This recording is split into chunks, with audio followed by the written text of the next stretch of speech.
Chapter 749. All are reincarnation bodies again, the primordial emperor domain. There are indeed many emperor clans in the primordial emperor domain. Now Guan can see the primordial emperor domain clearly. It indeed has deep foundations, but there are no supreme experts in the primordial emperor domain. Not to mention Xianxia primordial immortal, even the number of Dao extreme Daoist immortals is less than 5. Of course, possessing Dao extreme Daoist immortals alone is enough to prove the strength of the primordial emperor domain. After exterminating the Donglan emperor clan, Gu Xianyu and Taihao began to travel through the primordial emperor domain. The days that followed were relatively peaceful, as the primordial emperor domain had no celestial gods to guard it, so Gu Xianyu didn't go on a killing spree. In the subsequent tips, Guan watched them travel around, make many friends, and continuously encounter female cultivators and female demons showing goodwill towards them. Gu Xianyu refused, and Taihao also refused, as if it were a competition.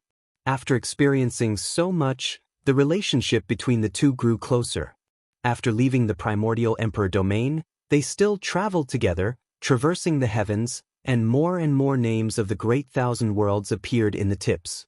Gu Xuanyi's realm also stagnated. To be precise, it returned to a normal rate of becoming stronger, remaining in the Miaozhen Daoist immortal realm for a long time.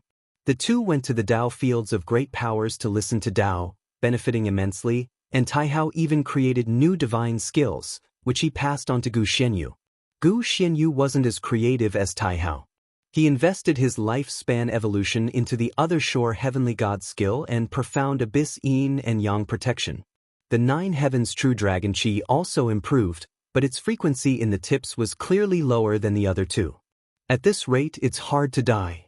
While rejecting a Miaozhen Daoist immortal female expert for Gu Xianyu, Guan sighed.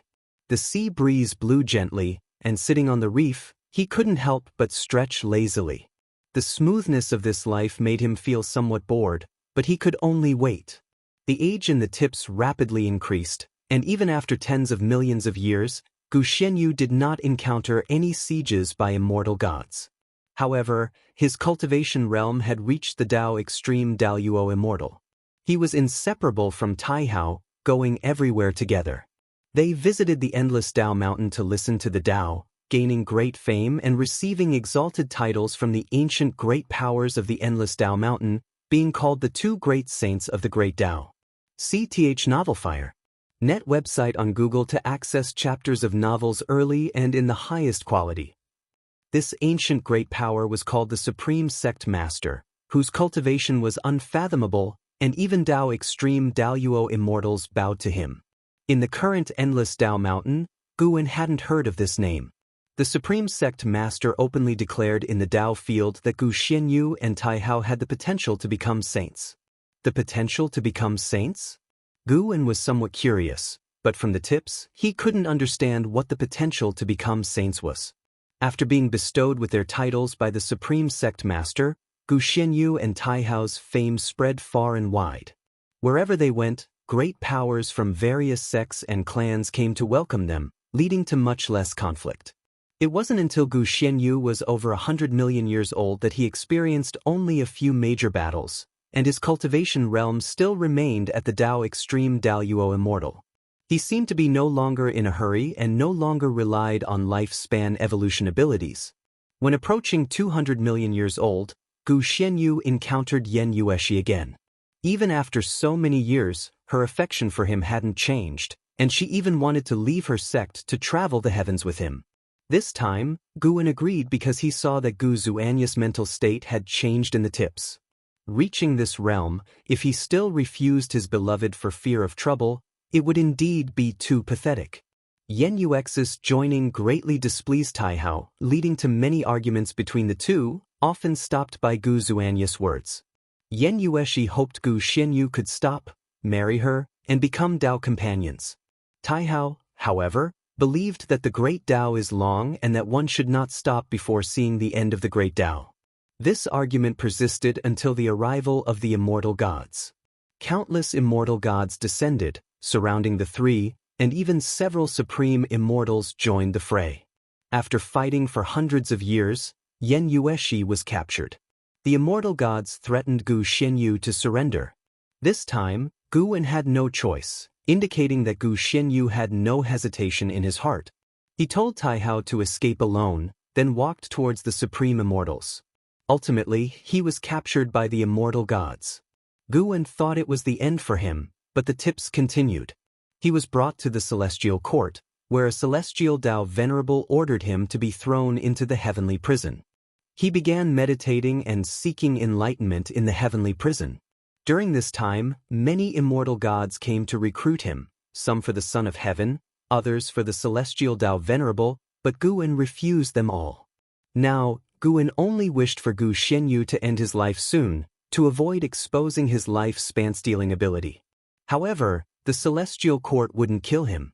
After being suppressed for tens of millions of years, someone came to visit him, and it was Yen Yueshi. She had already ascended to the immortal class, becoming a celestial god in the celestial court. She persuaded Gu Xianyu to submit, saying the celestial court was invincible, and even the strongest beings had to be bound by the heavenly Dao. Gu Xianyu thought of his deceased master and the slaughtered other shore heaven. Despite his beloved's persuasion, he still refused to bow his head. No matter how she tried, Gu Xianyu remained adamant. Yen Yueshi became very angry, warning him harshly, which reminded Gu Wen of the time Gu Xianyu first rejected her. Although this time Yen Yueshi was concerned about Gu Zuanyu's life and death, Gu Wen felt she did not understand Gu Xianyu. If Gu Wen felt this way, how much more so would Gu Xianyu, who directly faced Yen Yueshi? In the endless years in the heavenly prison, the tips became simpler. Whether it was cultivation, Dao techniques, or divine skills, it took many years to progress. Even at 100 billion years, Gu Xianyu still hadn't surpassed the Dao extreme Daoyuo immortal realm. That year, the heavenly prison shook. The tips revealed a world-shaking fierce demon was causing havoc in the celestial court, heading towards the heavenly prison, destroying its formation and allowing those suppressed strong beings, including Gu Xianyu, to escape. After escaping the heavenly prison, Gu Xianyu saw the fierce demon's figure. The demon's strength greatly shocked him, making him feel it was an opportunity. So, instead of fleeing the celestial court, he chose to cause chaos with the demon, killing as many immortal gods as possible to avenge his master. But immortal gods can't be killed, they always revive. Even Dao extreme Daoyuo immortals feel powerless in endless battles. Finally, 3 celestial Dao venerables descended to capture the fierce demon. Gu Xianyu also prepared himself for death. Before dying, he glanced at Yen Yueshi standing among the vast army of immortal gods, looking down at him with resentment, seemingly blaming his choice. In the tips, Gu Zuanyu's heart felt no bitterness. Instead, he felt relieved and had no regrets. At the critical moment, a terrifying power pierced through the celestial court's destiny, saving Gu Xianyu. The one who saved him was Taihao. Taihao took Gu Xianyu to chaos. Surviving even this, Gu Wen felt a bit helpless. 100 billion years of life memories must be so long. The inheritance process must be exhausting, especially since Gu Xianyu hadn't died yet, and the weight of the memories kept increasing. After escaping the range of the heavenly Dao, Taihao stood in the chaos void and looked at you. His expression made you feel unfamiliar. Taihao said he was very disappointed in you, thinking you were held back by romantic feelings. Without Yen Yueshi, you wouldn't have ended up like this. He couldn't stand your current state and challenged you to a life and death duel. Looking into his eyes, you knew he was serious, and you accepted the challenge. After an epic battle lasting 1 billion years in the collapsing and chaotic Great Dao Void, you and Taihao perished together. Before your consciousness completely dissipated, you realized that you were just a reincarnation body. Not only you, but Taihao was also a reincarnation body of some existence, emitting a celestial Dao destiny far surpassing the celestial Dao venerable. Meeting Taihao's gaze, you seemed to comprehend that your battle would continue. You are killed. Reincarnation ends. If you find any errors, ads pop up, ads redirect, broken links, non-standard content, etc., please let us know reports so we can fix it as soon as possible. Chapter 750. The meaning of reincarnation. It's finally over. Gu Wen looked at the last prompt, feeling emotional in his heart. But regarding Gu Xian's feelings before his death, he felt a bit uneasy. The heavenly Dao destiny that far surpassed the celestial Dao venerable, why did it sound so much like the celestial emperor? The celestial emperor had been in seclusion for many years. Creating billions of reincarnation bodies was normal. Thinking about it carefully, as long as Taihao was there, they could always escape from the siege of the immortal gods. As Guan was contemplating, a vast and boundless memory flooded into his mind. He didn't move or activate the lifespan barrier. Although the inherited memories would absorb spiritual energy, the celestial spirit great world had long since transformed. The nature's spiritual energy far surpassed the past, making a little commotion wasn't an issue. Moreover, even if the beings of the celestial spirit great world came nearby, they would be unable to perceive his existence with the naked eye. In the process of integrating the memories, Guan walked once again through Gu Xian's memories. Compared with the previous cycles of reincarnation, Gu Xian's life experiences were different from others. Born of the profound abyss fruit, he was insensitive to time, and his concepts and cognitions were above the human world. Gu Xian's innate divine ability, the profound abyss yin-yang shield, was very powerful. It formed a protective qi with the profound abyss qi and the path of yin and yang. This qi could counteract enemy attacks and allow him to traverse space, a divine skill for both offense and defense. The Other Shore heavenly god skill taught by the Other Shore Emperor was also a remarkable creation. The Other Shore Emperor himself admitted that it was by obtaining this skill that he opened up the Other Shore heaven, and its name originated from this skill. Whether it was the profound abyss yin-yang shield or the Other Shore heavenly god skill, both were worth over 1 billion years of lifespan, making this cycle's lifespan reincarnation quite profitable. Compared with these, Guan was more concerned about Taihao. When he first saw Taihao, he didn't think much of it, but after integrating the memories and looking back, he felt a bit dazed. Taihao looked too much like an Hao, but had more imposing mannerisms than an Hao, possessing an invincible air. During the days fighting side by side with Taihao, Gu Xian was often astounded by Taihao. It was because of Taihao that he fought desperately to become stronger. However, no matter how many years of lifespan he invested in his evolution, Taihao always remained unfathomable. Their first confrontation ended in a draw, but Guan felt that Taihao had deliberately held back, fearing that he would be discouraged. The final battle, though, forced Taihao to go all out, and it was undeniable that Taihao was exceedingly strong. Even though it was the 9 heavens true dragon Qi, Gu Xian's achievements were far inferior to Taihao's. Even as Guan looked back now, he felt that Taihao's strength at that time was unimaginable. Within the Dao extreme Daoyuo immortal realm, it was hard to imagine anyone defeating him. This further confirmed to him that Taihao was indeed the Celestial Emperor's reincarnation body. Getting entangled with the Celestial Emperor was not a good thing, but the lifespan reincarnation could isolate cause and effect. If the Celestial Emperor could deduce his existence, he would have already found him, considering that Gu Xian and Taihao were in the past. Wait a minute. Could it be the Celestial Emperor's means that brought an Hao before him? No, if that was the case, the Celestial Emperor could have appeared long ago. Moreover, an Hao had gone through many twists and turns before appearing to him. He was handed over to the Celestial Spirit Immortal Venerable by Emperor Ziwei, and then brought to the Celestial Spirit Great World by the Celestial Spirit Immortal Venerable. If the Celestial Emperor was behind the scheme, why go to such trouble? Guan felt that his ability to manipulate lifespan was very strong and that it likely had greater causal power than the Celestial Emperor's. He did not dwell on this issue because no matter what, the events had already transpired, and his past with an Hao could not be erased. Instead of agonizing over the past, it was better to think about the future. Gu Xian's life gave him many insights. So many great powers made the great Dao of all heavens seem much richer. Many beings no longer existed, but their existence proved the profoundness of the great Dao of all heavens. The Supreme Sect Master, who lectured in the Endless Dao Mountain, made him feel that his cultivation level perhaps surpassed the Xian Qi primordial immortal. In addition, during that battle in the Celestial Court, he saw the figure of a fierce demon who wreaked havoc in the Celestial Court. Although the demon's cultivation was not as high as his, It could be confirmed that the demon was definitely a Xianxia primordial immortal.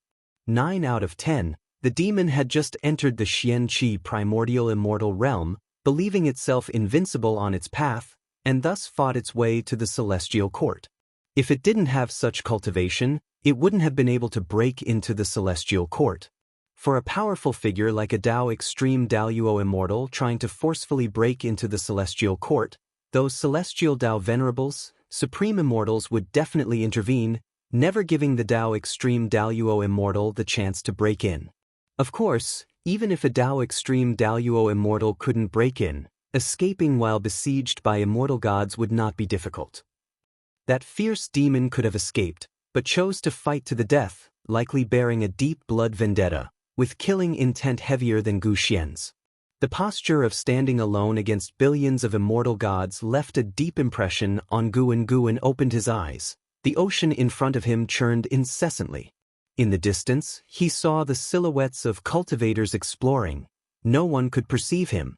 The novel fire. Net website on Google to access chapters of novels early and in the highest quality. He didn't get up immediately. Instead, he raised his right hand, and strands of black qi emerged from his palm, followed by white qi.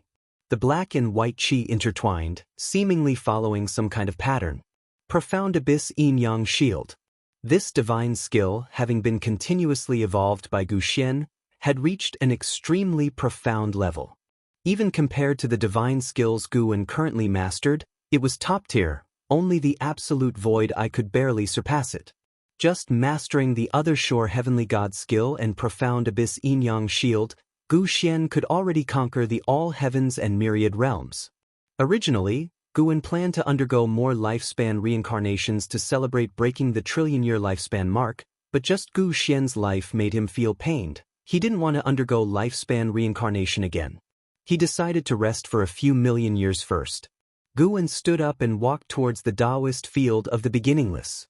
In one step, he arrived at the edge of the Daoist field of the beginningless.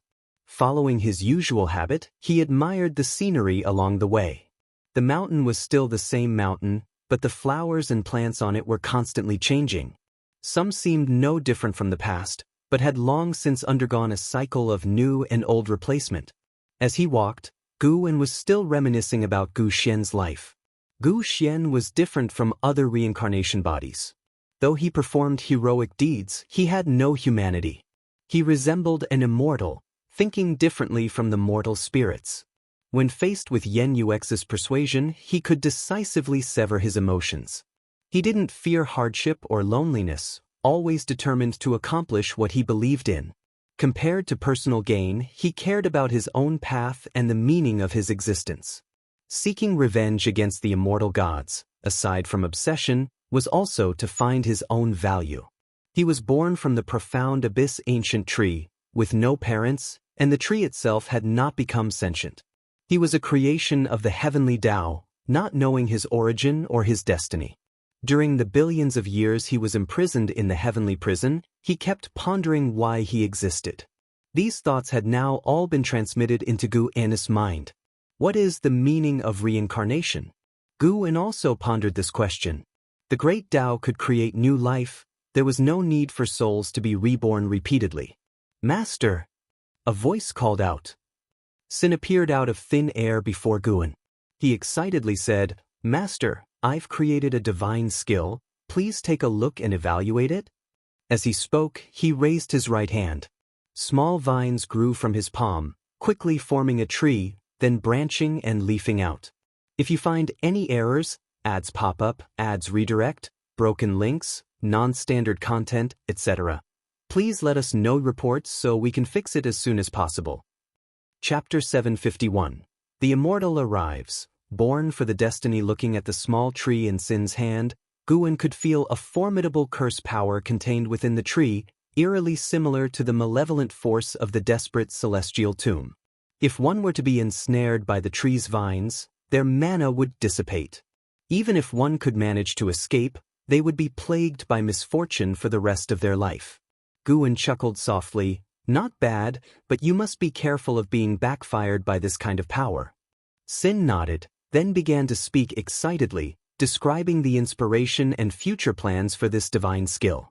In Gu Xian's long life, he had done many things, but never took on a disciple.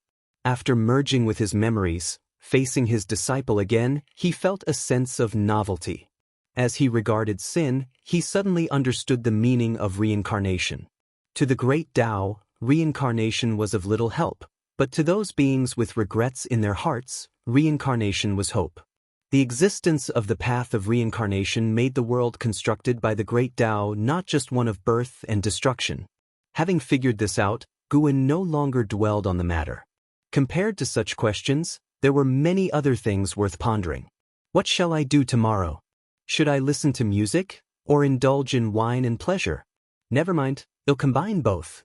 In the darkness, a figure appeared out of thin air, his entire body shining with the strong light of the heavenly Tao, clad in heavy silver armor and wrapped in a long golden scarf, looking extraordinarily divine.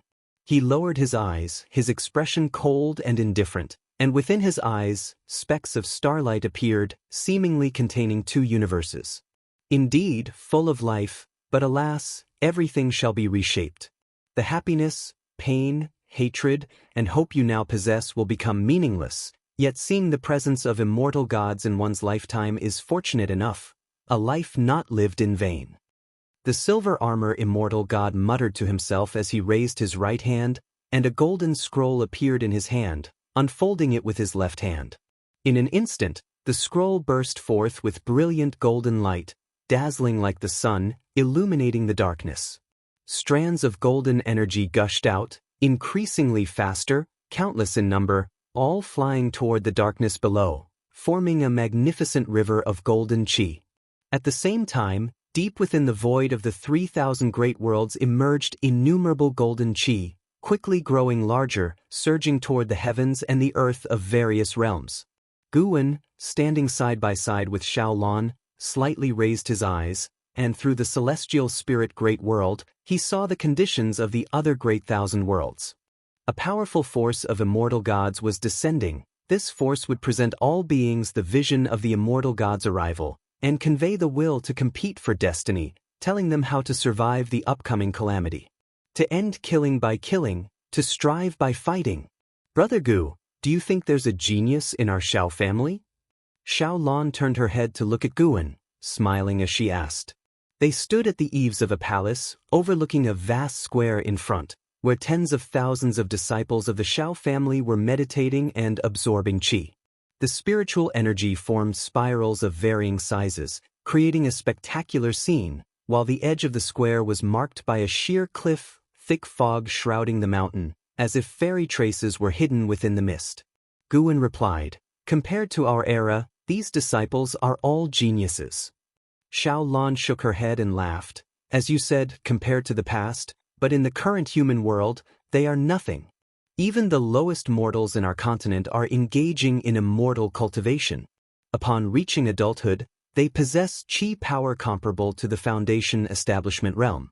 The standard for talent has long changed. What she spoke of was the continent in which the Xiao family resided, where even the lowest mortals were cultivating immortality. Indeed, the celestial spirit great world was gradually detaching from the mortal realm. With the strengthening of the celestial Tao destiny of the celestial spirit great world, more ascenders would be guided to this realm. To the beings of the lower realm, the celestial spirit great world was equivalent to the immortal realm, vast beyond imagination, where one could pursue longevity. Guan nodded slightly, not responding further. He could sense Xiaolan's little thoughts, but he had no interest in supporting the Xiao family. Xiaolan wanted to support the Xiao family because recently they had born a prodigy of heaven. Unfortunately, the boy's mother bore a deep blood feud. If he left the continent in search of the immortal path, he would face assassination. If not for Xiaolan's intervention, he would already be dead. Aside from her, the strongest in the Xiao family was merely at the Tao Void Profound Immortal realm. In the current celestial spirit great world, a Tao Void Profound Immortal was nothing remarkable. If the prodigious youth stayed on the continent, following the Xiao family's cultivation path, they feared squandering his talent. Thus, the elders of the family turned to Xiaolon for help. Xiao Lan had long since noticed the extraordinary nature of the youth's physique. However, she was unsure about teaching him. Taking advantage of Gu An's visit, she invited him to observe the cultivation of the Xiao family disciples. Seeing Gu An simply nod without stating much, Xiao Lan bit her lip. "Brother Gu, you know what I wish to ask. Please take a closer look at him. I don't ask you to take him under Wuxia, just point out his physique and tell me how to guide his cultivation." Her gaze held a hint of melancholy. She knew Gu An was deliberately waiting for her to speak first. She recalled those early days back in the Xiao family when she had vowed to strengthen the family relying solely on its members. Over millions of years, through countless tribulations, she had never turned to Gu An for help. Now, breaking her promise for the sake of a junior left her feeling rather frustrated. But there was no other choice. Despite the Xiao family's millennia of existence, the talents they had produced were insignificant compared to those of the Dao court. Now having a prodigy whose physique she couldn't discern, she didn't want to miss this opportunity. It might be the key for the Xiao family to soar. She had been in seclusion for many years, watching over the Xiao family. For the family to thrive, it relied on future generations. If they could produce someone like Emperor Tianhong, Zhao Rushan, or Yuan Luo, the Xiao family would undoubtedly ascend, forging deep connections with the major sects of the time. This child's physique is the primordial chaos body. In all the realms, very few can match his innate talent. However, the primordial chaos body requires awakening. Currently, he has yet to fully manifest his potential. Gu An nonchalantly remarked, gazing down at the square. His attention was with the 3,000 great worlds, his mind split in two. The other half was responding to Xiao Lan. The prodigy of the Xiao family did not interest him. Primordial chaos body? Xiao Lan's eyes lit up in excitement. After millions of years, had the Xiao family finally borne fruit? How can he awaken? Xiao Lan hurriedly asked. Gu An replied, he needs powerful mana to shatter his meridians, bones, and flesh. When he is on the verge of death, his primordial chaos body will absorb nature's spiritual energy, helping him regenerate his body. From then on, he will be unstoppable. Upon hearing this, Xiao Lan frowned, her excitement dissipating. Such an awakening method seemed overly cruel. Gu An looked at the celestial vault and said, his physique has indeed emerged due to destiny. The world is about to change again, and perhaps this heralds the replacement of the old and new eras. Hearing his words, Xiao Lan felt even more conflicted. See Tich novel _fire. At website on Google to access chapters of novels early and in the highest quality. If you find any errors, ads pop up, ads redirect, broken links, non-standard content, etc., please let us know reports so we can fix it as soon as possible. Chapter 752, The Growth of Wuxia. After Gu An pointed out the method for awakening the primordial chaos body to Xiao Lan, he did not ask more about the situation of that Xiao family genius. Nor did Xiao Lan expect him to personally oversee it. It was enough to obtain this method. Afterwards, she no longer mentioned the matter but instead took Gu An to continue touring the Xiao family grounds. In the present day, the Xiao family dominated a region, and there were considerable changes every 100 years. She knew Gu An liked to wander, so she planned to show him around more. If Gu An liked this place, he could come often in the future. After the two left, a young man in white clothes on the square opened his eyes and looked towards the grand palace ahead. Strange, was that feeling just an illusion? The young man muttered to himself, looking around before closing his eyes again and continuing his cultivation. As time passed, Gu An, besides the fixed monthly schedule of picking medicinal herbs, spent all his remaining time relaxing. He even transformed into a mortal to play in the human world. He had been a farmer, a scholar, fished along the coast, hunted in the deep mountains, and had even been a powerful court minister in the court, stirring up trouble. Each identity would come to its conclusion. He never maintained any cause and effect with anyone, nor did he reveal his identity as a cultivator. In this way, 800,000 years quickly passed since he inherited the memory of Gu Xian. Over the past 800,000 years, the struggle for the Son of Heaven had completely erupted, with those powerful great thousand worlds bearing the brunt, becoming battlefields. The celestial Tao destiny also began to spread, affecting more and more great worlds. The celestial spirit great world wasn't exempt from this turmoil either. More and more talents were emerging in the celestial spirit great world, some even possessing physiques not inferior to the primordial chaos body. The growth speed of talents could verify the foundation of a sect, and the clashes between talents also became excuses for the ambitious. The friction among the 9 sects was growing. There was no eternal peace, and for many strong individuals, peace was instead a restraint. They lay dormant, waiting for the opportunity to stir the winds and clouds of the world. This year, it was rare for Guwen to host the Chinese New Year at the Daoist field of the Beginningless, under An Zizai's organization. The New Year was very lively. Some 4th-generation disciples were drinking with Guwen for the first time and were very excited. At the spring banquet, Guwen agreed that the 4th-generation disciples could start accepting disciples. The standard was the same as for the 4th-generation disciples. They could only accept 1 disciple. The 4th-generation disciples could then accept a 2nd disciple, which made the disciples even happier. They were filled with emotions for the Beginningless and naturally hoped it would grow stronger. Beneath the Beginningless was the 9-spirit continent, a land rich in people and resources. With a call to arms, many would kneel before the dojo. The Beginningless didn't lack sources of talent, but it lacked Guwen's approval. As evening approached, Guwen swayed the wine jug, gazing at the sunset. His eyes reflected an earth-shattering battle, one great thousand world invading another. Continuous streams of living beings crossed the void, never stopping even if they were torn to pieces.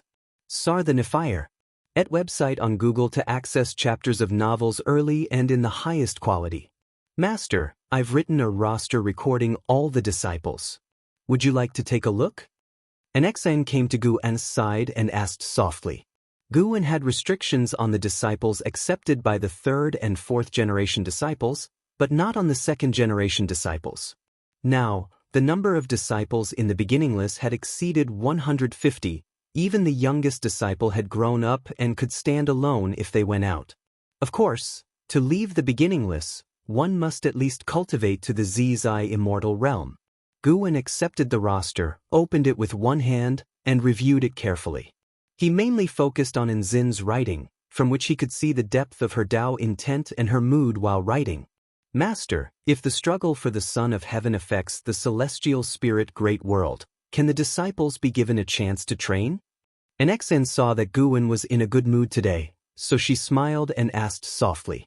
Cultivation, apart from achieving longevity, was essentially about becoming stronger than others.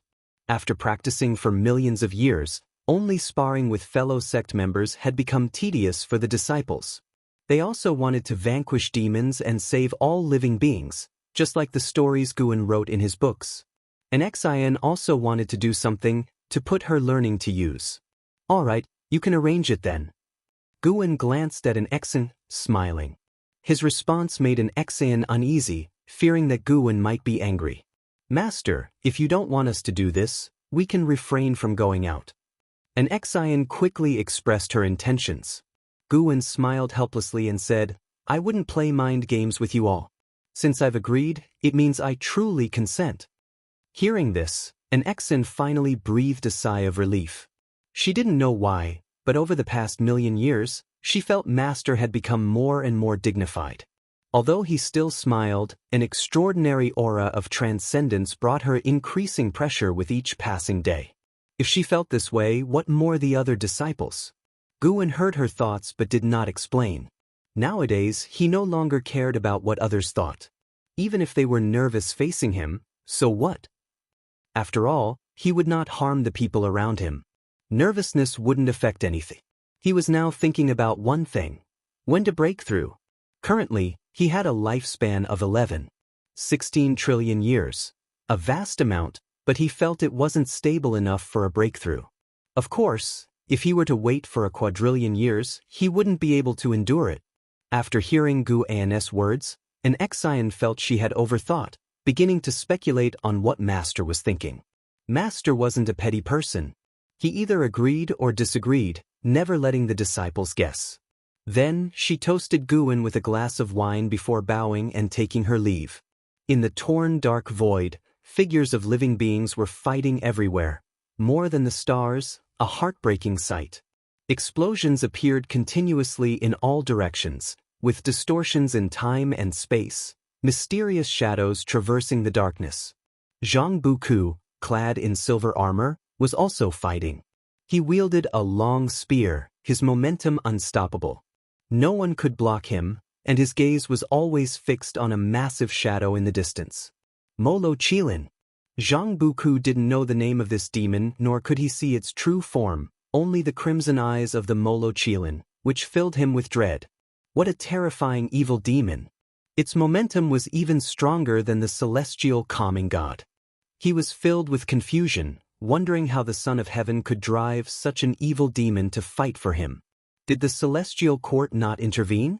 Although he was a heavenly soldier with the status of an immortal god, he didn't even have the qualification to step into the celestial court. Sometimes thinking about it made him feel bitter. But after the bitterness came an even greater fighting spirit. He must ascend the heavenly ascension stairs. He must go to the celestial court. Zhang Buku's eyes grew determined as he cast aside his inner distractions and charged towards the Molo Qilin. The struggle for the Son of Heaven had begun. Their task was to seize this great thousand world. As pioneers, they could not retreat. The celestial court's destiny kept them immortal. Since they wouldn't die, even if the opponent was strong, he would fight fearlessly.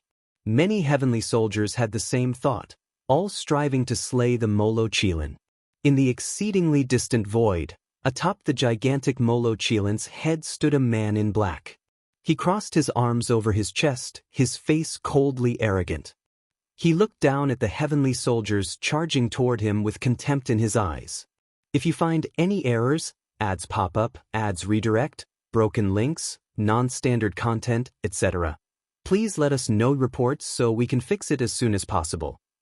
Chapter 753, The Crazy Immortal. The immortal gods of the celestial court are truly foolish and arrogant. The man in black muttered in a low voice. He raised his right hand and reached forward into the air as if it were a dragon's claw. With a wave, a vast expanse of black energy surged forward, sweeping relentlessly. Within the rolling black mist emerged countless figures clad in black armor, strikingly similar to the heavenly soldiers, but entirely black. As soon as this dark heavenly army emerged, their terrifying murderous intent shook the entire battlefield, drawing innumerable creatures to turn their heads and look. On this void battlefield, apart from the heavenly soldiers and evil demons, there were more Daoists from the two great worlds, from all races, making it extremely chaotic. The battlefield was vast and impossible to judge with the naked eye, yet even so, this dark heavenly army made all beings feel a sense of dread. All heavenly soldiers, follow me and kill. The loud shout of the celestial calming god rang out. As soon as the words fell, tens of thousands of heavenly soldiers shouted in unison. The celestial Tao destiny within them fully erupted, wrapping around them like true sun fire, increasing their momentum dramatically. At this moment, at the edge of the void, Fang Xian and the 6 others who had sworn brotherhood with the blood prison great saint were also fighting fiercely, and from afar, they were all shocked and alarmed. Brother, such a battlefield is not something we can meddle in. These people and those heavenly soldiers, they are simply insane. Heavenly soldiers are immortal and naturally fearless. Those people are fighting desperately for immortal fate. If second brother were here, he would definitely also fight desperately. Fang Xian listened to his brother's words, without a sound. They kept their distance from each other, seemingly fighting individually, but actually cooperating, full of tacit understanding. Fang Xian's heart was also restless, hesitating whether to retreat. Search * The Oval Fire. @ website on Google to access chapters of novels early and in the highest quality. He remembered that heavenly army, who had previously captured them. If it hadn't been for the intervention of the supporting Dao sword Venerable, the consequences would have been unimaginable. Although these heavenly soldiers were not a match for the supporting Dao sword Venerable, their own strength was very formidable. But such a powerful heavenly army seemed like challengers on this void battlefield. Fang Xian gazed at the terrifying figure of the demonic Qilin, filled with dread and curiosity. "Fight at the edge, do not approach," Fang Xian said, and the other 5 naturally had no objections. Unlike the warring factions, they had not decided to join any faction of the Son of Heaven. They came to observe the situation first, only to be entangled by a group of madmen upon arrival. These beings did not know them nor felt the same destiny, directly treating them as enemies. Now Fang Xian and the 6 seemed like a third-party faction, as beings from both great worlds would target them. Because they were here for immortal fate, they dared not go all out, rather, they were restricted in their actions. This battlefield was merely a microcosm of the 3,000 great worlds, with hundreds of void battlefields fighting simultaneously, each battlefield featuring demonic Qilins and heavenly soldiers. All of this was in Gu An's eyes. Just the struggle for the Son of Heaven had sent out more than 10 million heavenly soldiers. The celestial court's foundation was deep indeed. In the memories of Gu Xian, Gu An had witnessed truly powerful heavenly armies, far beyond what these heavenly soldiers could compare. To enter the celestial court, one must at least be at the Taiqing Golden Immortal realm. Within the celestial court, there was a heavenly army with the lowest cultivation level being Taiqing Golden Immortal, which once dispatched 1 million soldiers to besiege those fierce demons. 1 million Taiqing Golden Immortals? How terrifying! And they were immortal. Destroyed, they could be revived with the celestial court's destiny. When Gu Xian was besieged by the immortal gods of the celestial court, he often felt powerless. Even though the enemies were like insects in his eyes, he couldn't kill them. Over time, these insects posed a great nuisance to him, and moreover, the celestial court did not only send heavenly soldiers to besiege him. Each war in the struggle for the Son of Heaven would last for many years, fighting until one side completely lost their will to fight. Defeat would lead to escape, as many defeated beings, ashamed to face their master, would flee the struggle for the Son of Heaven, escaping to great worlds yet untouched by war. 1,000 years later, several uninvited guests fled to the celestial spirit great world. They did not come through the world gate, angering the celestial spirit god, who directly killed them. This was just the beginning. In order to maintain his celestial authority, the celestial spirit god became the guardian of the celestial spirit great world. But as the invading beings grew stronger, the celestial spirit god of the heaven-balancing golden immortal realm began to feel pressure. Fortunately, the Tai immortal monarch timely assisted, sending the 72 immortals of Jin Dong to help capture the invaders of the celestial spirit great world. Gu An was very satisfied with Tai immortal monarch's attitude. He acted even without instructions. Despite past grievances, once becoming allies, he became more and more pleased with Tai immortal monarch, even more so than the celestial spirit god. Over these millions of years, Tai immortal monarch and the 72 immortals of Jin Dong did many things for the human world, leaving numerous legends and legacies of immortal gods. The development of the celestial spirit great world owed part of its success to them. Tai immortal monarch could not guess what Gu An wanted, but he was sure that benefiting the celestial spirit great world would satisfy Gu An. When Gu An did not stop him, he felt he had found the right direction. As more and more outer heaven invaders arrived, they stirred up increasing chaos in the human world. Some took disciples, whose masters might not reveal their purpose, and when the master died, the disciples naturally sought revenge, snowballing into hatred. This hatred even extended to the celestial spirit god, Tai immortal monarch, and other immortal gods. The immortal gods were indifferent, but they underestimated human nature. Another 50,000 years passed. The celestial spirit great world erupted in conflict. The 9 sects began to battle individually, and other sects quickly chose sides, starting to fight. Though the Dao court had dissolved, its legends remained, with many aspiring to achieve world unity. Stirred by or aided by outer heaven invaders, they could no longer suppress their ambitions. To the invaders, the more chaotic the world, the better they could hide. Above the sea of clouds, a magnificent giant red pavilion floated, with clouds rolling below. Occasionally, There were ridge-like grand Qilin horns undulating, sparking imagination. Li Xuanmiao and the celestial destruction god stood side by side on the terrace, gazing into the distance. The celestial destruction god still wore divine armor, sharp and imposing, while Li Xuanmiao exhibited the transcendence of an enlightened immortal. This struggle for the Son of Heaven affects the 3,000 great worlds. Is it really all right? Li Xuanmiao asked, his eyes seeing the chaos in the 3,000 great worlds. The struggle for the Son of Heaven was far more terrifying than he imagined. What baffled him most was that the celestial court was unconcerned with the situation of the 3,000 great worlds. The immortal gods cared more about their own cultivation and were more vigilant about whether strong realms beyond the 3,000 great worlds had offensive intentions. I have heard that the celestial Tao Venerable possesses divine skills to create the 3,000 great worlds. Even if they annihilated, the Supreme would recreate them. The 3,000 great worlds are dispensable to the celestial court. The celestial destruction god said emotionlessly. Li Xuanmiao turned his head towards him and asked, if that's the case, why create the 3,000 great worlds? The celestial destruction god answered, because the 3,000 great worlds are established by the great Tao. If missing, the power of the great Tao would fill the void, affecting celestial Tao destiny. Moreover, the celestial court needs all living beings' worship to enhance destiny. If you find any errors, ads pop up, ads redirect, broken links, non-standard content, etc., please let us know reports so we can fix it as soon as possible. Chapter 754.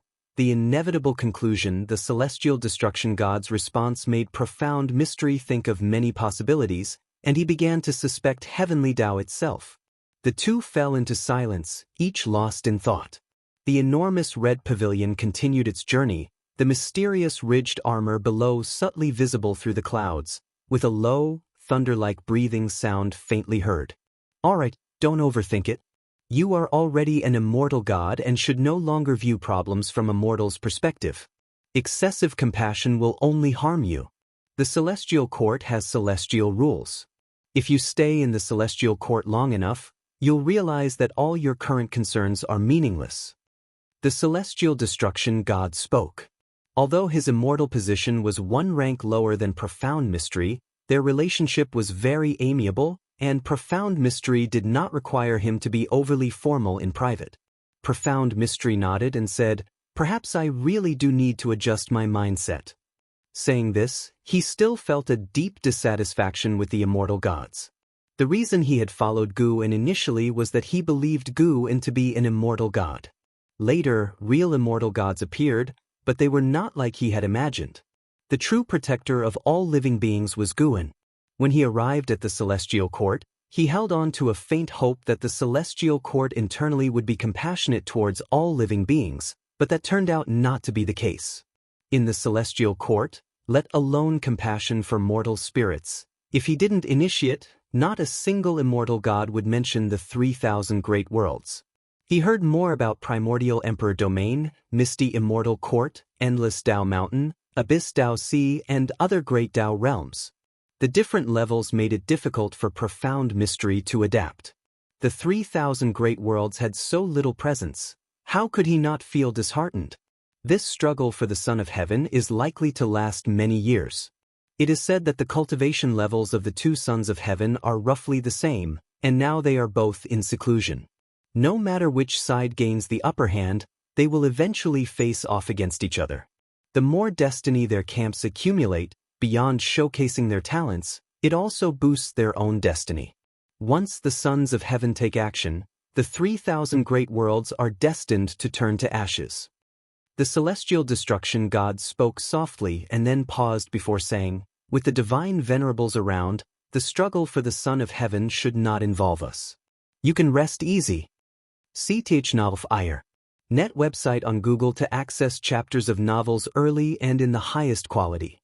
Profound Mystery shook his head and said, I'm not afraid of trouble. Never mind, let's not talk about this anymore. I heard the quota for the 100,000 stars has been opened. Are you really going to try? The celestial destruction god nodded and said, I managed to transfer from under the god of destruction to under the divine venerable. I must now complete the transformation of my divine authority. The stars are good. It allows for peaceful cultivation and easier access to the great Tao. Profound mystery, being an immortal monarch, had yet to secure a specific immortal authority.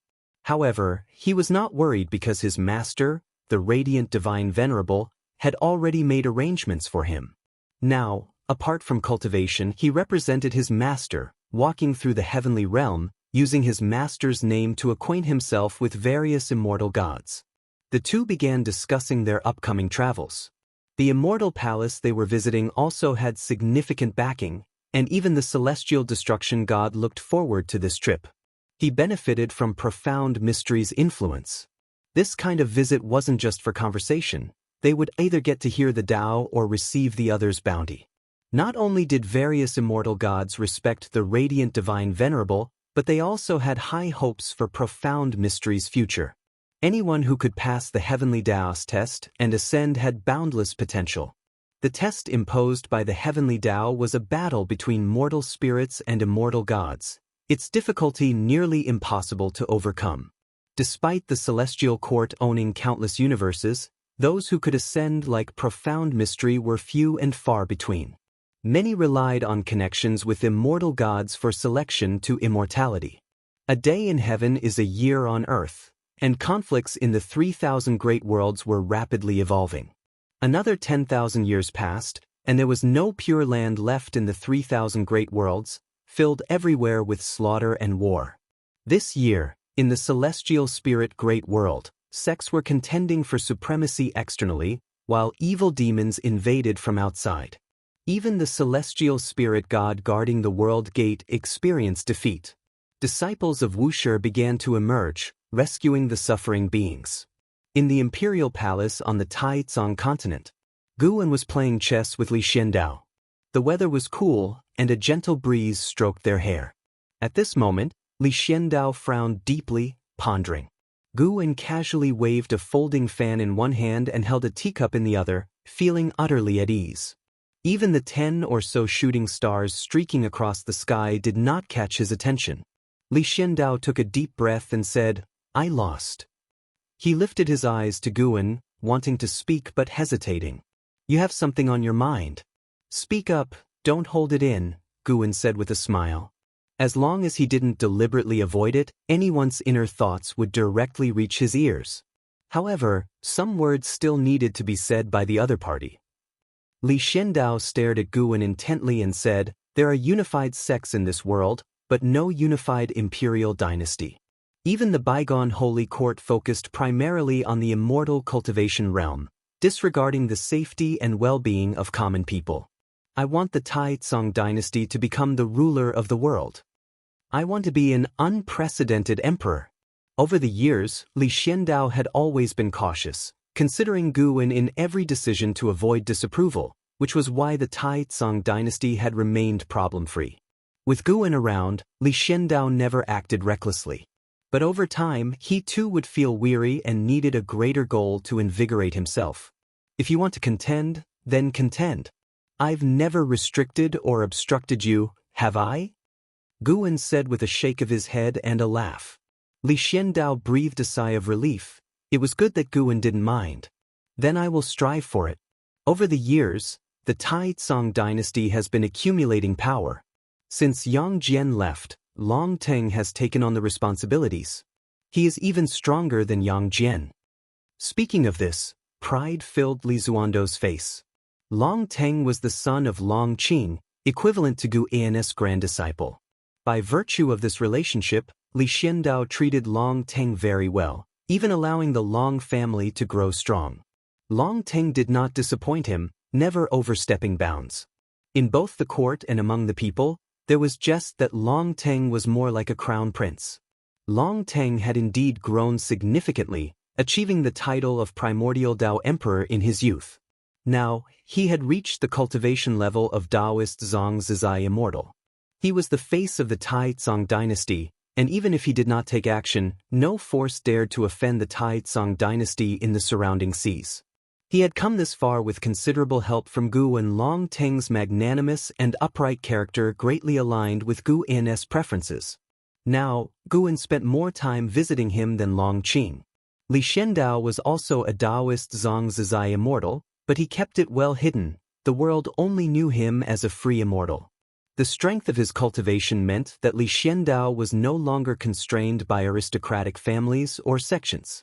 The Taizong dynasty truly belonged to him now. It was what he once dreamed of. Guan smiled and said, "Then let me see how far you can go. Anyway, I won't be helping you." In my eyes, the Taizong dynasty is no different from any other dynasty in the world. I hope you understand this. In stern tones, Li Xiandao said, "Of course. How could we ask you to intervene in conquering the world? How would the world even play a part if you did? To be honest, the reason I want to unify the world is not only for the sake of all living beings but more so to realize my own ideals. I want to become a figure in the celestial spirit great world's history who is never forgotten. If you find any errors, ads pop up, ads redirect, broken links, non-standard content, etc., please let us know reports so we can fix it as soon as possible." Chapter 755. The Immortal Lectures regarding Li Zuando's ambition. Guan gave no comment. Every person has their own goals, and even the greatest people have their private thoughts. He himself is such a person. Li Xiandao has the right to choose his own life, as long as he does not bring calamity to the entire world. There are so many evil people in this world, and many who stir up warfare. Killing them all is impossible. After chatting with Li Xiandao for half a day, Guan wandered alone in the Taizong dynasty, while Li Xiandao excitedly returned to the imperial study to start planning his military campaign. Unlike the chaos in various places, the Taizong continent has always been peaceful, unaffected by the trends of the world.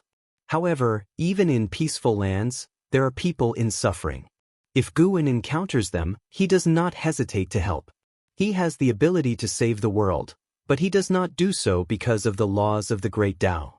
Helping individuals is simply because he wishes to. Sometimes, when he sees the fate of some people change because of him, Guan feels a sense of joy. His figure disappeared into the vast crowd of the city, seemingly inconspicuous and insignificant to this world. In the void, countless sword shadows floated in all directions, forming a spectacular sword array. Each sword shadow was larger than stars, and within the array stood a disheveled red-clothed sword cultivator, holding a sword, surrounded by violent and chaotic sword chi. His gaze fixed on Leah outside the sword array. Though far apart, their eyes met, causing intense spatial fluctuations along the way. Leah, dressed in black, pointed his finger like a sword, his sword intent emanating naturally. In the dark void behind him, a dreadful sword shadow stood, formed by his sword intent. Such powerful sword intent. Clearly, your cultivation level is just beginning to enter the Daoist collection Freedom Immortal realm, but the strength of your sword intent grants you the ability to excel within your realm. The red-clothed sword cultivator spoke, his tone full of admiration, seemingly unfazed by the sword array before him. Li Ya's eyes were cold, staring at him, and asked, "From which realm do you come? Why have you come to the celestial spirit great world? Why have you sacrificed so many souls to your sword Dao?" The red-clothed sword cultivator laughed and said, "I come from the Qingyu great world, which you should not have heard of. As for why I have come, there are unavoidable reasons. I am severely injured, my sword intent suffering karma retribution, and I need numerous souls to heal." Li Ya frowned, surprised at the other's honesty. Despite the severe injuries, he still possesses such strength. Li Ya's heart was filled with hesitation, not fearing the red-clothed sword cultivator but realizing that powerful cultivators like him from outer heaven are increasing. Some, like the red-clothed sword cultivator, use lives for healing, while others establish sects with hidden ambitions. Whether inside or outside heaven, the situation grows increasingly chaotic. Seeing your aptitude, I can forgive your offense. Serve as my sword slave, and I can show you higher realms. This great world will only become more chaotic, and one day, even the immortal gods guarding it will struggle to survive. The red-clothed sword cultivator looked at Leah, sneering as he spoke. At his words, Liya felt countless eyes in the dark observing him like cold snakes and scorpions, making him uncomfortable. Boom! A terrifying impact came from the dark depths, stirring the Dao's spiritual qi along the way, causing Liya's black clothes to flutter, making him instinctively turn to look. See Tich Novel Fire. Any *T website on Google to access chapters of novels early and in the highest quality. He saw two figures exuding terrifying auras rapidly colliding in the distance, their movement techniques far surpassing his perception, making him heart-poundingly fearful. One of those auras should belong to the legendary celestial spirit god. The celestial Dao destiny and the celestial Dao light layer of the celestial spirit great world were completely alike, only more oppressive. Even the celestial god is entangled? Liya thought secretly, and at that moment, a fierce wind blew towards him, making him instinctively turn back. His pupils dilated as he saw the red-clothed sword cultivator penetrate his sword array, killing towards him. The red-clothed sword cultivator had a grim and horrifying smile, reaching out his right hand for Liya's head, like a vengeful ghost extending its hand. Under the bright sun, in a bustling and prosperous city, Guwen leaned against a courtyard wall, holding a large chicken leg. As he chewed, he said indistinctly, Zhao Zilong marched through an army of millions, relying on a long spear and a white horse to charge in and out, staining the baby in his arms with blood. In front of him stood a dozen children, both boys and girls, the oldest no more than 13, the youngest just over 5, all nervously watching Guwen, waiting for him to continue. Guwen stopped, swallowing hard as if he choked and gently patted his chest. Meat alone isn't enough. Who will sneak a jar of wine from home for me?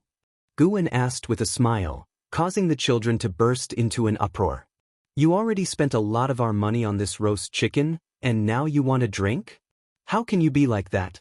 The chicken isn't finished yet, and you want a drink? Liar. Big liar. Continue the story. How can you stop here? The children were anxious, some raising their small fists as if they wanted to hit Guwen. The people playing in the street looked over curiously. Most found it odd that Guwen, who dressed richly, would argue with a group of children. Mothers with children quickly moved away, fearing Guwen was a bad person. Guwen smiled even wider, his eyes glinting. What do you understand? If you bought the book Romance of the Three Kingdoms, it would cost more than a roast chicken. If you hired a storyteller of my caliber, it would cost even more, far beyond the price of a jar of wine or a chicken. You've got a good deal. An older boy argued angrily, Stop lying. It's not an immortal book. It can't be that expensive. Hey, don't say. There's indeed a version of Romance of the Three Kingdoms about immortal cultivation. Do you know what cultivation technique Zhao Zilong practiced? Guwen's words quickly dispelled the boy's anger, replaced with curiosity, as other children also showed curious expressions. Guwen did not continue to speak but started to devour the chicken leg rapidly, the children urging him. Bang! A figure fell from the sky, landing on a nearby street, raising rolling dust and a strong wind, scaring the children in front of Guwen into screams. The people in the street began to flee, turning everything into chaos.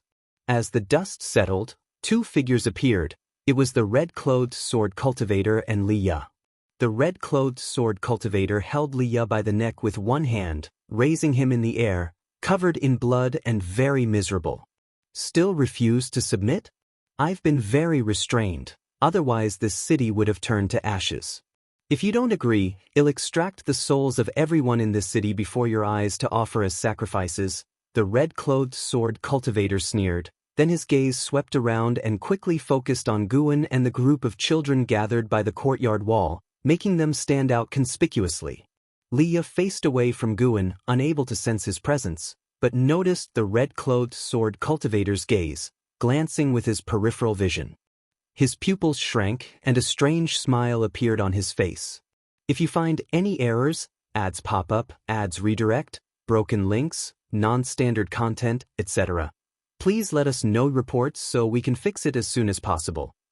Chapter 756, Unknown Threat. Liya was delighted when he saw Guwen, so a smile appeared on his face, but this delight was quickly replaced by embarrassment.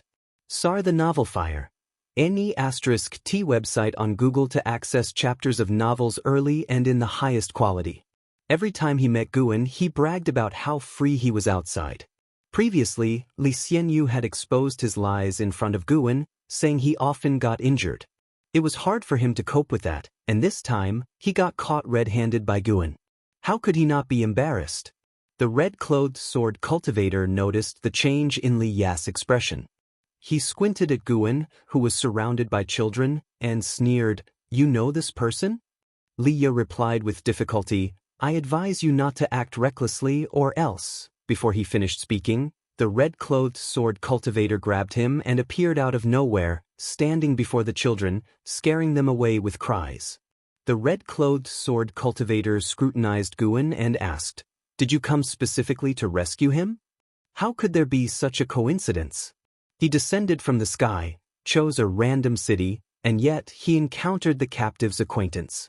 Guan looked at the red-clothed sword cultivator and smiled, "I could be, or maybe not. If you put him down now, there might still be room to settle the conflict between you two." "Umph." The red-clothed sword cultivator snorted coldly and suddenly reached out towards Guan, moving as swiftly as lightning. Boom! A gust of wind arose out of nowhere, shaking everything on the street. The robes of the red-clothed sword cultivator and Li Ya fluttered violently, their eyes widened with fear. Impossible! His hand was blocked by an invisible force, unable to touch Guan.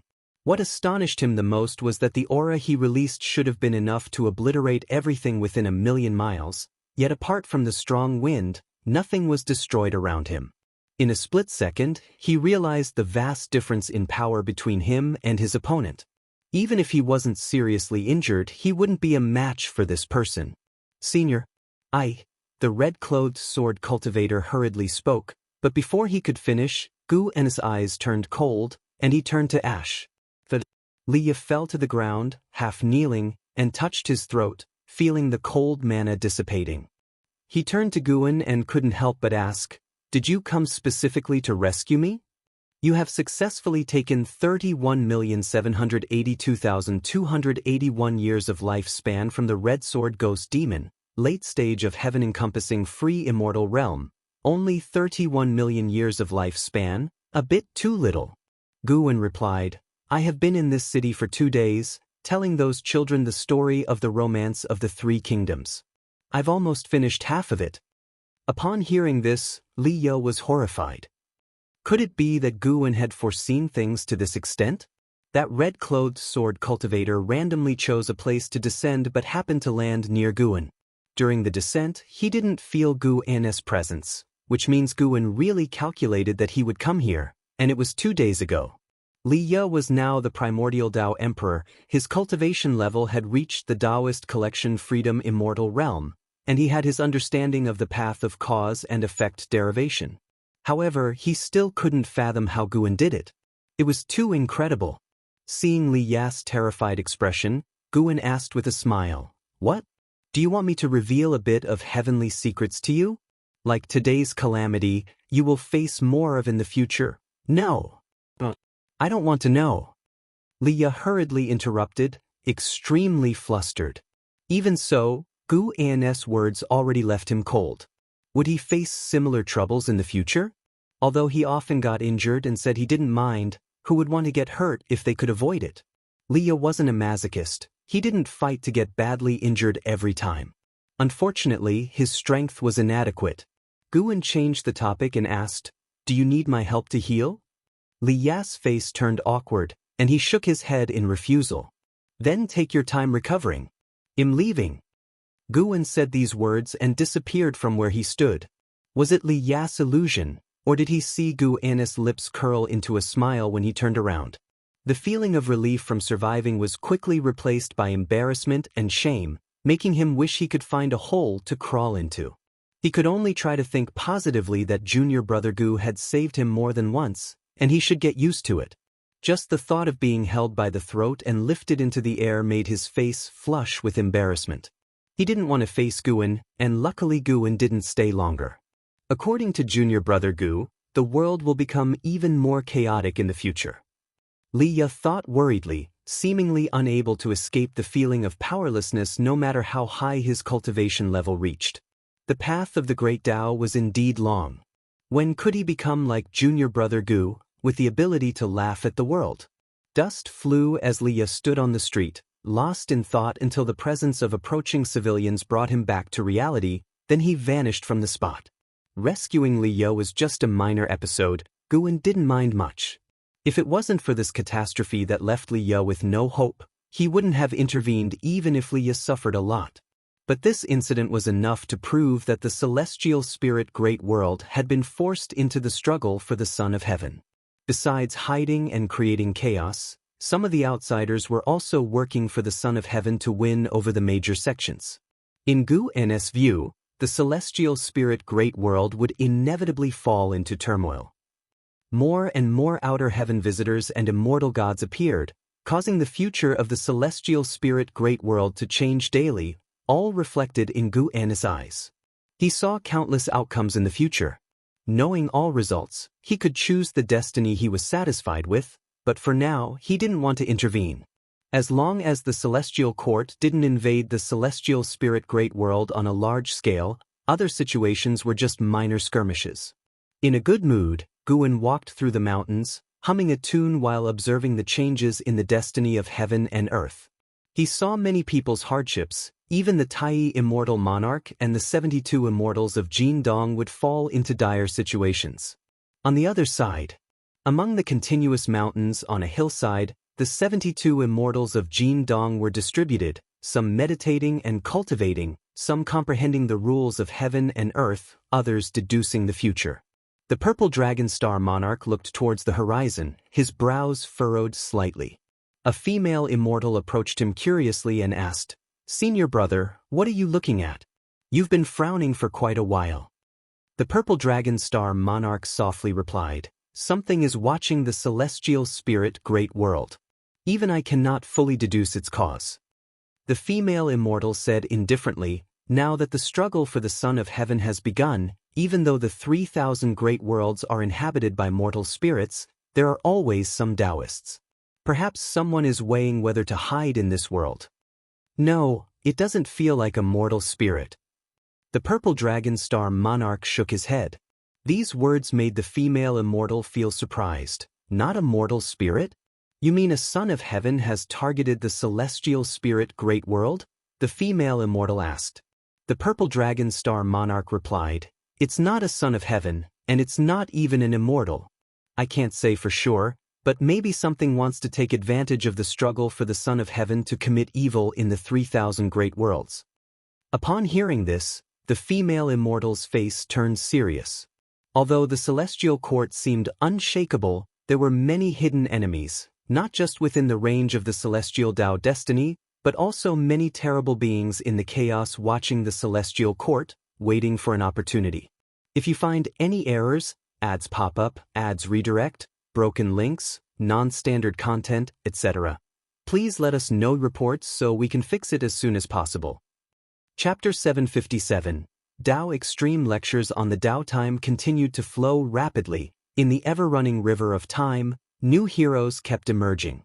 Some met with death and defeat, while others continued to forge ahead meticulously. The chaotic world was a torment for the mortal spirits, yet for many cultivators, it was a rare opportunity. However, the opportunities they sought often hid an abyss representing death. Another 1,000,000 years passed. Gun, now 11,560,000 years old, was guiding a 7th-generation disciple in cultivation. Indeed, the 7th generation had emerged within the beginningless. Since disciples were now allowed to accept apprentices, Guan did not impose too strict restrictions on his grand disciples. His only requirement was to accept only one apprentice at a time, and only after that disciple had matured could they take on a second disciple. The beginningless did not engage in worldly disputes, but the grand world gate stood tall, symbolizing the pride of all disciples. Without Gu An's orders, they adhered to strict apprenticeship selection. They only considered those who could potentially be the first among their peers. Duanli was very excited. He never expected that while training in the forest today, he would be chosen by ancestor Master Wuxia for guidance. He was so thrilled that he felt dizzy, and much of what Guan said was lost to him, as his mind felt muddled. Guan was quite helpless. This boy was too easily excited, responding without understanding many things. "If you don't settle down soon, I'm leaving," Guan said sternly, instantly jolting Duanli back to his senses. "What am I doing?" Duanli broke into a cold sweat and quickly said in a trembling voice, "Ancestor, I'm sorry, I'm just too excited, I didn't mean it." He was so anxious that he was about to cry. In several decades within the beginningless Daoist field, he had only seen Guan a few times. This was his first conversation with Guan, and it was for cultivation guidance. If he angered Guan, his master, grandmaster, and great-grandmaster wouldn't forgive him. "Alright, they'll teach you a brand new cultivation technique, how about that?" Guan suddenly said. How could Duanli refuse? He quickly bowed to thank Guan and allowed Duanli to kneel. He raised his right hand and pointed his index finger at Duanli's forehead. Just as Duanli looked up, his pupils suddenly dilated, and he fell into a daze. Sia the Novel Fire. NT website on Google to access chapters of novels early and in the highest quality. Guan retracted his hand, walked past him, and headed out of the dojo, thinking about picking some matured medicinal herbs today. After an hour, Duanli trembled and woke as if from a dream. He hurriedly stood up, looking around and calling out for the ancestor. "Why are you shouting? Do you think you can call for the ancestors so casually?" An impatient voice came, and Duanli saw a figure emerge from the depths of the forest. Upon seeing the person's face, Duanli quickly bowed respectfully. "Grandmaster LV." Duanli said respectfully, his body tense. LV Xian walked up to him, looking displeased. "Why were you calling out for the ancestor?" Today, he had some free time and wandered into this forest. He had a vague impression of Duanli, remembering him as a 7th-generation disciple, given the number of disciples within the beginningless Daoist field. "Just now, the ancestor taught me a cultivation technique. I wanted to thank him," Duanli answered truthfully. There had never been any incidents of fellow disciples harming each other within the beginningless, so Duanli felt no need for caution and answered whatever his grandmaster asked. "Oh." LV Xian raised his eyebrows. He believed Duanli wouldn't lie, especially since this was the beginningless Daoist field.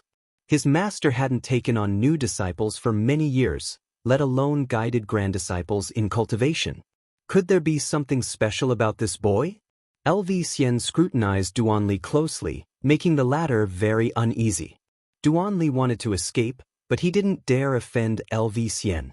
LV Xian couldn't discern anything unusual about Duanli, so he casually asked, "What's the name of the cultivation technique the ancestor taught you?" His master had created many techniques, and different techniques could indicate how much his master valued this boy. "Destiny-defying divine skill," Duanli answered cautiously. "Destiny-defying divine skill." LV Xian was stunned, standing rooted to the spot. Wasn't this his father, LV Baishan's cultivation technique? His father had been dead for a long time. Usually, he wouldn't even think about his father. Growing up, knowing his body housed another soul, he harbored deep hatred for his father, wanting to personally kill him. But gradually, he came to understand. Because he was busy exploring the outside world, he missed his father's funeral. He seemed indifferent, but a thorn remained in his heart. Unexpectedly, his master still remembered his father. LV Xian recalled how long ago, his father often discussed with him how to cultivate Guan into the next sect leader. Those years were long gone, the specific memories were fading, and his father's face had become blurred. "Grandmaster LV? Are you all right?" Duanli asked nervously, feeling anxious. Could this destiny-defying divine skill have some great significance? He believed the ancestor wouldn't harm him, but he feared the significant background of this skill might be beyond his capacity. LV Xian came to his senses, showing a complex smile. "Nothing, cultivate well. Since you've got the true teachings from the master, your fortune is deep. Cherish it well. If you disgrace this technique, they'll be the first to deal with you." These words made Duanli's legs tremble, making LV Xian shake his head with a smile before turning to leave. He needed to reflect on the past, to avoid forgetting his origins. LV Xian suddenly understood why his master often daydreamed. Perhaps it was to recall the past, to always remember who he was. In the following days, the news of Duan Li receiving teachings from Gu En spread throughout the dojo, arousing curiosity among all disciples. Even second-generation disciples summoned him to observe his talents and comprehension. Unfortunately, Duan Li did not exhibit greater aptitude than other disciples. However, this did not disappoint the disciples. Instead, it heightened their anticipation. The master couldn't possibly mistake. Even if Duan Li didn't seem exceptional, received by the master, he would certainly excel in the future. Thus, 10 years quickly passed. Since imparting the skill to Duan Li, Gu En had not sought him out again. This morning he heard of a great power preaching at the endless Dao mountain, which piqued his interest, and he decided to attend. The great power was a Dao extreme Daoist immortal, with profound Dao practice. Listening to the teachings would definitely be beneficial. However, Gu En's true self needed to pick medicinal herbs, so he sent a clone, suppressing its cultivation level to the heaven-opening Daoist immortal realm. The clone moved at great speed, soon entering the endless Dao Mountain's domain. In the dim sky, the majestic Dao Mountain peaks loomed amidst the spiritual fog, mysterious and solemn. Gu En flew towards an old acquaintance, Hongya, who had been very hospitable during their first meeting, introducing him to many fellow Daoists. Since Hongya was also here, it was natural to go see him. Approaching the Dao Mountain of the great power preaching, Gu En soon spotted Hongya. As before, he was chatting and laughing with several cultivators, enjoying the moment.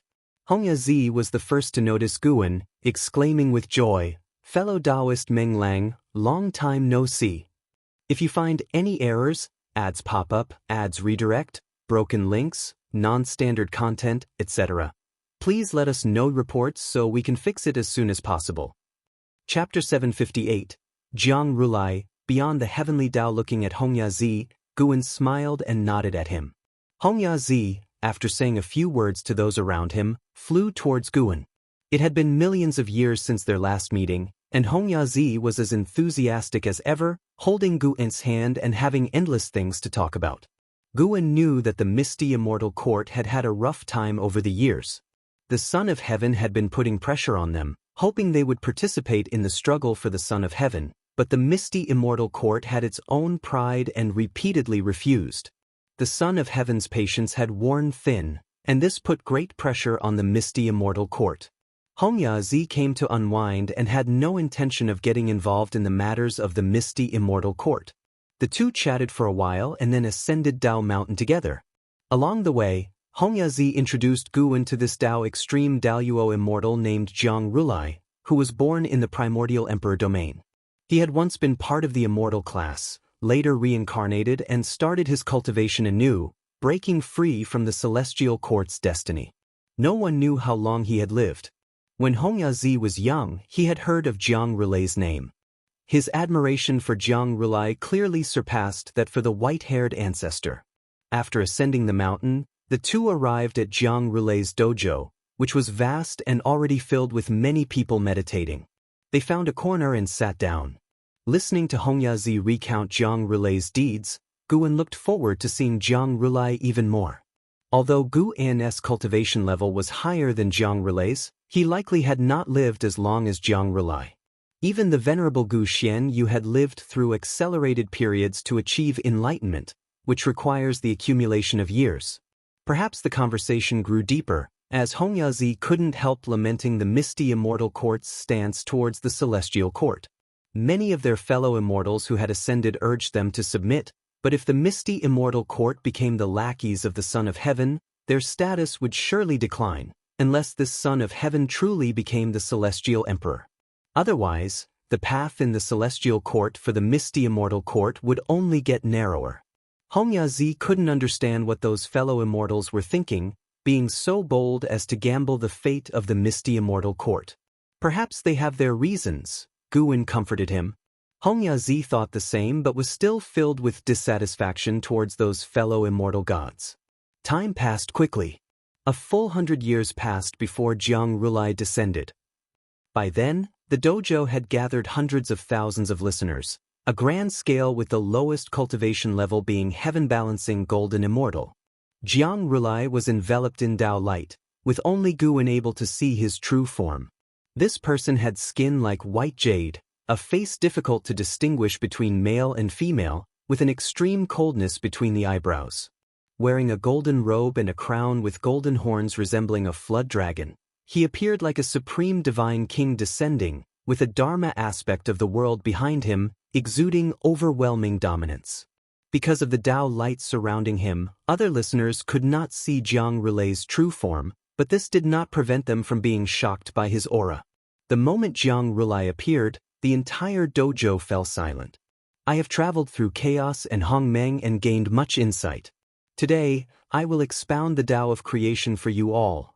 Jiang Rulei's voice resounded, his tone indifferent but carrying immense authority that left no room for doubt. Creation? Guwen was intrigued and began to look forward to Jiang Rulei's lecture. Without further ado, Jiang Rulai began his lecture. The vast Tao intent, as immense as the ocean, enveloped the entire dojo, making all the listeners feel as if they were journeying through chaos along with Jiang Rulai.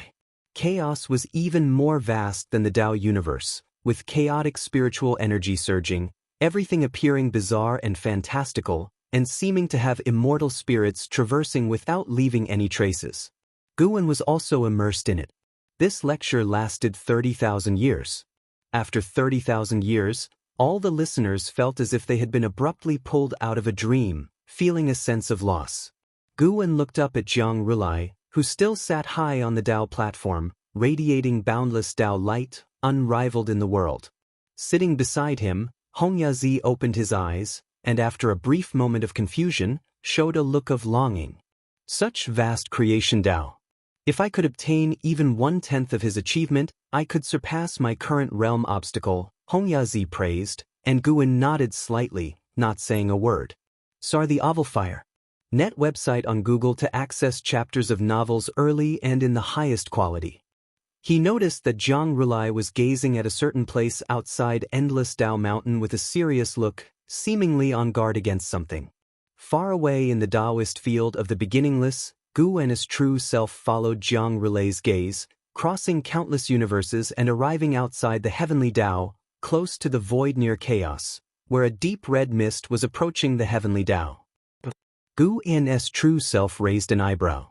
He could sense the incredibly terrifying power within that deep red mist. It should be noted that he was now at the peak of the Xianxia primordial immortal realm. If something could make him feel threatened, it was certainly not simple. Looking towards the celestial court as expected, a large number of immortal gods were flying towards the palace of the pole star, obviously startled by this mysterious force. Since the celestial court was already paying attention, Guwen did not need to worry too much. The celestial spirit great world was located at the edge of the 3,000 great worlds, not within the range of the celestial Tao destiny. For this mysterious force to threaten the celestial spirit great world, it would first have to break through the celestial court's layer of destiny. For the celestial court, destiny was its lifeblood, and it would certainly not let it have its way. Vaguely, Guwen saw some unseen and untouchable threads of cause and effect within the deep red mist, connecting with the 3,000 great worlds of the heavenly Tao. With his cultivation level, it was difficult to perceive these threads of cause and effect without careful observation. It must be known that he primarily cultivated the way of cause and effect. No wonder I have always felt there would be changes in the struggle for the Son of Heaven. It turns out the changes come from outside the heavenly Tao, Guwen thought silently. Although this crisis was not directed at him, he still believed it would be wise to break through as soon as possible. Once I reach a lifespan of 2 billion years, I will break through. Guwen decided in his heart. Meanwhile, at Endless Tao Mountain within the dojo, Jiang Rulai spoke. The path of creation is the cornerstone of the 3,000 great Tao. Even the great Tao itself is a creation. I hope you can understand the profound mystery of creation and attain the Tao soon. After speaking, he stood up. Tens of thousands of listeners also stood up and saluted him. Jiang Rulai sought nothing from his lecturing, yet it was deserving of their bowing in respect. Jiang Rulai transformed into a rainbow light and disappeared into the dim cloud sea. Guan saw him flying in the direction of the celestial court. It seemed that although he had broken free from the celestial court, he still had connections with it. Fellow Daoist Meng, where will you go next? Hongyazi looked at Guan and asked with a smile. Guan heard his inner voice and answered, I plan to continue my journey through the myriad realms of the great Tao. Hongyazi wanted to follow him and see his dojo, but he didn't want to return to the misty immortal court. However, he couldn't bring Hongyazi back to the celestial spirit great world. In that case, why don't we travel together? Hongyazi suggested with a smile. Guan had no objections and nodded in agreement. After all, he was just an avatar. Where he went and what he did would not affect his true self harvesting medicinal herbs. Seeing Guan agree, Hongyazi was even happier. He grabbed Guan's wrist and asked, Then let's go, fellow Daoist Meng. Where do you think we should go first? I want to take a look at the underworld. Just as well, I have acquaintances in the 9 divine mansion of the underworld. The profound abyss ancient tree of the 9 divine mansion is about to bear fruit. Perhaps we can witness a spectacle. Is that so? That's perfect. If you find any errors, ads pop up, ads redirect, broken links, non-standard content, etc., please let us know reports so we can fix it as soon as possible. Chapter 759, Dark Divine Sect. When Guan's avatar traveled to the underworld with Hongyazi, Guan's true form maintained his usual life rhythm, occasionally glancing at the deep crimson mist beyond the heavenly Tao. The sweeping speed of the deep crimson mist was fast, yet slow compared to the vastness of the great Tao, and it wouldn't touch the boundary of the celestial Tao destiny in a short time. It was worth noting that the celestial court hadn't taken any action against the deep crimson mist. Guan saw numerous immortal gods fly into the palace of the pole star, then scatter away together as if nothing had happened. Could it be that the deep crimson mist involved some great cause and effect that made the celestial court cautious? Guan couldn't help but think of Tai Hao. It was unknown when the ethereal celestial emperor would emerge from seclusion. Perhaps the immortal gods were awaiting the celestial emperor. As one great thousand world was completely conquered by another, the struggle for the Son of Heaven became intensely fierce. Both camps were utterly ruthless, casting these 3,000 great worlds into an era of dark turmoil. The greater the survival pressure, the more it would stimulate the birth of exceptionally talented beings. 27,000 years had passed since Zhang Rulei's teaching concluded. On this day, just past noon, Guan rested in the courtyard, his body lying on a rocking chair, gently swaying. I am the true monarch Qigyan. Today I shall rescue the demon emperor. I dare anyone to try and stop me. A domineering roar resounded throughout the world, startling Xinzhen, who opened her eyes before the artifact refining cauldron.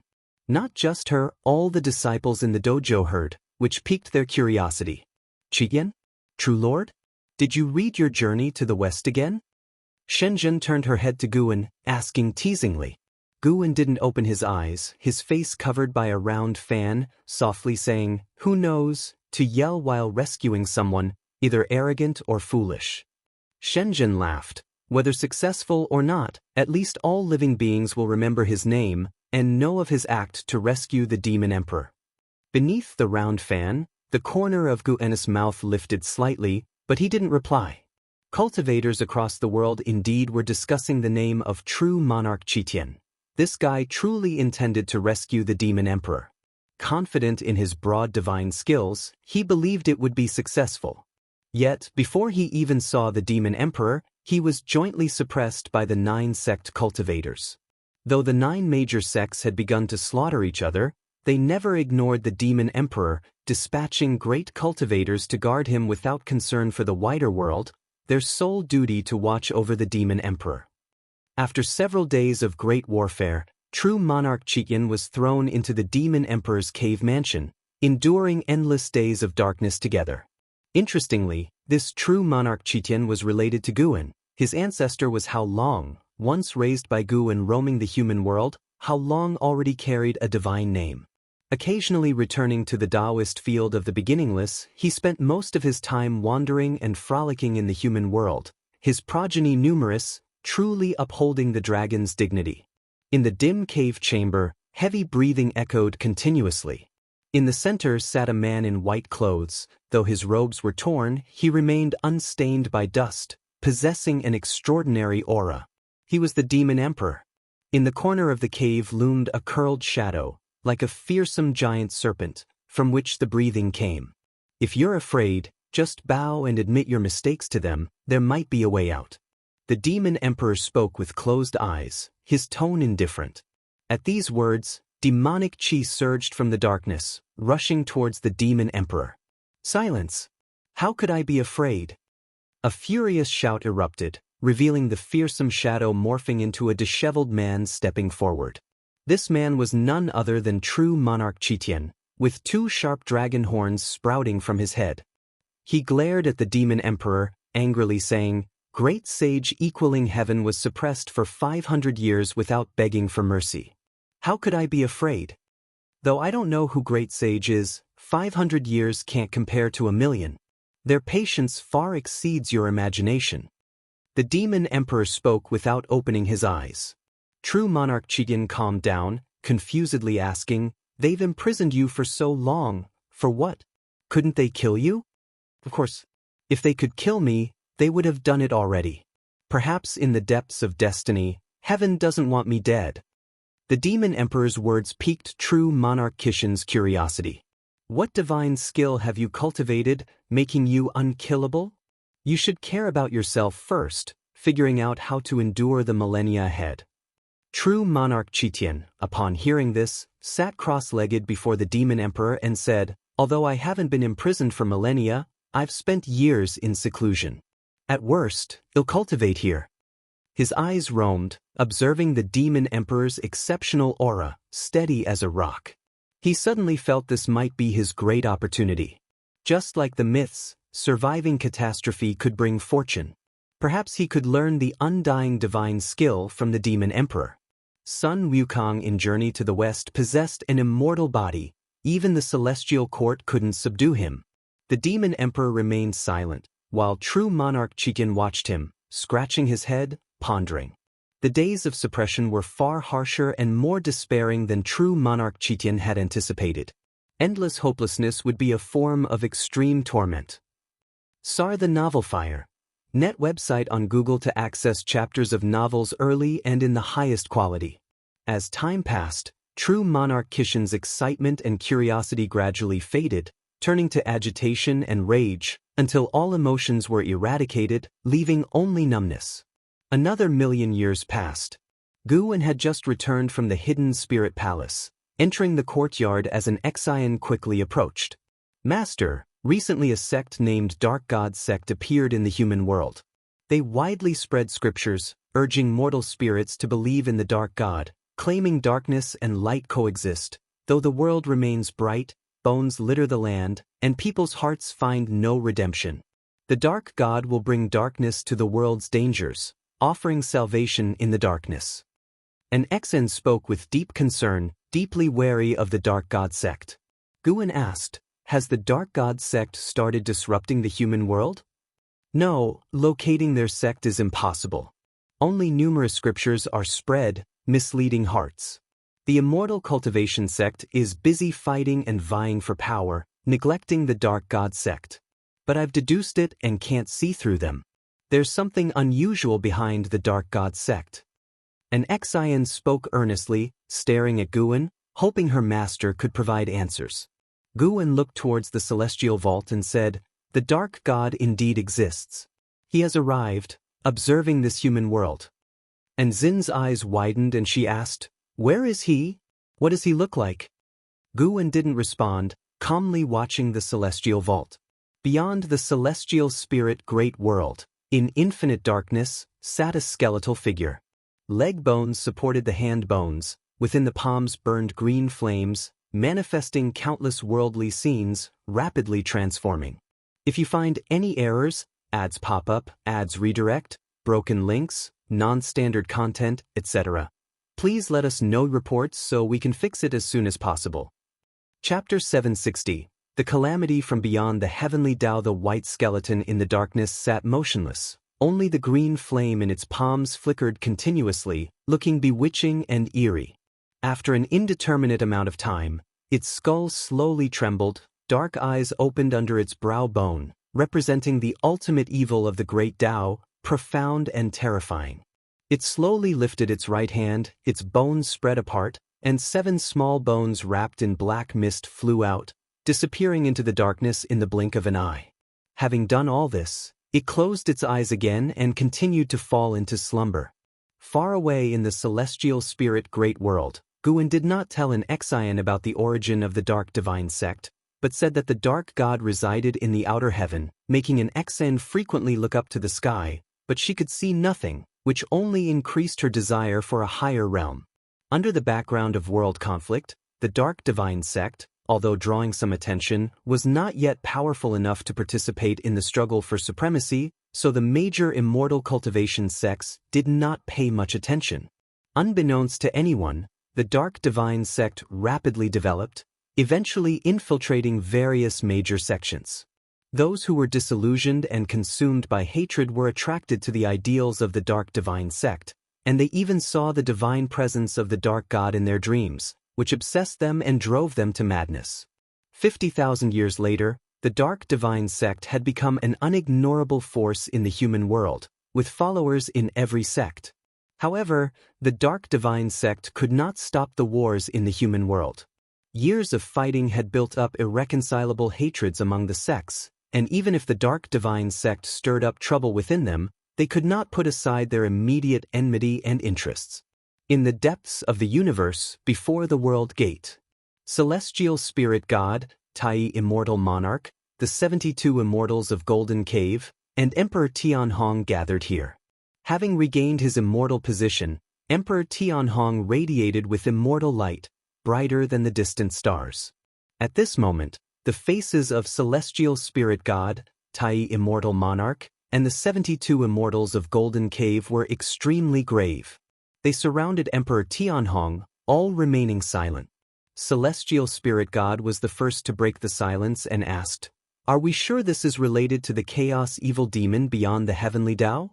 Emperor Tianhong nodded and said, "The chaos beyond the heavenly Tao is vast and boundless. Whether it is truly a chaos evil demon remains uncertain. The only thing certain is that there is an infiltration from beyond the heavenly Tao. Their methods are unbelievable and hard to capture. The celestial court is also observing the changes. One thing I can confirm is that the dark divine sect is a variable from beyond the heavenly Tao." Tai immortal monarch followed up. "The rise of the dark divine sect is indeed too rapid. Without being able to deduce its origin, we can only speculate from the cause and effect beyond the heavenly Tao." The 72 immortals of Golden Cave glanced at each other. Though they remained silent, the worry on their faces grew heavier. As heavenly court immortals, they were indifferent to the beings of the heavenly Tao but held great dread towards everything beyond the heavenly Tao due to numerous stories they had heard. In some respects, their indifference to the beings of the heavenly Tao was because their attention was focused beyond the heavenly Tao. What should we do now? If we let this continue, the celestial spirit great world may really come under the dominion of the dark divine sect. A Golden Cave immortal asked. They were not considering the well-being of the celestial spirit great world's beings but were thinking of Guan. They were now serving Guan, and if the celestial spirit great world were taken over by the dark divine sect, it would certainly affect Guan, which would signify their incompetence. Tai immortal monarch pondered, "Perhaps it is not that difficult. That existence has not instructed us, indicating the crisis is not yet substantial enough to disturb him. With his cultivation level, he should be able to perceive threats beyond the heavenly Tao." These words made sense to the assembled immortals. Xianxia the novel, the NT website on Google to access chapters of novels early and in the highest quality. Guan could face the eternal life venerable, his cultivation level unfathomable. Regardless, although he has not given instructions, we cannot just stand by. Let's investigate together, Tai immortal monarch ordered. The immortals had no objections and soon dispersed. Celestial spirit gods stood at the world gate, watching the departing figure of Tai immortal monarch and could not help but sigh, "Just this composure alone is beyond me." Even knowing the cause and effect related to the dark divine sect beyond the heavenly Dao, Tai immortal monarch did not hastily seek out Gu Wen but continued to act, intending to prove himself. If it were him, he would certainly have sought out Gu Wen, believing Gu Wen possessed greater insight. But then again, if Gu Wen could perceive it, what difference would it make if he asked or not? And if Gu Wen could not perceive it, telling him would not change the already established existence of the dark divine sect. According to his understanding of Gu Wen, even if Gu Wen could not fully understand the cause and effect of the dark divine sect, he would still not be completely unaware of its presence. Celestial spirit God no longer thought about it and turned his gaze to the world gate. Within the celestial spirit great world, the chaotic forces grew stronger, and the matters he could oversee became fewer. Guarding the world gate was his immortal position, a duty he had to ensure. At the very least, he could not allow intruders to break into the celestial spirit great world through the world gate. Celestial Court, Guangfa Immortal Palace. In the vast hall, Li Xuanmiao, celestial destruction god, and hundreds of other immortals sat, maintaining a certain distance from each other. Each presented their dharma aspect, resplendent and beautiful, exuding the unique aura of immortals. Guangfa Tai Guang Divine Venerable sat at the head, overlooking all the immortals in the hall. Today's topic: how should the celestial court deal with the dark god from the chaos? Guangfa Tai Guang Divine Venerable spoke, and the immortals, his disciples, fell into contemplation even before he spoke. A white-haired elder at the front spoke first. The dark god differs from the chaos evil demons we know. He originates from the great Dao, sharing the same source. Simply eliminating his avatar cannot resolve the problem at the root. Perhaps we should start from what he desires. The dark god spreads faith, following a path akin to the celestial courts, relying on worship. If all living beings don't yearn for darkness, he has no opportunity. This statement immediately prompted another immortal to respond. Easier said than done. The battle for the position of Son of Heaven has already begun. The two candidates will not relent, and neither will the immortal factions backing them. How can we end the catastrophe of the 3,000 great worlds? If it doesn't end, the hearts of all living beings will harbor darkness. At this, more immortals began to speak, each offering their opinions, and some even quarreled, making the atmosphere in the hall intense. Li Xuanmiao sat near the front but remained silent, patiently listening. Celestial Destruction God sat at the back and dared not speak lightly, knowing this was a test by Guangfa Tai Guang Divine Venerable, requiring cautious handling. After a long time, Guangfa Tai Guang Divine Venerable interrupted, "None of your strategies can avoid the struggle for the position of Son of Heaven. In your opinion, which is the greater calamity, the one brought by the dark god or the battle for the position of Son of Heaven?" As soon as he finished, the hall fell silent. No immortal or god dared to speak. If you find any errors, ads pop up, ads redirect, broken links, non-standard content, etc., please let us know reports so we can fix it as soon as possible. Chapter 761. Lifespan of 20 quadrillion years. In the grand hall of Guangfa Immortal Palace, it was silent. Those previously impassioned disciples were all silent, each with an unsightly expression, tinged with a bit of embarrassment.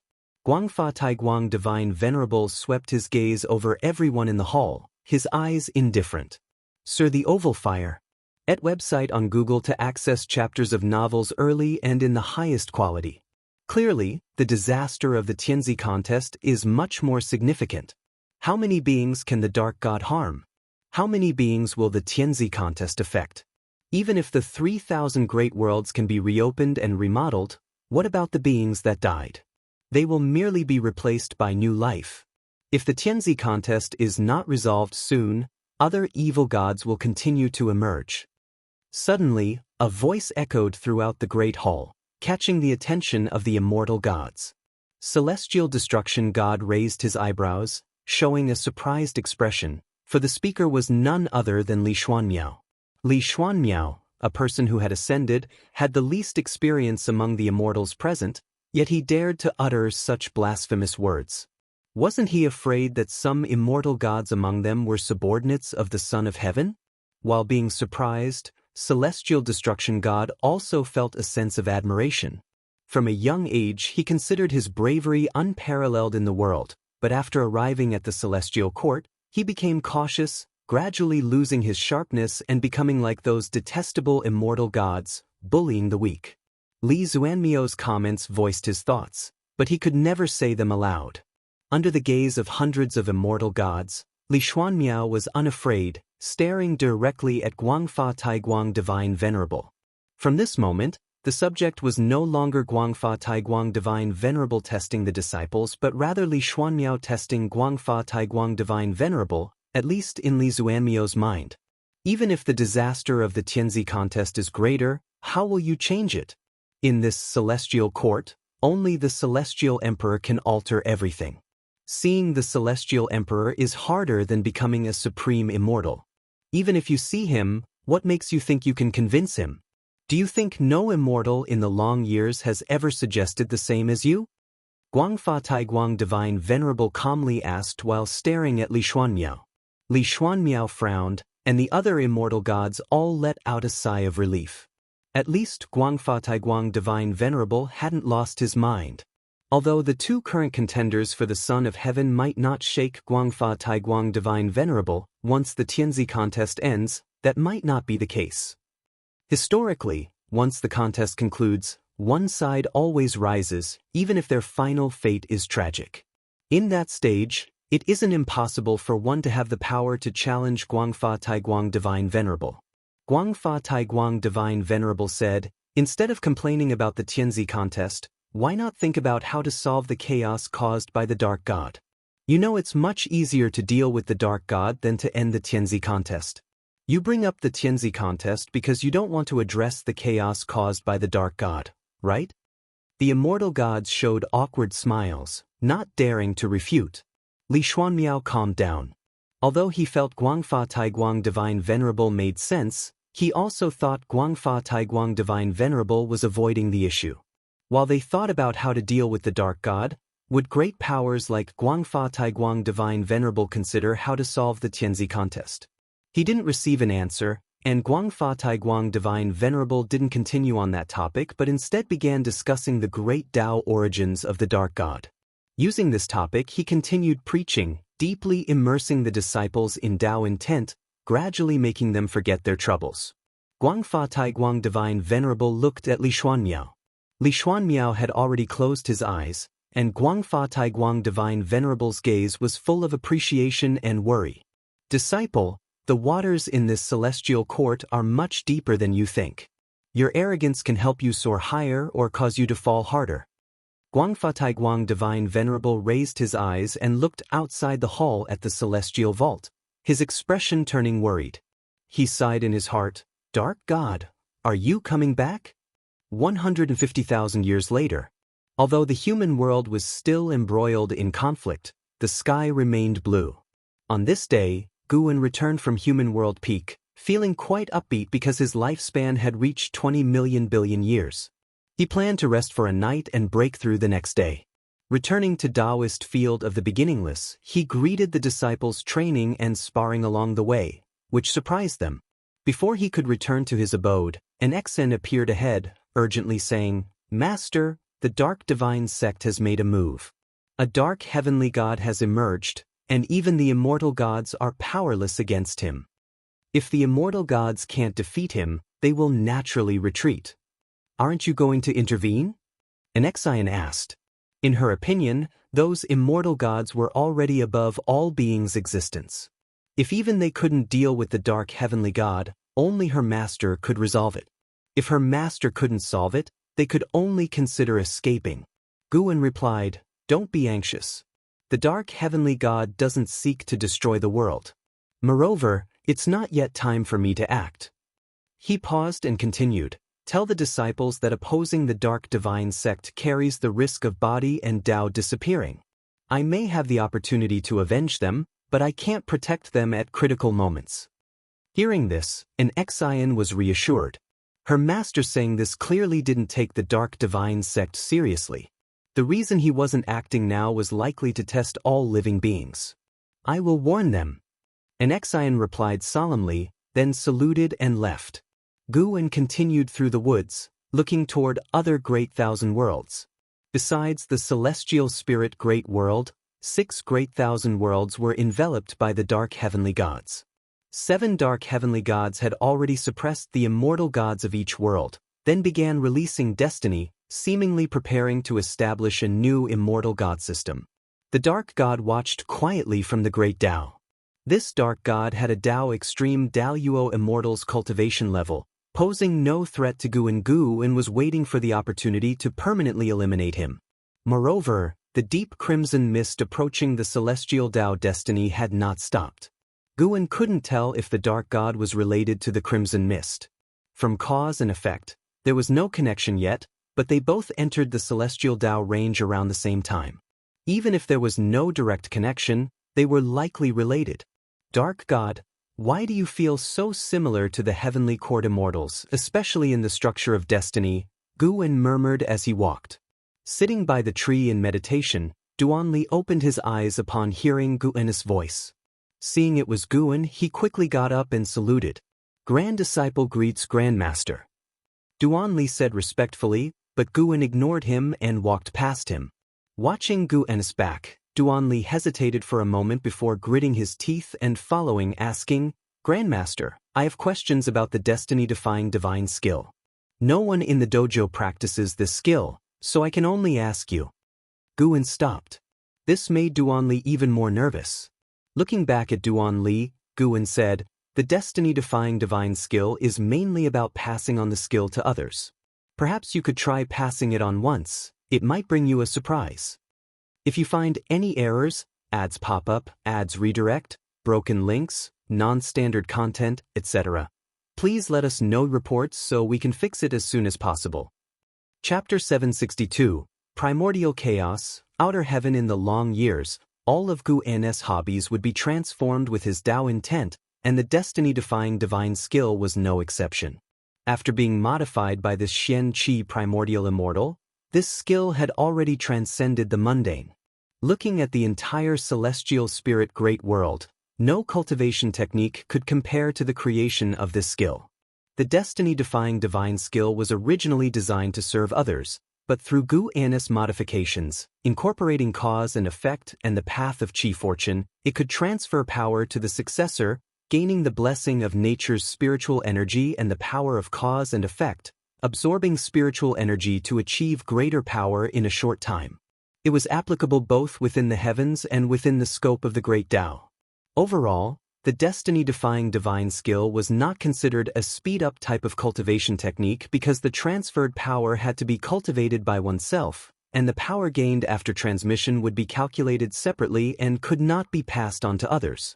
Although it was not a speed-up technique, it could constantly raise a cultivator's upper limit, or rather, transcend the limit. For cultivators with mediocre talent and not outstanding comprehension, the destiny-defying divine skill was a very good path to ascension. Now the spiritual talent of the beings on the 9-spirit continent was very high, but that was only within the celestial spirit great world. On the level of the Dao, it was nothing remarkable. Duanli's talent allowed him to achieve the Dao fruit realm smoothly, but it was almost impossible for him to reach the golden immortal realm. The destiny-defying divine skill was tailored by Guan for him, and the reason for treating him this way was that Guan had waited for him for many years, involving a cause and effect, an old acquaintance. Surprise! Duanli watched Guan leave, pondering his words in his mouth. He believed the ancestral master would not deceive him, but whom should he pass on the power to? Should I also take on disciples? Duanli thought silently, but then he felt he couldn't act recklessly, passing on the power randomly just to become stronger. The person who could inherit his mana had to be someone with both moral integrity and quality. This required careful consideration. Coincidentally, he could set an example for all living beings on behalf of Wuxia. Even if the talent was insufficient, good deeds would always bring good fortune. Duanli's thoughts were suddenly activated, his eyes became bright, and the more he thought, the more excited he became. He felt a sense of finding the meaning of his life's value. The Wuxia disciples harbored no grudges, cultivating for themselves, without contests for power and profit within the dojo. allowing the disciples more time to contemplate the meaning of their cultivation. Mere strength improvement no longer satisfied the Wuxia disciples. They had greater ideals. Protecting all living beings was too vast and empty. This world was so immensely vast that it didn't need their protection yet. What they had to think about was what they could do for this world. Duan Li's thoughts were not enough to gratify Guan. He helped Duan Li not because he hoped Duan Li would become great or accomplished. Compared to Duan Li's thoughts, Guan was now fully focused on breakthrough. He was considering whether to first enhance a Daoist technique for the upcoming breakthrough. So far, he felt that his cultivation technique and divine skills were sufficient. For instance, the myriad Dao extinction skill remained inexhaustibly useful to him as the Xianxia primordial immortal realm's perfection, bringing him new insights from time to time. The last time he broke through, he even advanced his physique in advance. He felt his physical aspects were not lacking. He was missing only the sediment of years and experience. Even adding Gu Xian's life experience, his experiences couldn't compare to those of Xianxia primordial immortals, let alone Dao extreme Daoist immortals. Those great powers would all undergo reincarnation to attain enlightenment, having experienced unfathomably long years beyond mortal spirits' imagination. Their time of cultivation and attaining the Dao far exceeded Guan's. Guan had been pondering a question all along. Would the celestial tribulation become stronger as his strength grew? From the perspective of the celestial spirit great world, it was true. Within the same realm, the stronger the talent and the higher the strength, the stronger the tribulation the prodigies faced. But one couldn't neglect strength because if the strength wasn't enough, dying under the celestial tribulation would be too tragic. In reality, many cultivators indeed died under the celestial tribulation. Additionally, the stronger the tribulation one faced, the more one gained post-tribulation. This was also why many prodigies strove to challenge stronger tribulations with all their might. After much thought, Guan still decided to enhance a Daoist technique as a gesture of reverence towards the evolving celestial tribulation. After all, the tribulation he faced was not something comparable to reality. This night was even longer than the previous nights. Just at dawn, Guan descended the mountain. As usual, he walked slowly, and the disciples along the way couldn't guess that he was going for a breakthrough. They thought he was heading out to idle in the clouds and wild cranes. After leaving the Wuxia Daoist field, Guan arrived at a deserted island, following his usual habit to open the lifespan breakthrough. The breakthrough of 100 billion years of lifespan was nothing for him now, but it could erase the cause and effect of coming and going, which was significant. Even though he hadn't encountered a being stronger than himself, he still chose to remain cautious. You have activated the lifespan breakthrough function. Based on your current realm, the following breakthrough locations have been chosen for you. 1. Path of the Great Dao. Taiqing Deep Realm. 3. Chaos Xian Primordial. 4. Dao Burial Mountain. 6. Outer Heaven. 7. Boundless Yin Yang Inverted Realm. 8. Final and 9. Myriad Dao Divine Source. Many new place names appeared again. That meant these places could nurture existences surpassing the Xianxia primordial immortal. Guan couldn't help but marvel at the profundity of the path of the Great Dao. No matter which realm he reached, the path of the Great Dao was still a place he could break through. The newly appeared place names were all full of allure. Chaos Xian Primordial must be a chaotic region outside the heavenly Dao, but the specifics were unclear. Dao Burial Mountain, where Dao is buried. Outer Heaven, this name was too domineering, making one want to see it. Myriad Dao Divine Source was profound. Its mystery couldn't be discerned for the moment. Guan was also greatly interested in the previously appeared Boundless Yin Yang Inverted Realm and Final End, which made him a bit perplexed. Where would be the best place to break through? After much thought, he felt he could go to Chaos Xian Primordial. At least this place could be pinpointed outside the heavenly Dao scope. Moreover, if he made some noise, it might even distract that deep crimson mist, buying more years for the beings of the heavenly Dao. Guan made the decision immediately. Teleporting to Chaos Xian Primordial will cost 10 billion years of lifespan. Do you wish to continue? Continue. At the thought, the long-lost dizziness struck. Even though his realm was already very high, he still felt this discomfort, which made him have even greater reverence for the lifespan ability. Before he could see the root of his ability, he could never call himself invincible. He grew stronger through the evolution of the lifespan. He wouldn't worry too much about its source since it was meaningless. After all, he gained strength through it. What he needed to do was to take it as a goal and motivate himself further. After a while, Guan felt he could open his eyes. The moment he opened them, he immediately activated the lifespan barrier. An invisible lifespan barrier quickly spread out, making his heart instantly calm. Sar the Nelfer. Net website on Google to access chapters of novels early and in the highest quality. If you find any errors, ads pop up, ads redirect, broken links, non-standard content, etc., please let us know reports so we can fix it as soon as possible. Chapter 763. Tremendous changes in heaven and earth. Guan's eyes reflected the brilliant chaos of the starry sky.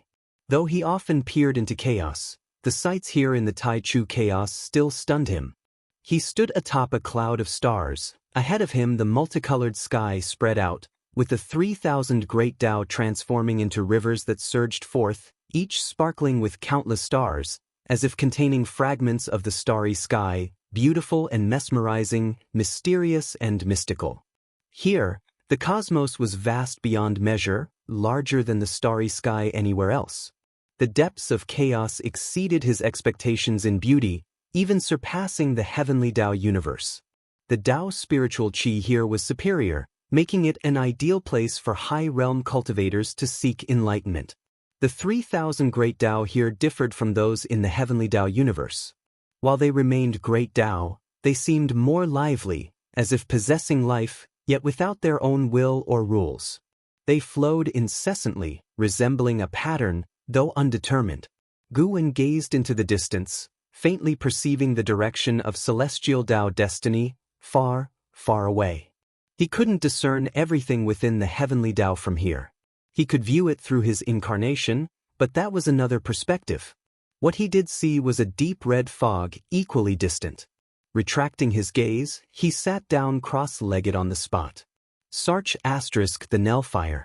NT website on Google to access chapters of novels early and in the highest quality. He prepared to elevate his cultivation technique before beginning his breakthrough. Ultimately, he spent 2 trillion years of lifespan to upgrade the myriad Dao extinction skill to the infinite eternal Dao technique. Fortunately, he hadn't upgraded his technique each time before. 2 trillion years of lifespan during previous breakthroughs wouldn't have been a small amount. Now came the main event. Breaking through to the great realm. For the past dozens of years, he had anticipated the name and fortune of the next realm. He deliberately suppressed this expectation, knowing the joy upon attaining it would be greater the more he anticipated. Inside a dim cave room, the demon emperor sat cultivating. His appearance hadn't changed much, but his demeanor grew increasingly otherworldly. In front of him, true monarch Qian lay on the ground, eyes hollow, lifeless, staring numbly at the cave ceiling. Suddenly, a swirl of black air spread from the dark corner of the cave room. The demon emperor opened his eyes, frowning, while true monarch Qian remained unaware of the anomaly.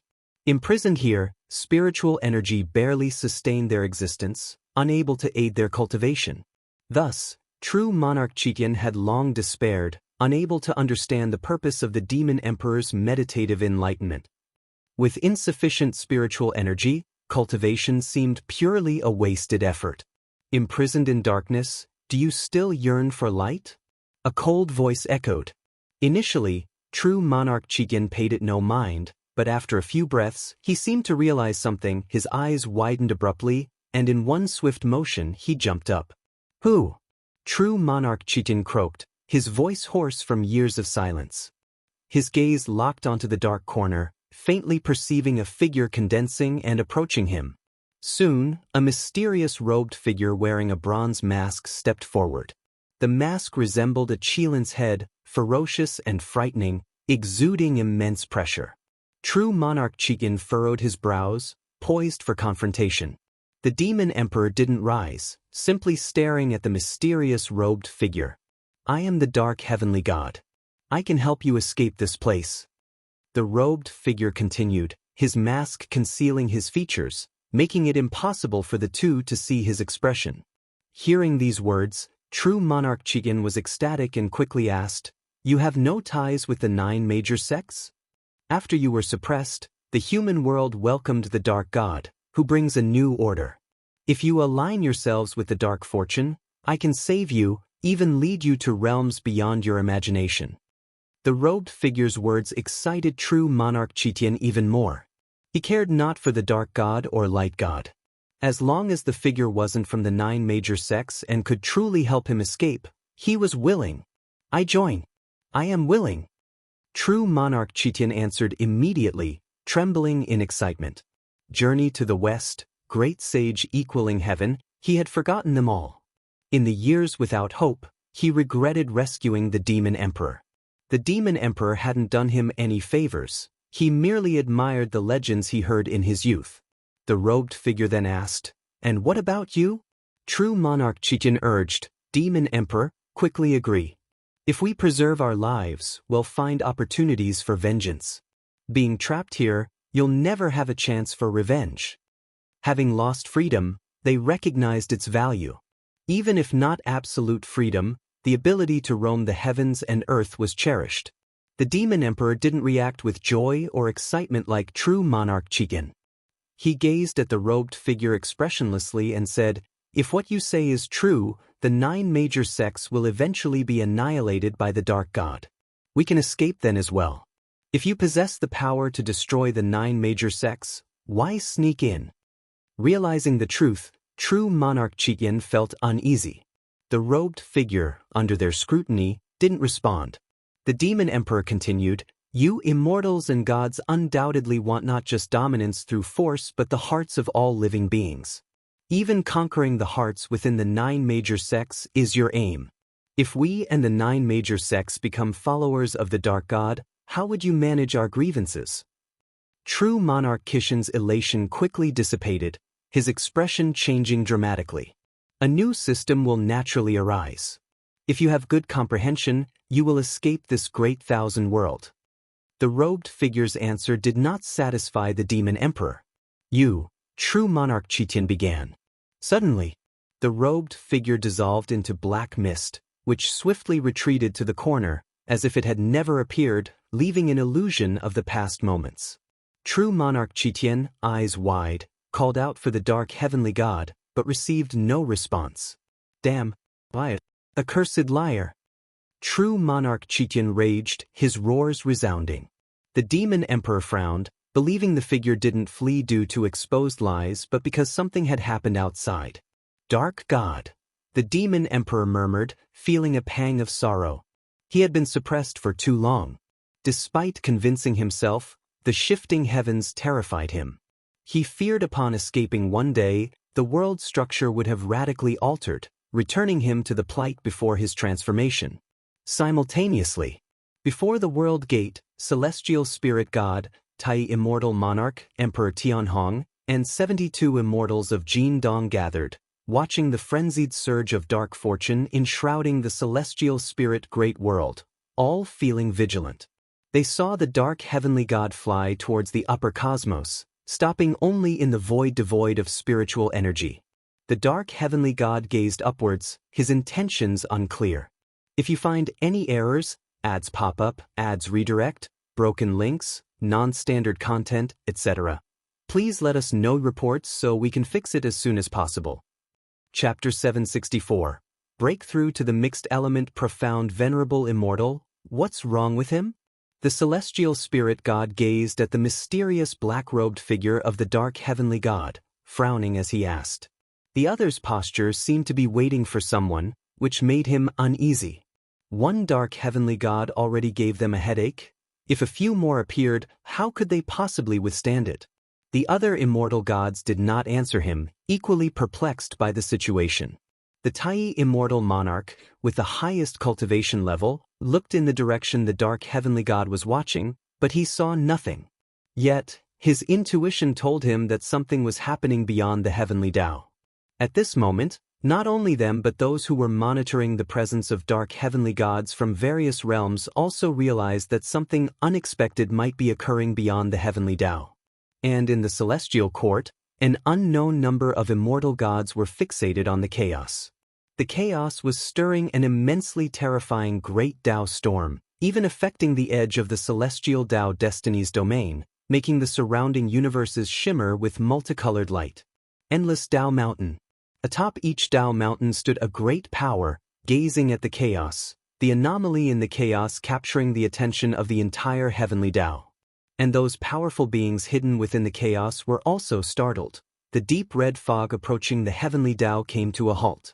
Within that vast red fog, massive figures seemed to rise and fall, looming indistinctly.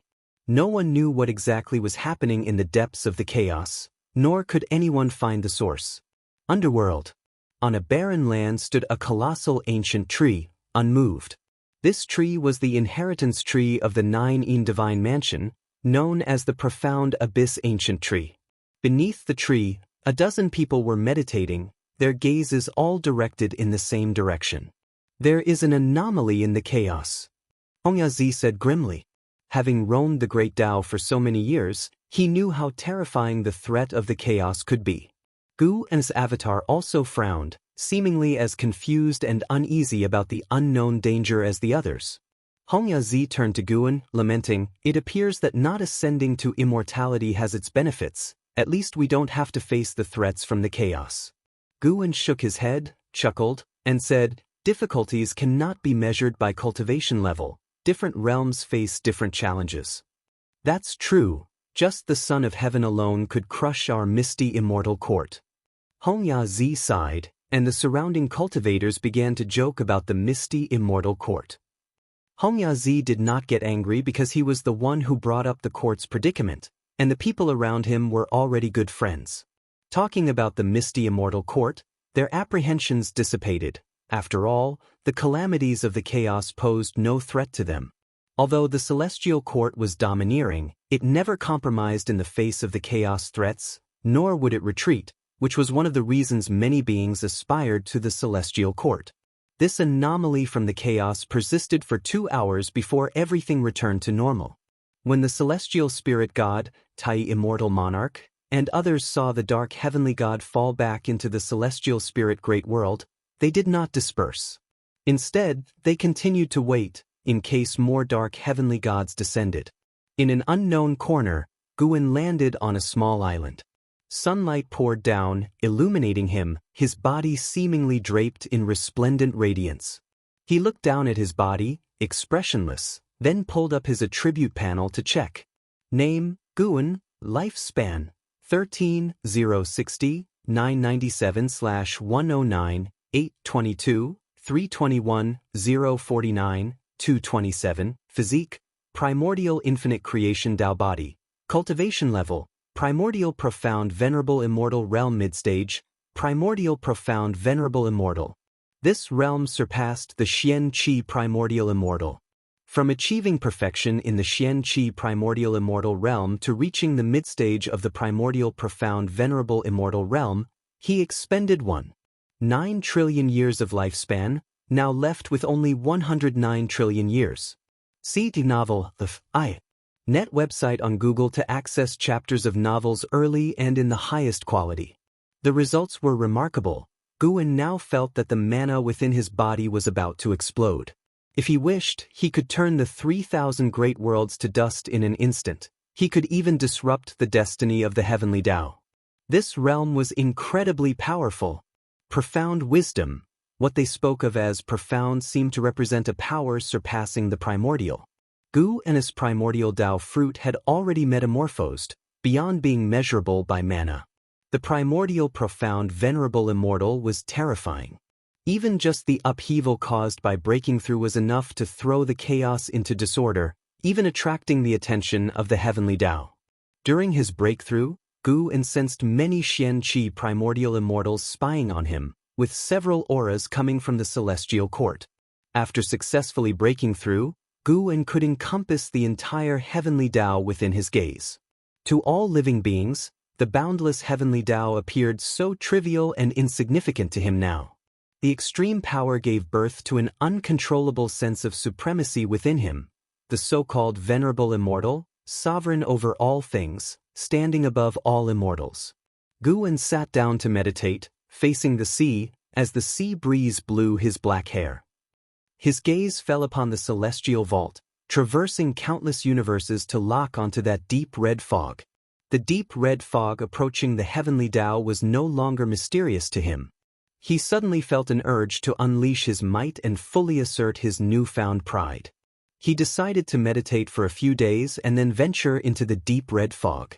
After reaching the primordial profound venerable realm, the celestial court could no longer pressure Guwen. Even the ethereal celestial emperor might be stronger than him, or some celestial Tao venerables might have reached such a realm, but he was not afraid. No realm had ever given Guwen such enlightenment, seeing through all things, possessing the great divine power to destroy everything, making it impossible for him to convince himself that he was still weak. Thorough and genuine strength could pivot any Tao heart. Guwen was striving hard to restrain this change in mentality. He withdrew his gaze, looking toward the end of the sea horizon, lost in thought. The sea wind fluttered his black robe and swept his hair strands. He didn't blink, his gaze was as serene as the vast ocean ahead. The sun gradually set, the twilight glow swept across Guwen's face, and his expression remained unchanged from beginning to end. Sunset and moonrise. Days passed by.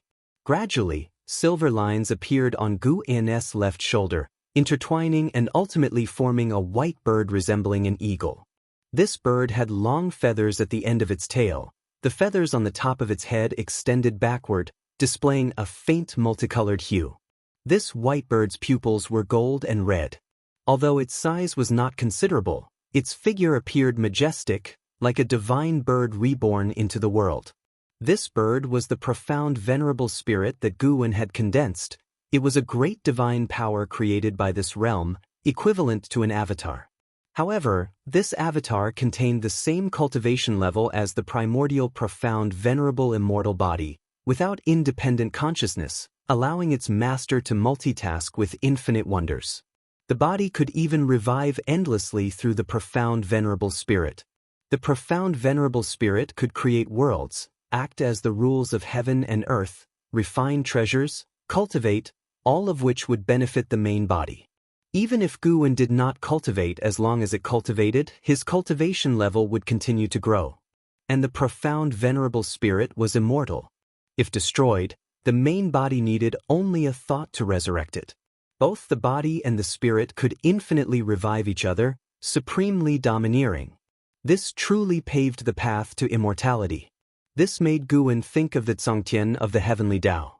He suspected that the heavenly Tao was indeed created by an immensely strong entity, and the so-called Zongtian was the manifestation of that entity's profound venerable spirit.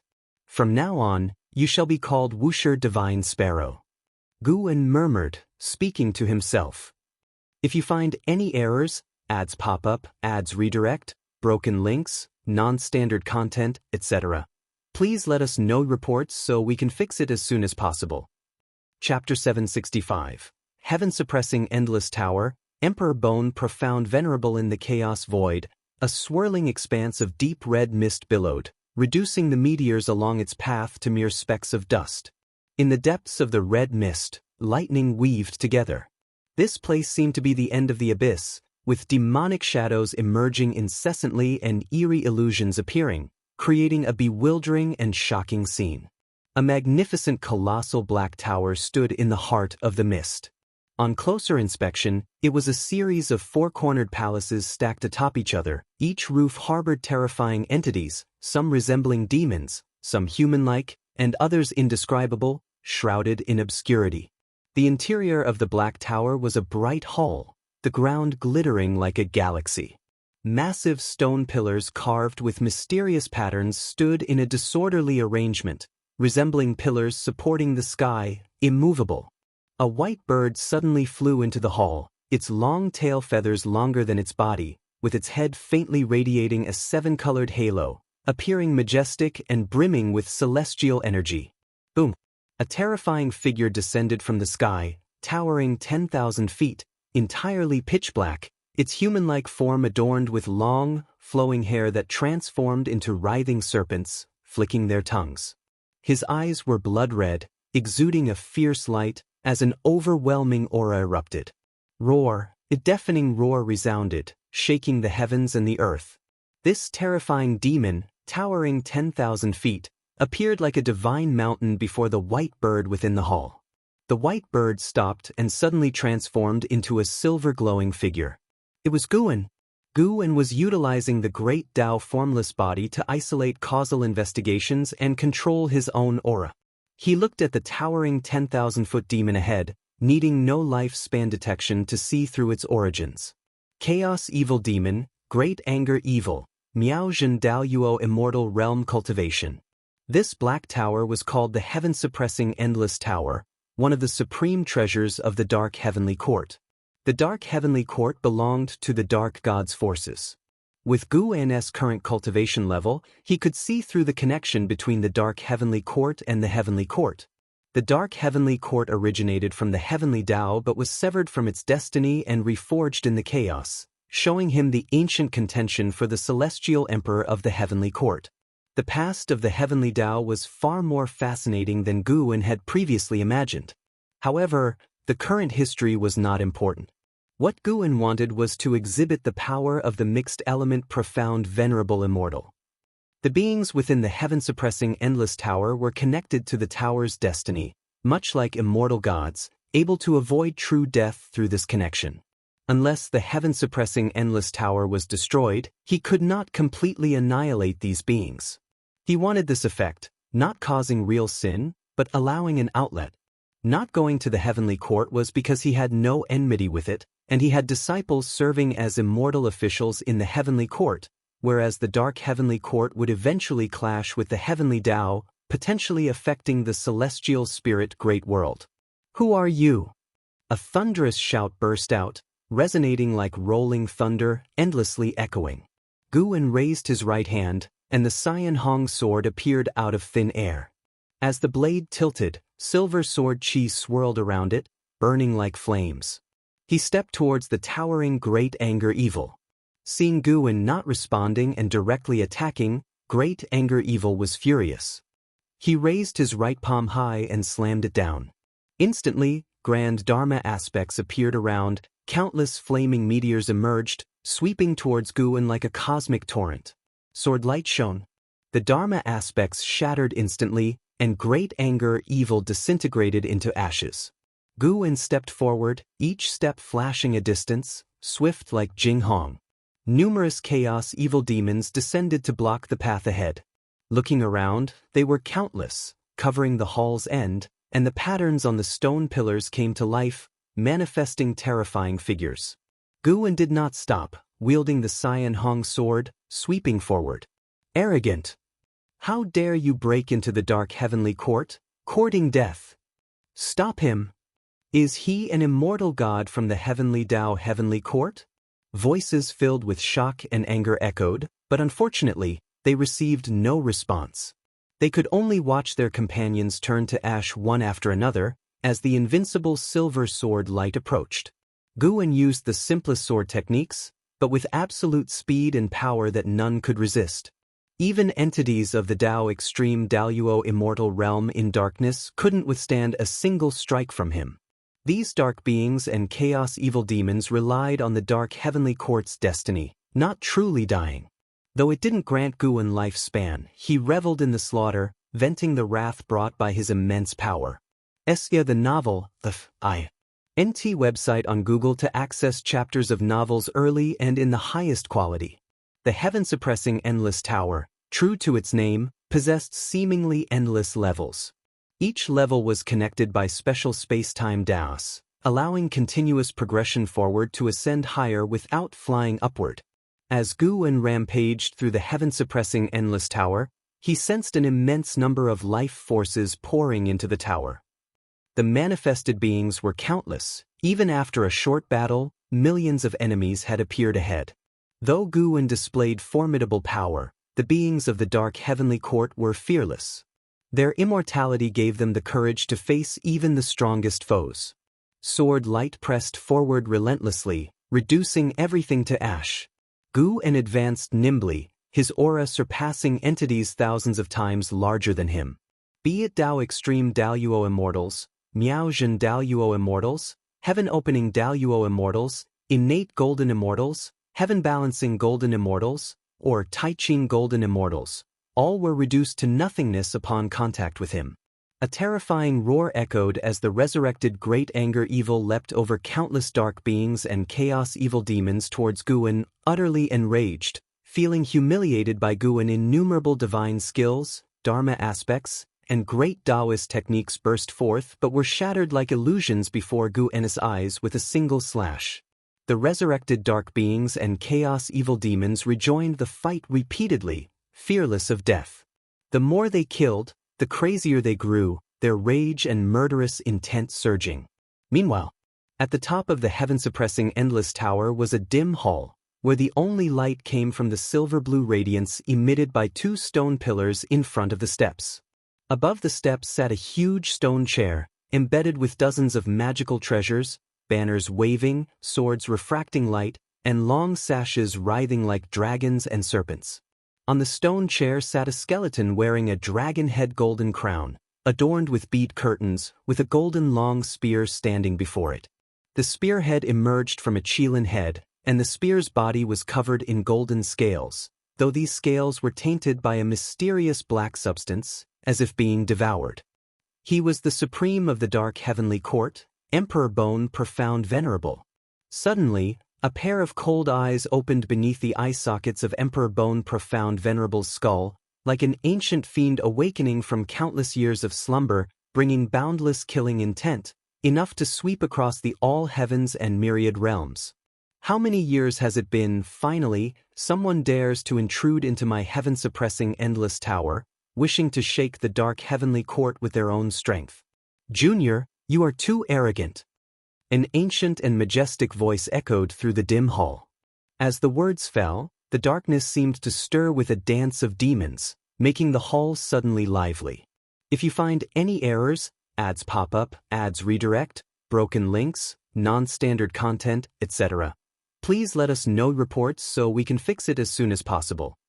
Chapter 766, Reminiscence of Demonslaying. The voice of the Emperor Bone Profound Venerable passed through layers of palaces, falling into Guan's ears, and also reached the dark creatures and chaotic demons pushing forward in waves. Their morale surged, and their roars became even more clamorous. Guan remained unmoved, continuing to kill his way forward. The person shining with silver light all over appeared filled with killing intent, but in fact he had already closed his eyes. With every swing of his sword, old memories emerged.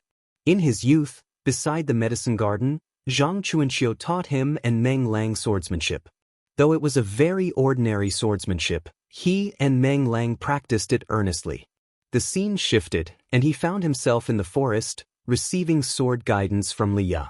The wind blew, and the scene in the forest suddenly changed to a memory of him instructing Su Han. Flashes of the past continually appeared in Guan's mind, his sword growing faster, as if he wanted to sever the past. Crush! The ground of the palace ahead suddenly shattered. A giant dragon head as large as a mountain burst out, swallowing towards Guan. Along the way, many dark creatures and chaotic demons were swallowed by it. A flash of sword light.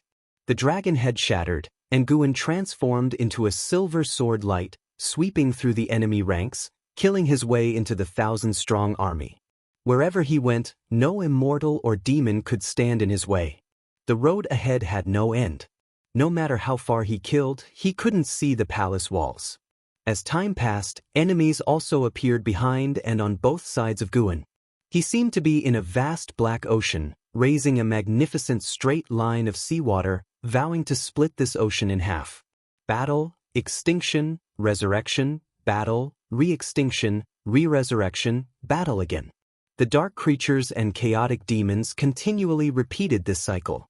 At the edge of the black ocean, a figure appeared out of nowhere. It was the true form of Yuan Luo. After the destruction of the Chengkuan sect, Yuan Luo recovered his memory and learned that the struggle for the Son of Heaven was imminent. He thus escaped the range of the heavenly Tao. Recently, he returned to the Dark Heavenly Court, his true form a Chaos Grudge Luo, which allowed him to easily join the Dark Heavenly Court. He planned to make a comeback during the descent of the Dark Heavenly Court upon the Heavenly Tao, sweeping across the celestial spirit great world. The Chaos Grudge Luo had once brought disaster to the 3,000 great worlds, but his true form within the Dark Heavenly Court counted as nothing. In this heaven-suppressing endless tower, he appeared insignificant. How is this possible? Yuan Luo's eyes widened in horror as he looked towards the distant silver sword light. He had lived for countless years, yet this was the first time he had witnessed such a scene. This was the heaven-suppressing endless tower of the Dark Heavenly Court. In all his years, he had neither seen nor heard of anyone daring to breach it alone. He couldn't see the true form of the other person clearly. The more he couldn't see, the more uneasy he felt. The opponent gave him a sense of resolute determination. He gritted his teeth and immediately charged forward. Crossing the vast black ocean, a silver sword light illuminated his face, causing him to widen his eyes, reflecting the image of a sword in them.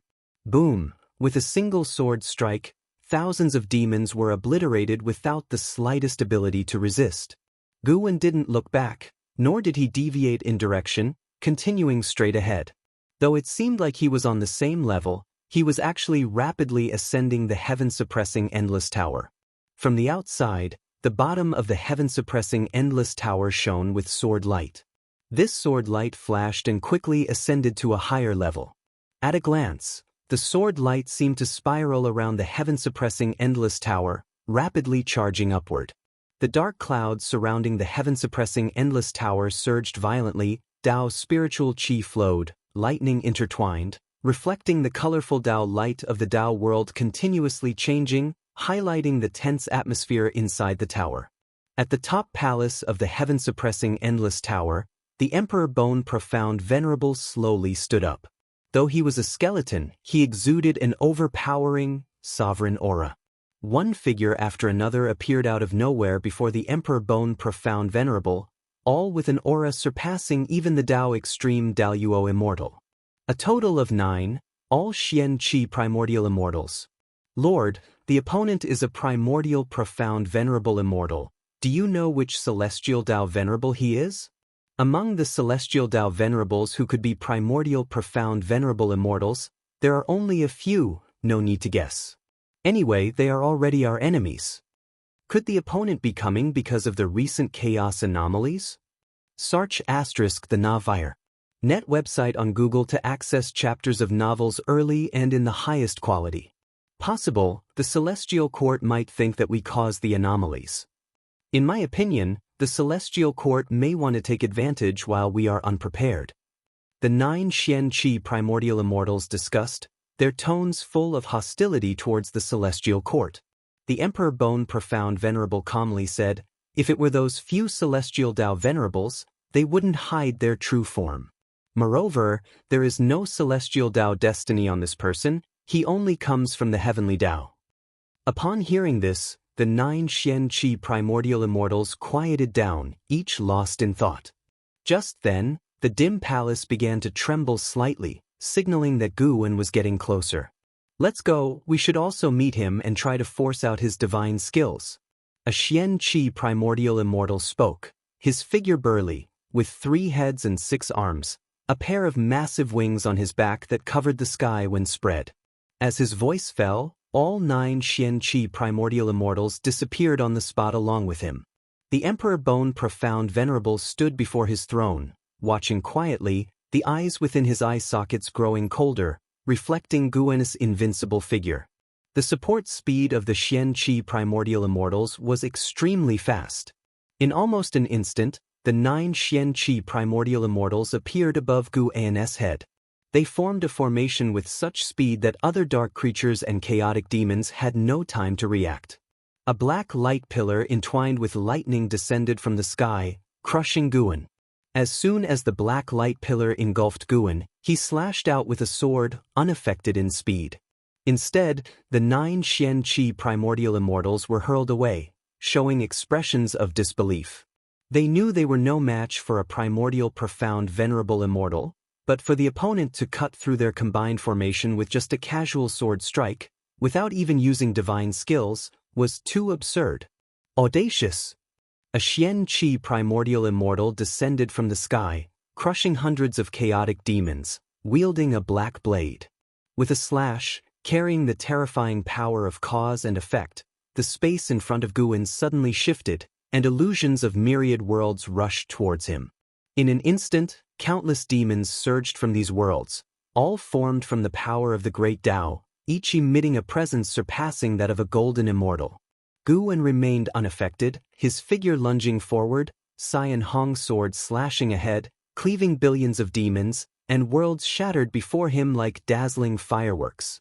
The Xianxia primordial immortal widened his eyes, yet before he could speak, Guwen flashed before him, slicing him in half, and immediately, the two halves disintegrated into flying ash. In front of Guwen, he was no different from the other dark creatures and chaotic demons. The other 8 Xianxia primordial immortals attacked one after another, but all fell to Guwen's single strike. Guwen's thoughts were still immersed in memories. This battle was both an outlet for his powerful impulses and a way for him to cultivate his heart. The swelling of his Tao heart made him feel it was not a good sign. He needed to wake up.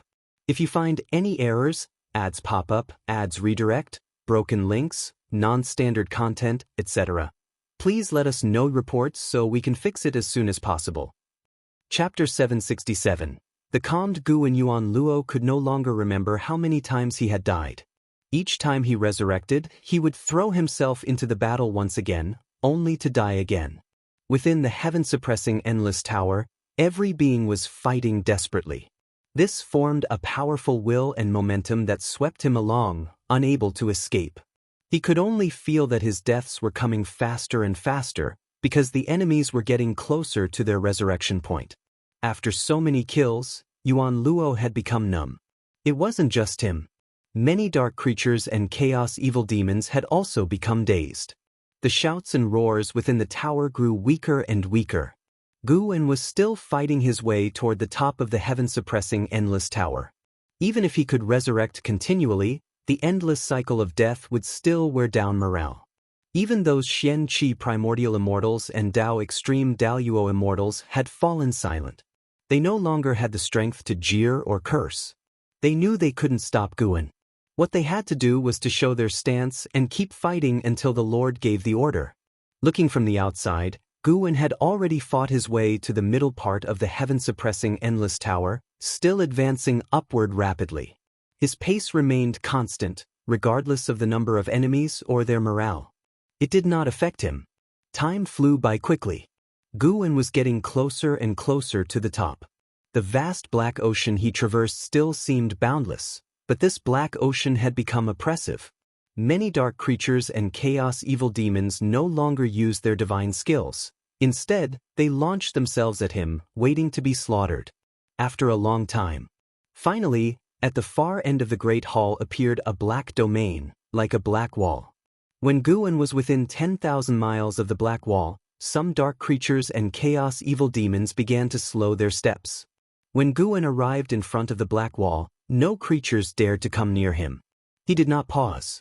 With a single strike, he shattered the black wall. See Tich Novel Fire.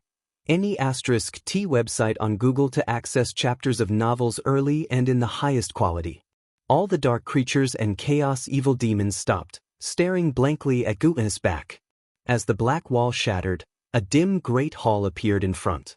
Countless dark creatures and chaos evil demons knelt together, creating an incredibly magnificent scene like surging tides. They were all worshipping the Emperor Bone Profound Venerable. At the end of the dim great hall, the Emperor Bone Profound Venerable stood on the steps, coldly staring at Guwen. After stepping into the dim great hall, Guwen stopped. In the silver sword light, he opened a pair of golden red eyes. It was the Absolute Void Eye. Seeing the Absolute Void Eye, the Emperor Bone Profound Venerable's gaze changed subtly. What kind of eyes are these? It was the first time he had seen these eyes, which inexplicably reminded him of the Immortal Emperor's eye, but the Immortal Emperor's eye did not give him such a strong sense of oppression. Although they were both primordial profound venerable immortals, The Emperor Bone Profound Venerable felt that he might not be the opponent of Guwen with the absolute void eye opened. Junior, you are not an immortal of the Celestial Court. Your killing intent is fading. Why have you come? The Emperor Bone Profound Venerable asked calmly. His composure also reassured his billions of subordinates. Countless dark creatures and chaos evil demons stood outside the hall, watching the confrontation between him and Guwen. At this moment, no one dared to shout. They all held their breath, waiting for the battle that could erupt at any moment. Guwen raised the Cyan Hong sword, pointing it at the Emperor Bone Profound Venerable. The silver sword light did not fully cover his figure. It was clear that his robe was fluttering, fully displaying the demeanor of a sword immortal. No, he couldn't be described as an immortal. All the creatures of the dark heavenly court side looked at Guwen with eyes full of fear and dread. Even now, they did not dare to be certain that the Lord could surely defeat this person. Seeing Guwen's lifted sword, the Emperor Bone Profound Venerable's eyes narrowed. His white bones began to ignite with black flames, which quickly covered his skeleton, forming a black battle armor with surface scales reflecting a metallic cold light. Strands of black chi symbolizing the great Tao circled around the armor. Guwen took a step toward the Emperor Bone Profound Venerable. With each step, his momentum burst forth, rising higher and higher, causing all the creatures outside the hall to change their expressions. Regarding the Emperor Bone Profound Venerable's question, Guwen heard it but was too lazy to answer. Having fought to this point, naturally he intended to strike down the Emperor Bone Profound Venerable. Of course, he wouldn't destroy the heaven-suppressing Endless Tower. He was just here to vent.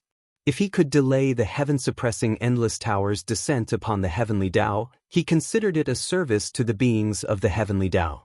The Emperor Bone Profound Venerable's eyes narrowed, and the billowing black chi expanded abruptly, altering the hall's space. Instantly, the two were transported to a dark void. Here, apart from them, nothing else existed. The black chi on the Emperor Bone Profound Venerable rapidly condensed into a long halberd. This was not his magical treasure but his profound venerable spirit.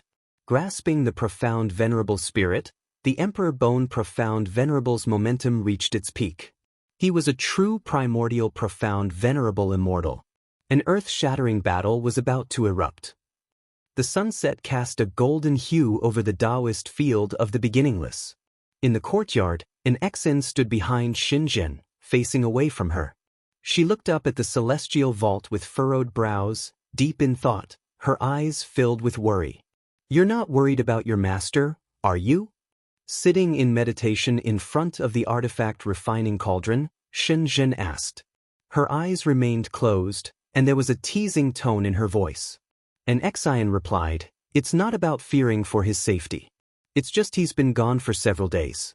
I worry the Dark God might seize the chance to descend upon the human world. With his power surpassing the immortal gods, slaughtering the entire human world might take just a blink of an eye." Shenzhen shook her head and laughed softly. If the Dark God wanted to annihilate all living beings, why would he spread the scriptures of the Dark Divine Sect? Hearing this, Anexen felt it made sense. But over the years, she had learned too much about the deeds of the Dark Divine Sect, causing her unease. She always felt that the Dark God was different from the previous enemies of the world, and he could bring unimaginable calamity. Moreover, with her master suddenly disappearing for several days, she couldn't help but worry. Indeed, the Dark Divine Sect won't massacre all living beings. You can rest assured. A light laugh sounded, startling an Exen. She turned to see Guwen, dressed in white, walking into the courtyard. An Exen was overjoyed and then sighed in relief. She stepped forward, greeting Guwen, and curiously asked, "Master, where have you been these past few days?" Guwen smiled. "It's a long story.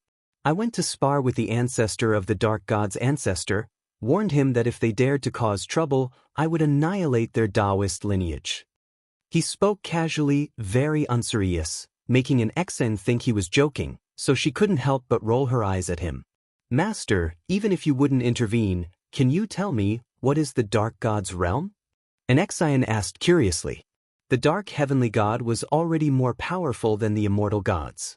How strong must the Dark God, who surpassed the dark heavenly god? B. Guwen replied, many realms higher than the celestial spirit god. Not to mention their celestial spirit great world. Even in the 3,000 great worlds, there aren't many who can match him. As he spoke, he reminisced about the battle with the Emperor Bone Profound Venerable. After sparring with other primordial profound venerable immortals, his inflated Dao heart finally stabilized. He was very strong, but not enough. After all, if he wanted to completely kill the Emperor Bone Profound Venerable, it would still take a lot of effort. If you find any errors, ads pop up, ads redirect, broken links, non-standard content, etc., please let us know reports so we can fix it as soon as possible. Chapter 768. In the battle with Emperor Bone Profound Venerable, it seemed like Guwen had won, but the Emperor Bone Profound Venerable had countless ways to escape. If it were a life-and-death struggle and the enemy escaped, how could it be considered a victory? Moreover, the heaven-suppressing Endless Tower was only a part of the Dark Heavenly Court, the elite force dispatched by the Dark Heavenly Court to the Heavenly Dao. Destroying the heaven-suppressing Endless Tower did not mean destroying the Dark Heavenly Court. It could only result in greater enmity. Recalling the previous battle, Guwen grew increasingly vigilant. He realized he had been too careless. Relying on the great Dao formless body and his own strength, he had rashly infiltrated the enemy's stronghold. This time it was satisfying, but he shouldn't do it again in the future. Guwen warned himself thus. And Xian asked a few more questions about the Dark God. Only after she was completely reassured did she leave. Guwen did not return to the house but sat on a bench in the courtyard. He raised his right hand, and the Wuxia divine sparrow appeared at his fingertips. Shenzhen turned his head to look at him, just in time to see him admiring the Wuxia divine sparrow. What kind of bird is this? It's so handsome. Shenzhen couldn't help but ask. Guwen threw the Wuxia divine sparrow towards her and introduced, from now on, call it the Wuxia divine sparrow. It's a kind of strange bird I found outside. He concealed the origins of the Wuxia divine sparrow. It wasn't due to any specific intention, he simply found it amusing. Shenzhen caught the Wuxia divine sparrow, which tilted its head and started to nuzzle her face, making her love it even more. Sar the Nifire. Et website on Google to access chapters of novels early and in the highest quality. After playing with it for a while, she couldn't help but start touching it. She held the Wuxia divine sparrow and began to examine it, even prying open its legs. Guwen, is it a male or a female? Shenzhen's question made the corner of Guwen's mouth twitch. He quickly said, this is a spirit bird, born of the creation of heaven and earth, without distinction of male or female. Don't be too disrespectful to it. Guwen felt very uncomfortable seeing her reach under the Wuxia divine sparrow. Spirit bird. Shenzhen responded, continuing to fiddle with the Wuxia divine sparrow. As night gradually fell, the Daoist field of the beginningless remained calm, and the nine-spirit continent looked the same as always, with spots of starlight appearing under the night sky. Those were the lights of human settlements within the cities, and the majestic world gate stood unmoving, as if aiming to pierce the outer heaven. Compared to it, all things seemed insignificant. The nine-spirit continent, and indeed the entire world, seemed very peaceful that night. No one knew that the world's mightiest being had just ascended to a higher level, gaining the power to overturn everything. In the chaos void, deep red fog was surging, and the heaven-suppressing endless tower inside showed no signs of change. In the dim palace at the top, the Emperor Bone Profound Venerable sat on the throne as a skeleton, eyes icy cold. 9 Xianxia primordial immortals stood in a row, their faces extremely grim. Although Guwen had left, the scenes of the previous battle constantly replayed in their minds, weighing heavily on their hearts. Their greatest pride was shattered by the Lord's humiliating defeat, leaving them disoriented. Was this journey to the heavenly Dao truly destined for success? Would it be a one-way trip with no return? The Emperor Bone Profound Venerable was equally disturbed, his mind occupied by Guwen's piercing eyes. Shrouded by those eyes, all of the Emperor Bone Profound Venerable's divine skills seemed insignificant. It had been a complete and utter defeat, with no chance of victory. Was it an illusion, Or did the opponent truly have the power to annihilate him?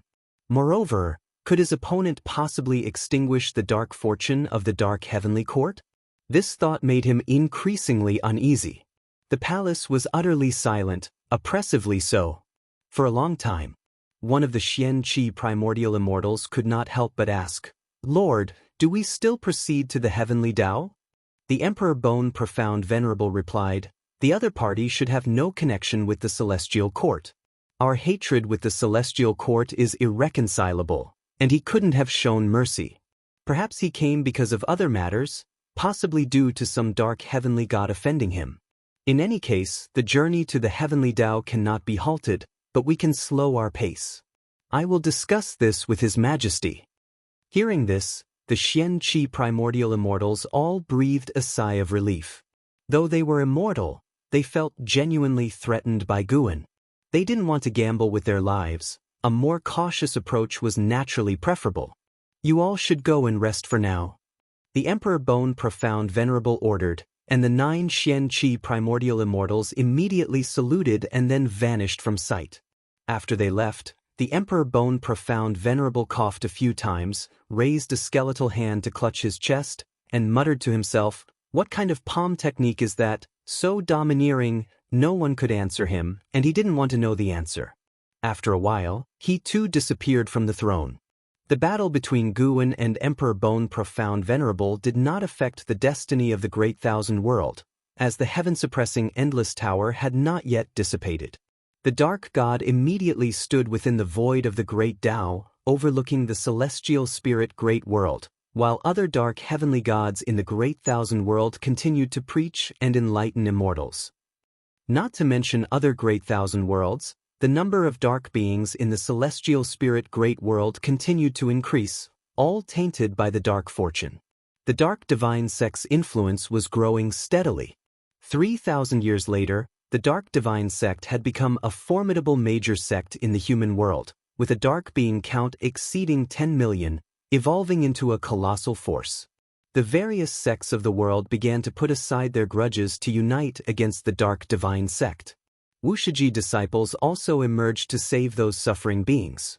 Once infused with the dark heavenly court's fortune, beings would become violent, and their inner desires would be infinitely magnified. Hence, dark beings committed countless atrocities, and the dark heavenly gods did not see this as a bad thing. Prolonged savagery would plunge the human world into despair, and in the depths of despair, it was easier to fall into darkness. On this day, just past noon, Guan, clad in blue, walked along a mountain ridge with the Wuxia divine sparrow perched on his right shoulder. The blood prison great saint followed behind, glaring indignantly at the Wuxia divine sparrow. Although this foul bird couldn't speak, it made him feel his status was threatened. "If you have something to say, say it. Why do you keep following me?" Guan asked without looking back. After years of cultivating his mind, he had returned to his pre-breakthrough state, becoming exceptionally calm. The blood prison great saint quickly replied, "Nothing, I just wanted to see if you need me for anything. You can command me anytime." "Then I order you not to follow me now," Guan said casually, causing the blood prison great saint to halt immediately, looking at Guan with an embarrassed expression. He truly felt out of favor, blood prison great saint thought despairingly. The corners of Guan's mouth twitched slightly. He wanted to ask, when had he ever favored him? Go find Zer and assist him. I'll guide you in your cultivation when you return. Guan's voice reached the blood prison great saint's ears, filling him with joy. He quickly thanked Guan and then vanished from the mountainside. Guan paid no more attention to him and continued to stroll forward. He did not go to observe the state of the 3,000 great worlds. He was enjoying the scenery along the way, contemplating how to remodel the dojo. He planned to construct some wonders imbued with different Tao intents for the disciples to comprehend. If you find any errors, ads pop up, ads redirect, broken links, non-standard content, etc., please let us know reports so we can fix it as soon as possible. Chapter 769. The Unstoppable Momentum of Darkness. 1 month after the blood prison great saint left, the Daoist field of the beginningless underwent some changes. At dawn, sunlight passed over the mountains, shining on a spot between the peaks. In the midst of two mountains stood a circular structure with a diameter exceeding a mile. Within the white courtyard walls stood numerous stone pillars. Each pillar was intricately carved with complex and mysterious runes. And Zizai, dressed in a white embroidered robe, led dozens of disciples into the structure. His demeanor was elegant now, with a long beard giving him an air of a grandmaster. This is the Great Tao Institute, established by our ancestors specifically for contemplating the Great Tao. You have all begun to enter the path. You can come here to cultivate in the future. And Zizai walked at the front, explaining to them. The disciples looked around, feeling very curious, though some were distracted. Great senior brother, you are the foremost of the third-generation disciples. Why don't you go out and bring glory to Wuxia? One disciple couldn't help but ask. This remark prompted immediate follow-up questions from other disciples. Presently, the Dark Divine sect wreaks havoc, and various sects around the world have ceased hostilities to join forces against it. Yet even so, the Dark Divine sect's momentum continues to grow. All Wuxia disciples possess a sense of justice and are frustrated by the Dark Divine sect's unstoppable rise. Unfortunately, Wuxia has regulations. To leave the mountain, one must at least reach the Zizai Immortal realm. With Wuxi's foundation and the disciples' talents, reaching the Zizai Immortal realm is not difficult. However, even so, it requires time. The disciples brought by Zizai to the Great Tao Institute had not yet reached the Zizai Immortal realm. They were concerned about the world but unable to venture out, leading to impatience. And Zizai turned to look at them, smiling, "You all are still too young. Do you know how many disasters have occurred before? This time is different. The Dark Divine sect comes from beyond the heavenly Tao. It's said that even the immortal gods cannot defeat them," a female disciple said worriedly. And Zizai replied irritably, "Since the immortal gods can't prevail against them, do you still wish to save the world? We may not be able to defeat the dark heavenly gods, but there are certainly beings within the Dark Divine sect that we can overcome. Moreover, we can save the suffering masses and fulfill our responsibilities," another disciple answered passionately, inspiring others to agree. Born on the 9-spirit continent, they didn't suffer the hardships of mortal spirits. Their immortal cultivation was not for longevity or superiority. From a young age, they were instilled with a sense of mission, to serve the world and its beings. The isolated 9-spirit continent, given the best cultivation conditions by their ancestor, demanded they repay all living beings and extol their ancestors' virtues. And Zizai looked at them, feeling both helpless and gratified.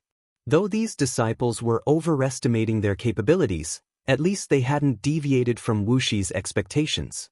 And Zizai himself had endured hardships to reach this day. Having ventured out for training, he comprehended the nature of disciples from other sections. Those with ideals benefiting all living beings were rare. "I have my responsibilities. I won't go out, and you shouldn't think of leaving prematurely either." And Zizai stated firmly, his tone allowing no dissent. A powerful aura erupted, changing the complexion of all disciples. In their memory, and Zizai always maintained a gentle demeanor, a reason they dared to voice such concerns. But facing his true aura now, they realized his authority in Wuxia wasn't solely due to seniority. The Great Tao Institute fell into silence. At that moment, a sound of something piercing the air came from afar.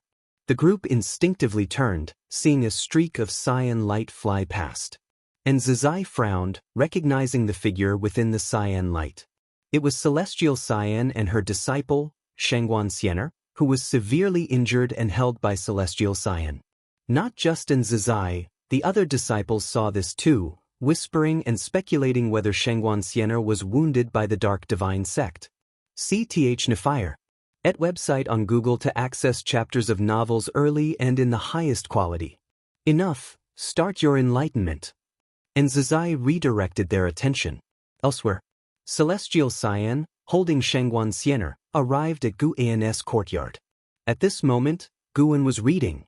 "Master, Sienna was injured by people from the Dark Divine sect. Her cultivation level is dissipating, and I cannot avert this damage." Celestial Cyan said urgently after landing beside Guan, then squatted down to place Xianxia on the ground. Guwen, lying on a rocking chair, glanced at Xianxia. The girl had her eyes tightly shut, her face pale, and her tightly furrowed brows twitching as if in a nightmare. I told you to act within your limits. She's entangled by a powerful power of cause and effect. Even a Taiqing golden immortal could hardly save her. Guwen shook his head, causing Celestial Scion to become even more anxious. If a Taiqing golden immortal can't do it, surely you can, Celestial Scion quickly said, kneeling as she spoke. Xianxia was her first and most beloved disciple. She couldn't bear to see her pupil lose her cultivation. Guwen cast Celestial Scion a glance, waved his hand casually, and said, "It's done." His sleeve brushed past Xianxia's face, leaving nothing behind, but her furrowed brows instantly relaxed. Celestial Scion was momentarily stunned, immediately checking Xianxia's body. Soon, she discovered that the dark power within Xianxia had vanished. She was overjoyed, instantly hugging Guwen, and began to thank him. "Your disciple is right here. Have some decency, move aside quickly." Guwen said helplessly. Celestial Scion and Tianbai had always liked clinging to him. Even after millions of years, they couldn't change this habit. Celestial Scion took the opportunity to snuggle against Guwen for a while before letting go with a smile and then left with the soon-to-awaken Xianxia in her arms. Guwen adjusted his position and continued reading. "You're clearly enjoying it, yet you pretend otherwise." Shenzhen's voice came, but Guwen ignored her. Not hearing a response, Shenzhen opened her eyes, turned to Guwen and asked, "I saw the dark god hiding in the darkness, his flames reflecting our celestial spirit great world. How do you plan to deal with him in the future?" Guwen said he wouldn't care, but Shenzhen didn't believe it. To her, Guwen was waiting for the right moment. Though the dark god terrified her, making him seem unbeatable, Shenzhen believed that as long as Guwen acted, the dark god would definitely perish. How to deal with him? Naturally, by giving my all. If he's so powerful and I slack off, he'll be killed. What then? Guwen replied, causing Shenzhen to roll her eyes. Hearing this, Shenzhen was completely at ease. She even began to feel pity for the dark god. The dark god hadn't invaded yet, probably waiting for the dark heavenly gods to probe the celestial spirit great world. Unfortunately, no matter how he calculated, he couldn't fathom Guwen's true strength. When the dark god faces Guwen, despair will surely follow. Why such a powerful being hides within this world, not seeking conquest, fame, or profit, and isolated on a continent, is simply inconceivable. If you find any errors, ads pop up, ads redirect, broken links, non-standard content, etc., please let us know reports so we can fix it as soon as possible. Chapter 770. Summoning the Dark God. Amidst the void, a gigantic golden disk was advancing, and upon it, 100,000 heavenly soldiers sat meditating and cultivating. Zhang Buku opened his eyes, gazing towards the mysterious and beautiful end of the void. His thoughts drifted as he reminisced about the previous great battle. As the struggle for the Son of Heaven grew increasingly fierce, this celestial army had already experienced no fewer than 100 great battles. However, that last battle left him in awe. Since joining the celestial court, he couldn't help but feel a sense of disdain for the 3,000 great worlds because many powerful realms existed beyond them. He had never imagined that a great thousand world could nurture an existence that even immortal gods couldn't subdue. Recalling how the celestial calming god was forcefully suppressed with the entire celestial army being helpless, he felt that his path was still long. He couldn't help but think of the supporting Dao sword Venerable from the celestial spirit great world. Could that sword Venerable also possess the ability to surpass the celestial gods? Still thinking about the previous battle? Such great thousand worlds are rare.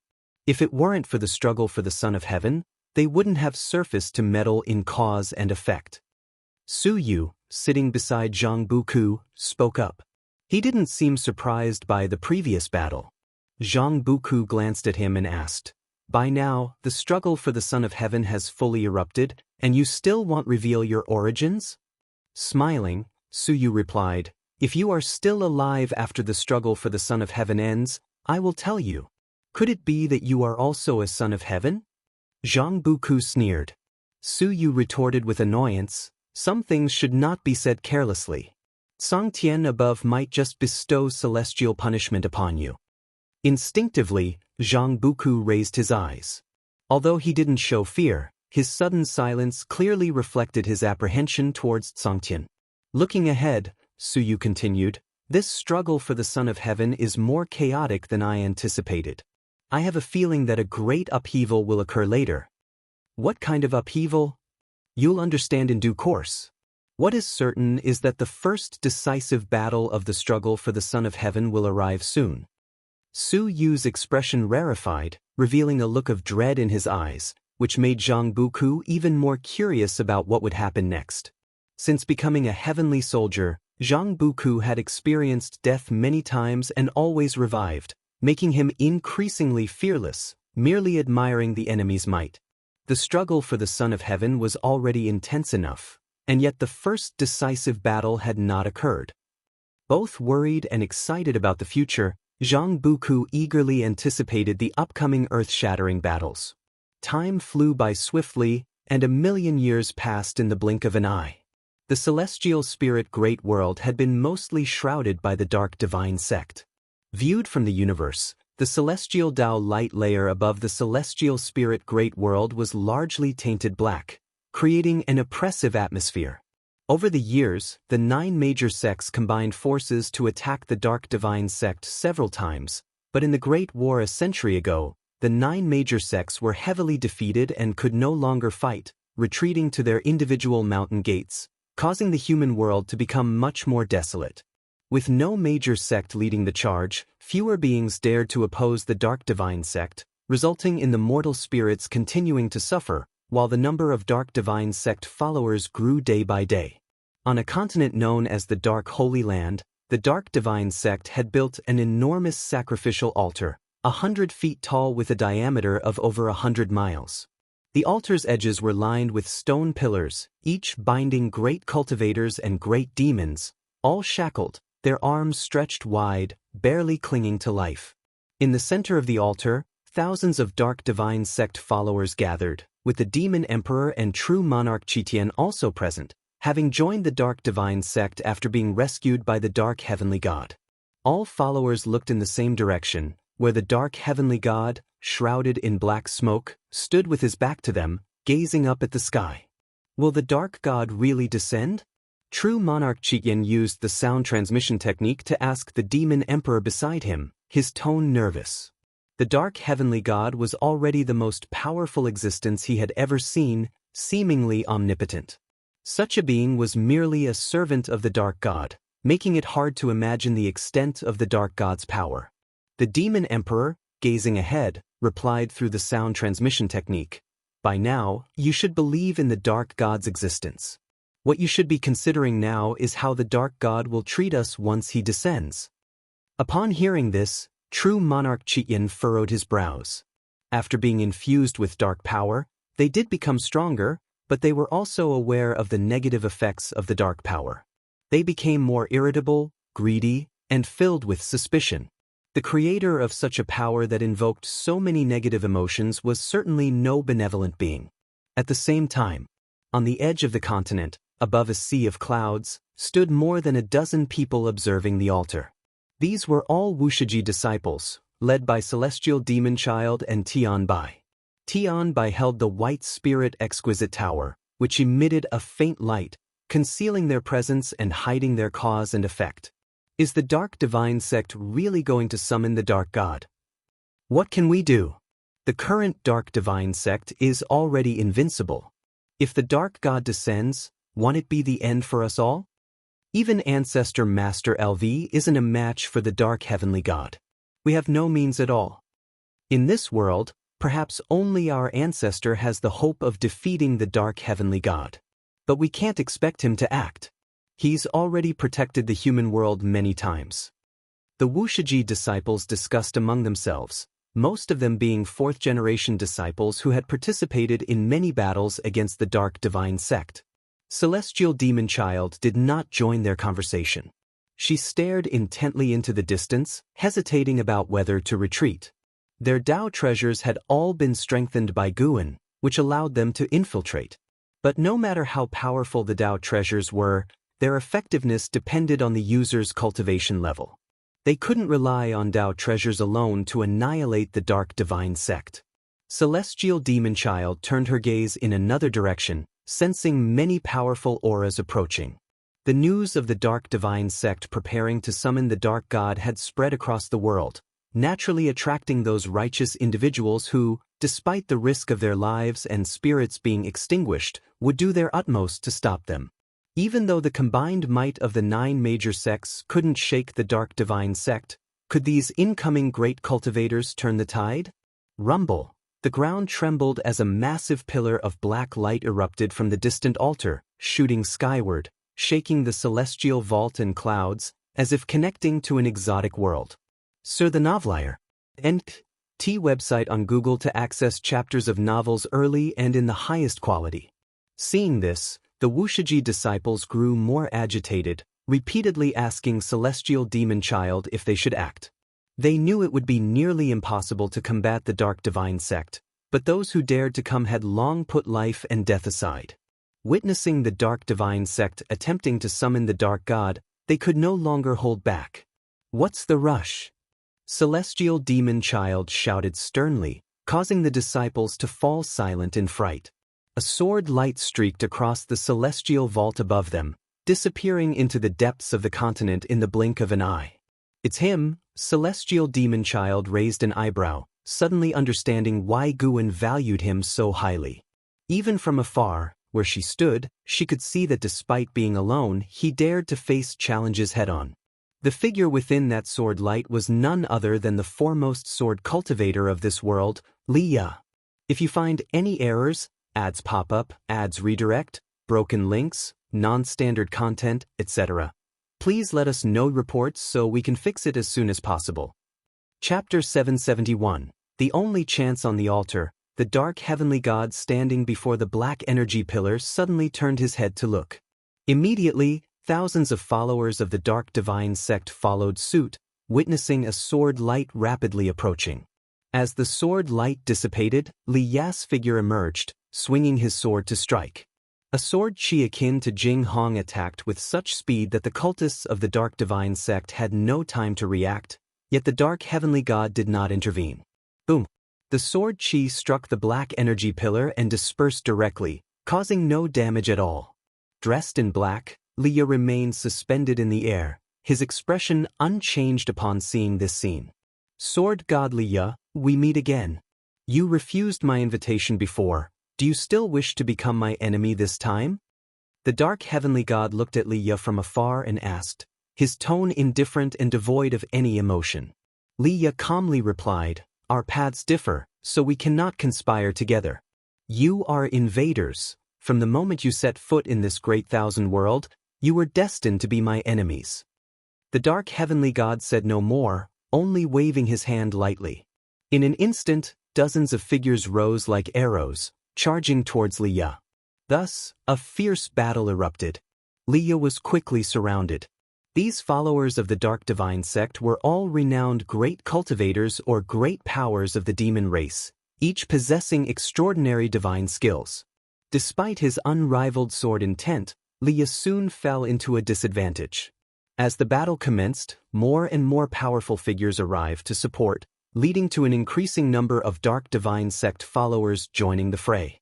True monarch Qitian watched the chaotic battle in the sky, hesitating whether to rush up. If you make a move now, you'll truly have no way back, the demon emperor suddenly said. True monarch Qitian turned to look at him. The bursts of mana in the sky cast alternating light and shadows upon the faces of the two demons. A way back? Why seek a way back? Moreover, the dark god is about to descend. Do you still plan to defect? Isn't that courting death? True monarch Qitian frowned and asked. The demon emperor shifted his gaze to him, his eyes deep and unreadable, causing a sudden unease in true monarch Qitian's heart. You wouldn't think. True monarch Qitian looked at the demon emperor in shock, his voice trembling as he spoke. The demon emperor said expressionlessly, Qitian, you once had ambitions. Do you really want to become a walking corpse, endlessly enduring and retreating merely to survive? True monarch Qian gritted his teeth and said, "Now, it's too late."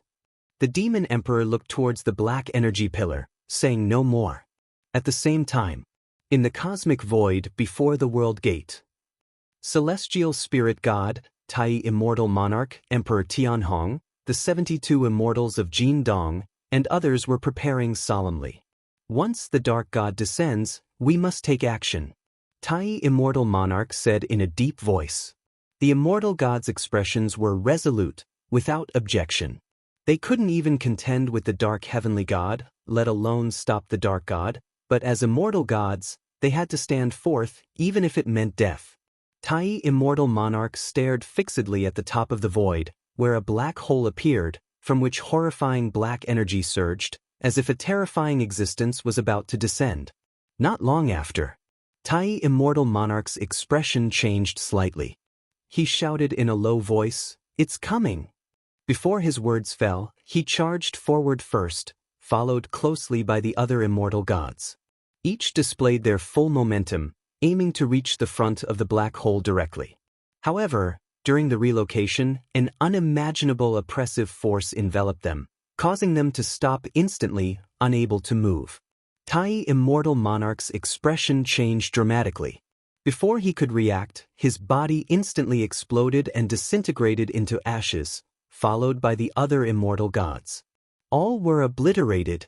Meanwhile, in the human world, the celestial vault above the altar was covered by rolling dark clouds. The sea of clouds churned, forming a vortex scene. In the midst of his fierce battle, Leah looked up, sensing trouble. He exploded with his most powerful sword intent, trying to break out of the encirclement, but was blocked by a golden tower. This golden tower, 100 feet tall, continuously emitted golden light that shook the soul, sealing off the surrounding space, making it impossible for Leah to break through in a short time. Just as he was restrained, powerful enemies from all directions attacked, forcing him into a defensive posture. Those fighting on the scene were all free immortals and Daoist Zhang Zizai immortals. Their battles shook the heavens and earth, yet the altar below remained incredibly solid and unmoved. Celestial Demon Child and Tian Bai also led Wuxia disciples into battle, but the growing number of Dark Divine Sect supporters prevented them from approaching the altar. The Dark Heavenly God, standing before the Black Energy Pillar, surveyed all around, seemingly admiring the futile resistance of the living beings. Boom! The Black Energy Pillar behind him suddenly expanded, the wild wind wreaking havoc, sweeping away the cultists on the altar who hadn't engaged in battle. Yeah, the Oval Fire. Net website on Google to access chapters of novels early and in the highest quality. The Demon Emperor and True Monarch Qitian slid dozens of miles before stabilizing their positions. "It's coming!" True Monarch Kishin's eyes widened as he shouted in shock. Other cultists also looked nervously at the Black Energy Pillar behind the Dark Heavenly God. Despite having joined the Dark Divine Sect, they still felt fear and tension at the impending descent of the Dark God. An oppressive force far exceeding that of the Dark Heavenly God descended, instantly halting the chaos in the sky. All beings, both earthly creatures and Dark Divine Sect followers, stopped fighting. They struggled to turn their heads, their gaze fixed on the Black Energy Pillar. At this moment, everyone felt the breath of death, as if they could be annihilated at any moment.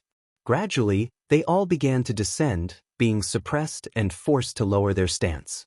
Leah gritted his teeth, attempting to resist the oppressive force, but found himself unable to. When his feet touched the altar, the force surged, causing his expression to change drastically, his knees crashing onto the altar. Not just him, but all living beings experienced the same. Whether falling on the altar or not, all were pressed onto their knees, hands bracing against the ground, looking in disbelief at the Black Energy Pillar. The Black Energy Pillar's diameter continued to expand, eventually resembling a black sky curtain hung between heaven and earth, making the Dark Heavenly God in front of it seem insignificant. "Ooh!" A heavy breathing sound echoed, causing all living beings to feel unease. Kneeling on the ground, True Monarch Kishin's eyes widened, his pupils trembling as he saw a white skeleton gradually emerging from the Black Energy Pillar. This skeleton was vast, larger than a mountain, visible from all over the continent. When it stepped out of the black energy pillar, the terrifying oppressive force abruptly vanished, leaving the world in sudden silence. Liya tried to get up, but found himself unable to. Despite the absence of oppressive force on his body, he couldn't stand, as if his body no longer belonged to him. This eerie feeling only intensified his fear. He gazed up at the imposing white skeleton of the dark god, feeling a deep sense of helplessness. Such an existence was beyond his capability to contend with. "I offer you all a chance, your only chance. Who among you is willing to sacrifice themselves to continue the existence of this world?" An icy voice rang out, clearly transmitted into the ears of every living being on the continent. If you find any errors, ads pop up, ads redirect, broken links, non-standard content, etc., please let us know reports so we can fix it as soon as possible. Chapter 772, Stand Up, Sacrifice Myself? All living beings on the continent shivered at these words, including the followers of the Dark Divine Sect. The Dark God possessed overwhelming power, yet still proposed this test, clearly intending to mock them. For the followers of the Dark Divine Sect, their god's enjoyment of toying with the weak was itself a dangerous sign. The Dark Heavenly God stood motionless in front of the Dark God's bones, silent like a ghostly figure. If your will to sacrifice is strong enough, you can resist the suppression of the dark power, you can stand up. Whoever stands up first will get this chance. Let's see who wants to be the savior and who can achieve it. The voice of the Dark God resounded again, deafening all living beings. The vast majority did not feel a sudden urge to sacrifice but rather despair. The previous oppressive force of the Dark God was too strong, so strong that it snuffed out their will to fight. Yet, Liya wanted to sacrifice himself. He tried to get up with all his might but could not. "Get up," Liya roared inwardly. At this moment he could only believe in the Dark God's words. In the face of absolute power, he thought the Dark God had no need to toy with him. Even if it was false, he wanted to prove to the Dark God that someone would stand out in this world and would not be looked down upon. However, no matter how hard he tried, he just couldn't stand up. His will could not break through the shackles of the dark. He became increasingly angry and began to feel that the Dark God was deceiving him. Suddenly, he saw someone in front of him start to wobble but then stood up, causing his pupils to contract. That person was from the Dark Divine Sect. Not only Liya, but other living beings also noticed someone stood up. "You, true monarch." Chitian widened his eyes, looking at the Demon Emperor beside him in disbelief. The Demon Emperor lowered his head, trembling non-stop, but still struggled to stand up. Unexpectedly, at this moment, the one to step forward is a demon already plunged into darkness. The voice of the Dark God was filled with sarcasm. "Look carefully.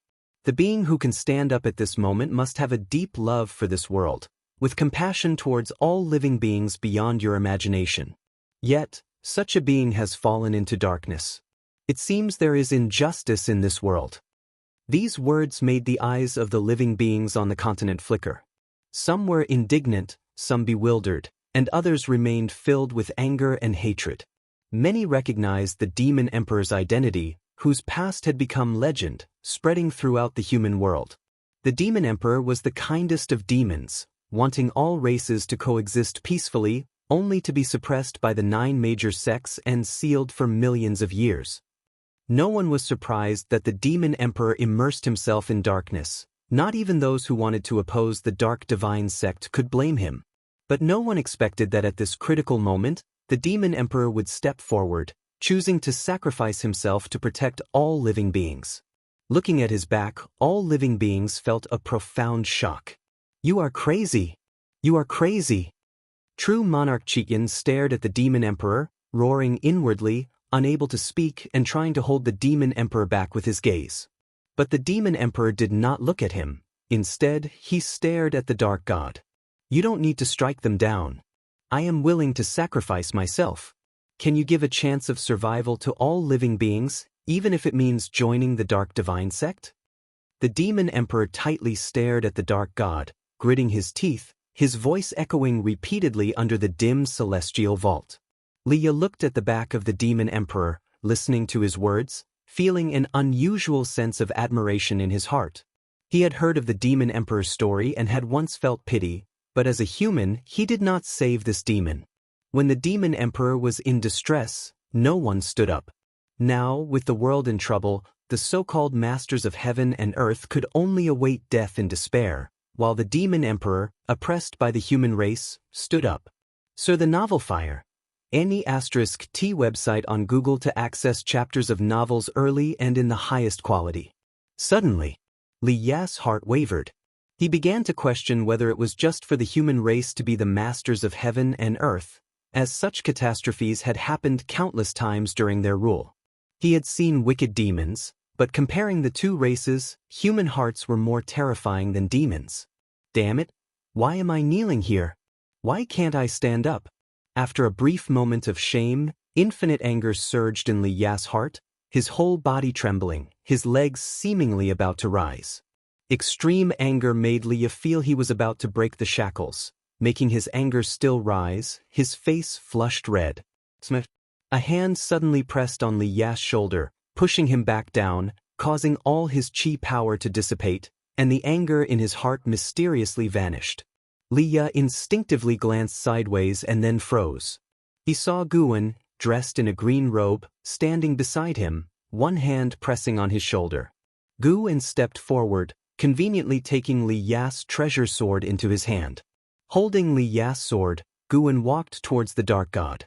Li Ya stared blankly at Guwen's back, feeling a sense of déjà vu. Junior brother Gu, Li Ya's mouth curled into a helpless smile. In such a critical moment, Junior brother Gu, you always manage to stand out, not too early, not too late, saving the world while inflicting a warning upon all living beings. The dark god's gaze fell on Guwen, his eyes slightly narrowing. The dark heavenly god slightly moved, clearly noticing Guwen's presence as well. He looked up at the dark god but eventually chose not to act. The demon emperor took a deep breath and then roared angrily, "Dark god, answer me!" He shouted hoarsely, shattering the fear in his heart, questioning the dark god, seeking a glimmer of hope for this world. The dark god did not answer. The demon emperor, unaware of Guwen's presence, could only stare at him intently. Meanwhile, Guwen walked past the kneeling beings. Some from the dark divine sect looked at him, some cultivators from various sects looked at him, most with puzzled eyes, not knowing who Guwen was. In the distance, Wuxia disciples also noticed Guwen. On the altar, Guwen walking towards the dark god was so conspicuous. Celestial demon child and Tian Bai smiled, feeling relieved, while the Wuxia disciples felt nervous, unsure if their ancestor could confront the dark god. Who exactly are you, and why have you hidden in this world? The dark god's voice echoed, hiding a murderous intent. The demon emperor was stunned upon hearing this. He seemed to recall something, instinctively turning his head. Seeing Guwen approaching with a sword, his eyes widened. He had never seen Guwen but somehow felt that Guwen's figure was familiar. As Guwen got closer, a figure deep in his mind gradually emerged. Since you have such determination, I will help you transcend your mortal body, but I hope you do not become what you now fear and despise. The voice from the past echoed once more in the demon emperor's ears. If you find any errors, ads pop up, ads redirect, broken links, non-standard content, etc., please let us know reports so we can fix it as soon as possible. Chapter 773. That sword. The demon emperor stared blankly as Guwen approached. Ancient memories churned in his mind, making him ignore the current predicament. The dark god did not act either, only staring at Guwen. At this moment, Guwen seemed to become the focal point of the entire world. More and more gazes locked onto him, most filled with confusion. In the present world, few people knew Guwen. Even when mentioning Wuxia, people only thought of some vague legends. The most famous figures of Wuxia were Lv and Qin Chuan. People knew Wuxi's master was strong, but there weren't many records or legends about him. The world was silent, all living beings stared at Guwen, wanting to see what he would do. From the dark god's inquiry, this man should be very strong. But, no matter how strong, can he be powerful enough to contend with the entire dark divine sect? Guwen was holding Li Ya's sword, ignoring the gazes from all directions. This time, he did not deliberately hide his true face, allowing everyone to see. He wanted to tell all beings that the celestial spirit great world could rely on self-rescue. He was neither an immortal god nor an outer heaven demon. He looked just like an ordinary human. Many great powers from outer heaven assumed Guwen came from another great world, hidden here. Little did they know, Guwen was born and bred in the celestial spirit great world, which was why he was willing to stay.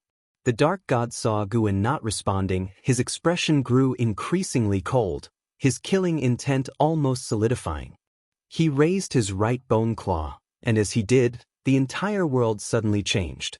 Darkness swallowed the celestial vault and the earth, making all beings feel suffocated.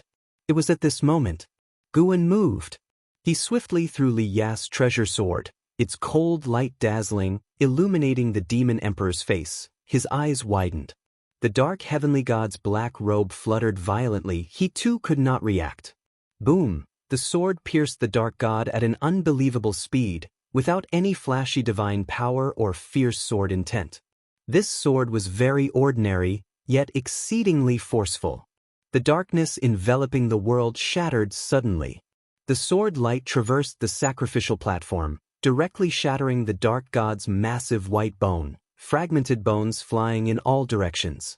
This scene left all beings dumbfounded, including the followers of the dark divine sect. They had already estimated Guwen as highly as possible. After all, Guwen could advance, holding his head high under the dark god's pressure. They had expected a stunningly fierce battle but did not anticipate Guwen shattering the dark god's white bone with just one sword. Search * the novel Fire. NT website on Google to access chapters of novels early and in the highest quality. Could the dark god be testing him? All beings harbored such thoughts. In past years, the dark heavenly god established an invincible and powerful image. His worshipped dark god could not possibly be weak. Based on this, none of them believed the dark god had truly been defeated. The demon emperor turned to look, gazing at the fragments of bones scattered across the sky, stunned. The dark heavenly god turned to look too, sharing the same thoughts as other beings, believing the dark god was intentionally testing Guwen, thus he did not panic. Guwen raised his hand and pulled. Li Ya's treasure sword traced a perfect arc in the air, landing before Li Ya. The sword blade plunged into the sacrificial platform's ground, continually vibrating. Unlike other beings, Li Ya believed the dark god was truly dead. He looked at his sword, never imagining his sword to be so powerful. The sword just now lacked sword intent and sword chi, giving him a sense of the great Daoist simplicity. The sacrificial platform fell into silence. After a few breaths, slowly, some began to realize something was off. Could the dark god really be dead? This speculation sparked hope in more and more beings, while the dark divine sects side found it unbelievable. They worshipped the power of darkness. In their minds, the dark god was the strongest, omnipotent. How could he be killed by a single sword? That sword was swift, but this completely contradicted their expectations of a great battle. The dark heavenly god came back to his senses too, realizing something was wrong, wanting to move away, but an extremely terrifying power suppressed him, rendering him immobile. He looked at Guwen in horror. Guwen kept walking towards him. The sacrificial platform remained silent, but all beings watched Guwen. His footsteps seemed to echo in their ears, pounding on their hearts, strong and powerful, striking at their spirits and souls. Guwen walked step by step towards the dark heavenly god, bringing boundless fear to him. He deliberately walked slowly, and as time passed, the dark god never reappearing made more and more beings begin to believe the dark god was truly dead. He died abruptly, without any resistance. If they hadn't previously felt the terrifying pressure of the dark god, they might suspect the dark divine sect to be a lie, and the so-called dark god not worth mentioning. But now, their hearts were filled with infinite shock and reverence. Who was this person? Why was he so powerful? The disciples of Wuxia were even more excited, standing up and looking at Guwen from afar, not daring to disturb him. Other beings also gradually realized the dark god's pressure was gone. They could stand up, and when they did, no one spoke, nor did anyone leave, still standing quietly in place, waiting. Guwen walked past the demon emperor, getting closer and closer to the dark heavenly god. The demon emperor's gaze followed Guwen, as did the gaze of the true monarch Qigong. In the true monarch Qixin's eyes, Guwen was dazzling, emanating an unprecedented aura. This was the person he should become. Though the true monarch Qigong did not know Guwen, at this moment, he developed an extreme sense of reverence and aspiration towards Guwen. Not only because Guwen was strong, but also because Guwen appeared so timely, at such an awe-inspiring moment. The thoughts of the spectators transmitted into Guwen's ears, but he did not care. He arrived in front of the dark heavenly god, his gaze cold. An unimaginable force of suppression made the dark heavenly god kneel directly, kneeling before Guwen, a scene that made all beings' hearts jump, because they realized the deep significance of the dark heavenly god's kneeling. It heralds the end of the catastrophe brought by the dark divine sect, and the myth of darkness would become a joke. The heavens seemed to favor them, and the black clouds in the sky scattered, sunlight pouring down, driving away the darkness in the human world. "Who are you?" The dark heavenly god asked through gritted teeth, his face shrouded in dark energy, not revealing his true visage. Guwen looked down at him, said, "It seems you are insignificant within the dark heavenly court, merely pawns placed outside." He had already been to the heaven-suppressing Endless Tower, and the speed of the heaven-suppressing Endless Tower had slowed considerably, indicating the Emperor Bone Profound Venerable hesitated greatly. Given this situation, the dark god dared to come. It was evident that the dark god was not worthy of mention in the eyes of the Emperor Bone Profound Venerable. Not only the dark god but other dark beings placed into the heavenly Tao were also the same, mere pawns to the Emperor Bone Profound Venerable. The dark heavenly god trembled upon hearing Guwen utter the words dark heavenly court, lowering his head gradually. If you find any errors, ads pop up, ads redirect, broken links, non-standard content, etc., please let us know reports so we can fix it as soon as possible. Chapter 774. What constitutes saintliness? Watching the dark heavenly god lower his head, Guwen showed no mercy. With a flick of his right-hand sleeve, the dark heavenly god instantly recovered. A prompt appeared before Guwen's eyes, indicating success in seizing billions of years of lifespan. He tilted his head slightly, casting a sideways glance at the demon emperor. The demon emperor met his gaze and shivered all over. Instinctively wanting to speak, he found that Guwen had vanished into thin air as if he had never appeared. The wind from afar swept across the heavens and earth, blowing past every living being on the sacrificial altar. The followers of the dark divine sect felt the dark power within them dissipating, causing them confusion. If the dark divine sect were to truly dissolve, how would they carry on in the future? He is truly a deity. I wonder who that senior was? A great cultivator sighed sincerely, his face somewhat dazed, feeling as if everything was a dream. That senior was the patriarch of our Wuxia who has saved the human world multiple times. You all were fortunate to encounter him in action. A disciple of Wuxia laughed loudly and proudly, his words causing an uproar among the other beings. The patriarch of Wuxia? Isn't that the legendary great power? The demon emperor also heard these words. A fighting spirit ignited in his eyes, and his whole demeanor transformed as if he became a different person. True monarch Qitian, who had been watching him, noticed his change. Could the demon emperor know the ancestor master Wuxia? True monarch Qitian speculated secretly, a bold thought emerging in his mind, which instantly thrilled him. Unnoticed, Li drew his sword and silently departed. Elsewhere, Guwen had already returned to the Daoist field of the beginningless. As he walked along the mountain path, he raised his right hand. A mass of black energy emerged from his palm, revealing a pair of eyes. It was the eyes of the dark god. How could this be? The dark god was terrified upon seeing Guwen. Before he could finish his sentence, his eyes became hollow. Guwen began the soul search, understanding his past and the dark heavenly court. The vast memories of the dark god were nothing to Guwen today. With a probe of his divine sense, all the memories poured into Guwen's mind. This dark god was once a being of the heavenly Tao. Like most stories of ascending to immortality, he was born in the mortal world, a peerless genius. He endured hardships, ascended to the Great Thousand World, created a Daoist lineage there, and accepted numerous disciples, eventually becoming a legendary figure in one of the great worlds. Later, he ascended to immortality, thinking he had fully attained the Tao. However, shortly after his ascension, the War of the Sons of Heaven broke out, and he was forced into it. Wishing to protect the Great Thousand World and the mortal world he had dwelled in amid the chaos, he ultimately failed, and the celestial court annihilated the 3,000 great worlds, recreating them. His past thus ceased to exist. From then on, a seed of hatred was planted in his heart. When the contest for the celestial emperor rose, he was dragged into the chaos again. Ultimately, the Son of Heaven he supported failed and was exiled by the celestial emperor, alongside his followers into chaos, suffering endless backlash from the great Tao.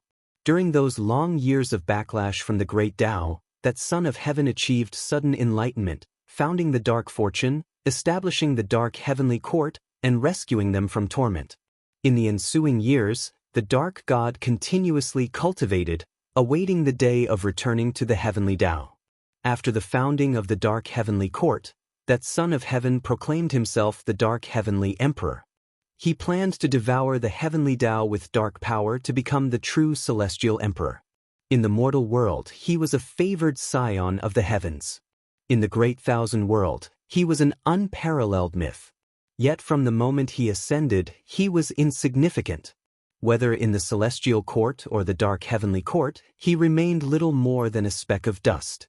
Having been sent by the Emperor Bone Profound Venerable Sect to the 3,000 great worlds as the vanguard, he bore a selfish desire to seize the opportunity to escape the Dark Fortune and reincarnate as a true being of the Heavenly Tao. The celestial spirit Great World was not truly drawn into the struggle over the Son of Heaven, and its fortune was on the rise, so he chose it. After observing for a long time, he saw that no stronger immortals or gods intervened despite the dark heavenly gods' chaos. He thought his chance had come. Unfortunately, he encountered Guan. Through his memories, Guan gained some understanding of the dark heavenly court. It possessed 9 supreme treasures, of which the heaven-suppressing Endless Tower was just one. The exiled immortal gods were equivalent to half a celestial court, and their survival in chaos indeed posed a significant threat to the heavenly Tao. Guan felt puzzled by the Celestial Emperor's decision.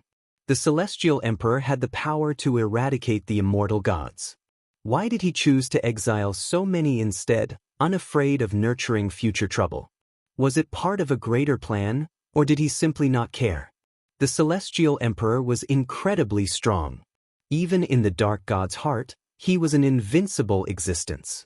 It was precisely out of fear of the Celestial Emperor that the Dark God wanted to reincarnate into the Celestial Court, escaping the Dark Heavenly Court. In his eyes, the Dark Heavenly Court held no hope. He followed it out of necessity. After witnessing the Dark God's memories, Guan felt a deep sympathy for him. With a squeeze of his right hand, he completely shattered the soul essence of the Dark God.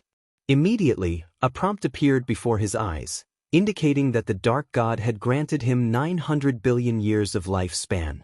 For one of his level, having only 9,000 billion years of life left meant he was nearing the end of his journey. In his desire to reincarnate, the Dark God revealed his true essence, giving Guan the opportunity to eliminate him.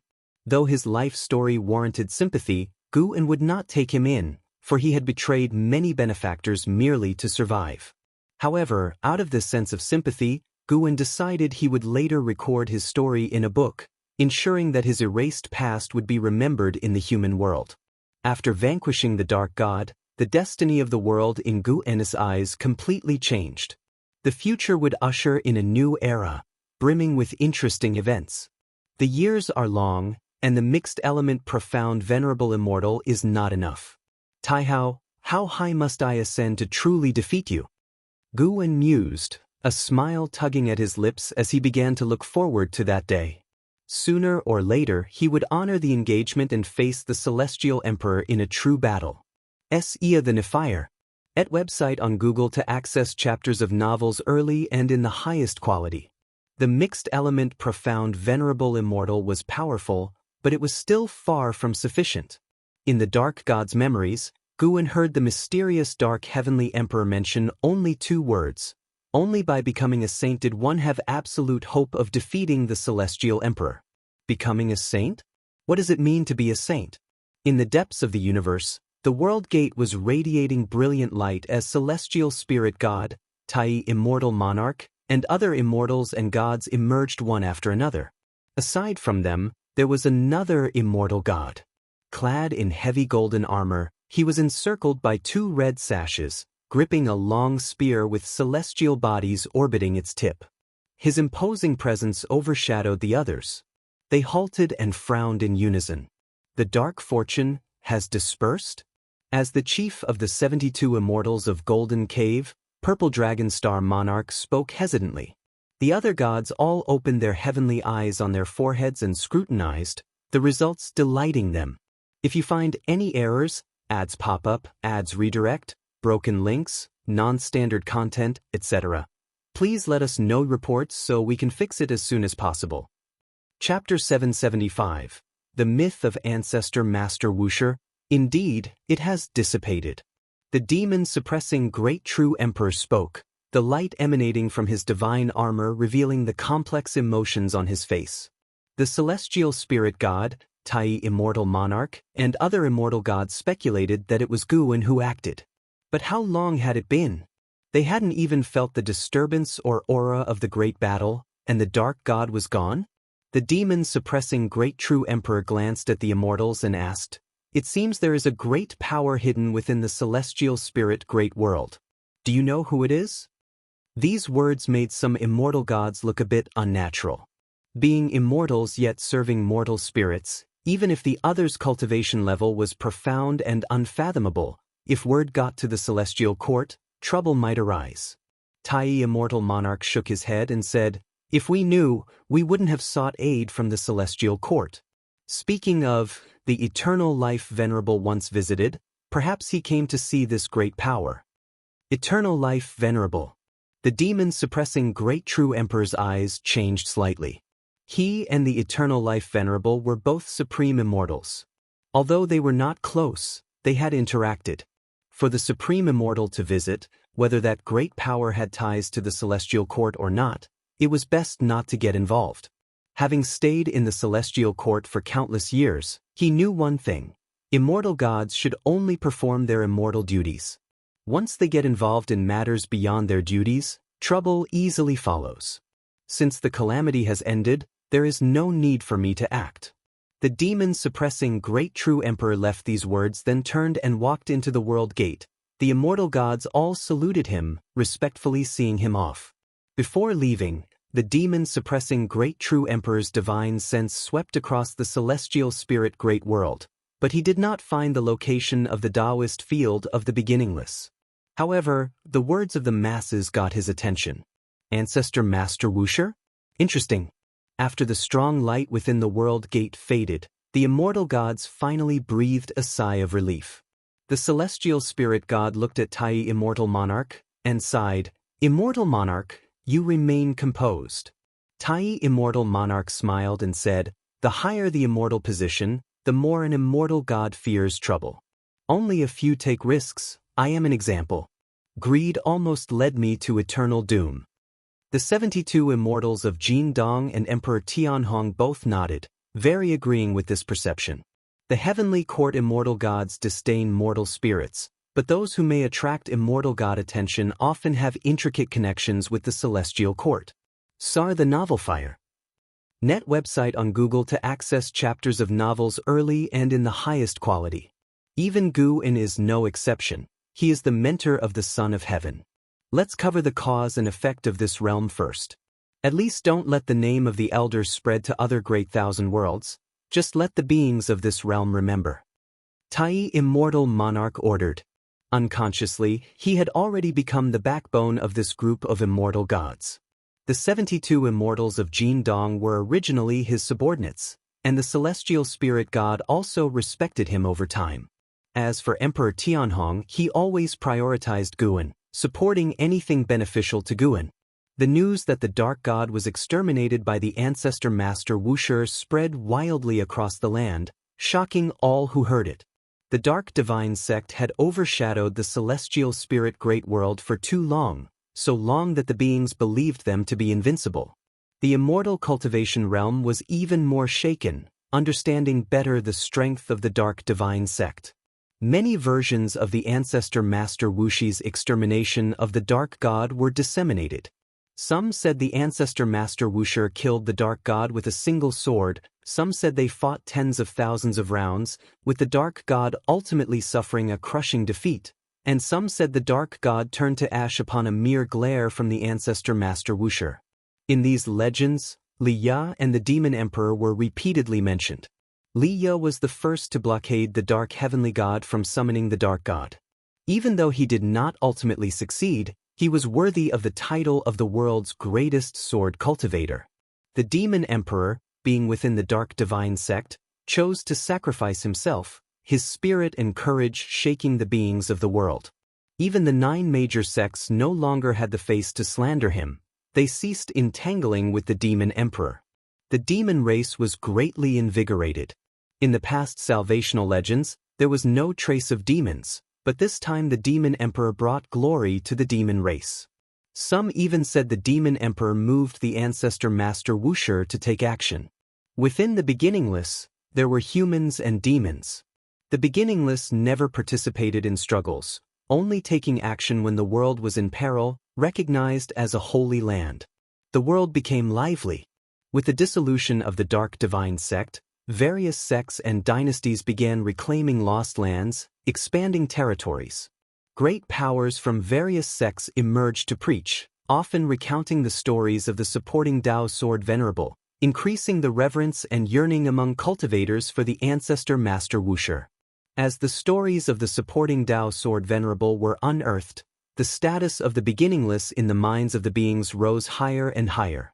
It had been 50 years since the dark god was exterminated. This year, in spring, Guwen came to the Gathering Flower sect to see Jiang Qiong. During the chaotic years of the dark divine sect, the Gathering Flower sect could only barely protect its mountain gate. Now, with the disbandment of the dark divine sect, the Gathering Flower sect started establishing connections with various sects, and trades and discussions flourished, leading to a scene of prosperity. Quickly tell me, what exactly happened at that time? What was the dark god like? Did he have 3 heads and 6 arms? In a small pavilion, Jiang Qiong, while pouring wine for Guwen, urged eagerly. She wore a wide white robe, her black hair freely cascading to her waist, her skin as white as solidified cream, even glowing under the sunlight. Her beauty was unmatched, combining with her aura of an enlightened master, making her seem not like a mortal woman, carrying an air of profound depth. Guwen immediately began recounting the situation then. That day, the sky darkened, lightning flashed, and thunder roared. Those involved in the battle knelt in despair. I originally did not want to intervene, trusting that the heavens had their own destiny. Yet, I couldn't bear it in my heart. Jiang Qiong listened intently, not minding Guwen's embellishments but rather enjoying it greatly. When Guwen mentioned that he used Li Ya's sword to kill the dark god, Jiang Qiong burst into laughter. She knew Li Ya, aware that the world's greatest sword cultivator valued his reputation highly. Being saved by his junior again, his expression must have been spectacular. When Guwen finished, Jiang Qiong still felt unsatisfied, thinking it wasn't enough. Guwen began tasting the Gathering Flower sect's snacks. Jiang Qiong suddenly asked, "What is the origin of the dark god?" It is said his dark heavenly gods once defeated immortal gods. To great cultivators in the immortal cultivation realm, immortal gods were not mere legends. Tai immortal monarch and other immortal gods had wandered the human world, confirming for cultivators the existence of immortal gods. Guwen pretended to ponder and said, "This involves an ancient secret history. I don't know if I should tell you, I fear bringing trouble upon you." Jiang Qiong widened her beautiful eyes and grumbled, "My mouth is tight, unlike your disciples who would travel far. I will stay in the celestial spirit great world until you decide to leave." Guwen said meaningfully, "Don't speak too hastily. If the chance to ascend to immortality were really before you, you might not be able to refuse. Unless you ascend to immortality, I will never ascend." Jiang Qiong said firmly. Guwen listened and shook his head, smiling. Then he began to recount the dark heavenly court, and upon hearing the struggle between the celestial emperor and the son of heaven, Jiang Qiong was deeply engrossed, imagining many magnificent scenes. If you find any errors, ads pop up, ads redirect, broken links, non-standard content, etc., please let us know. Report so we can fix it as soon as possible.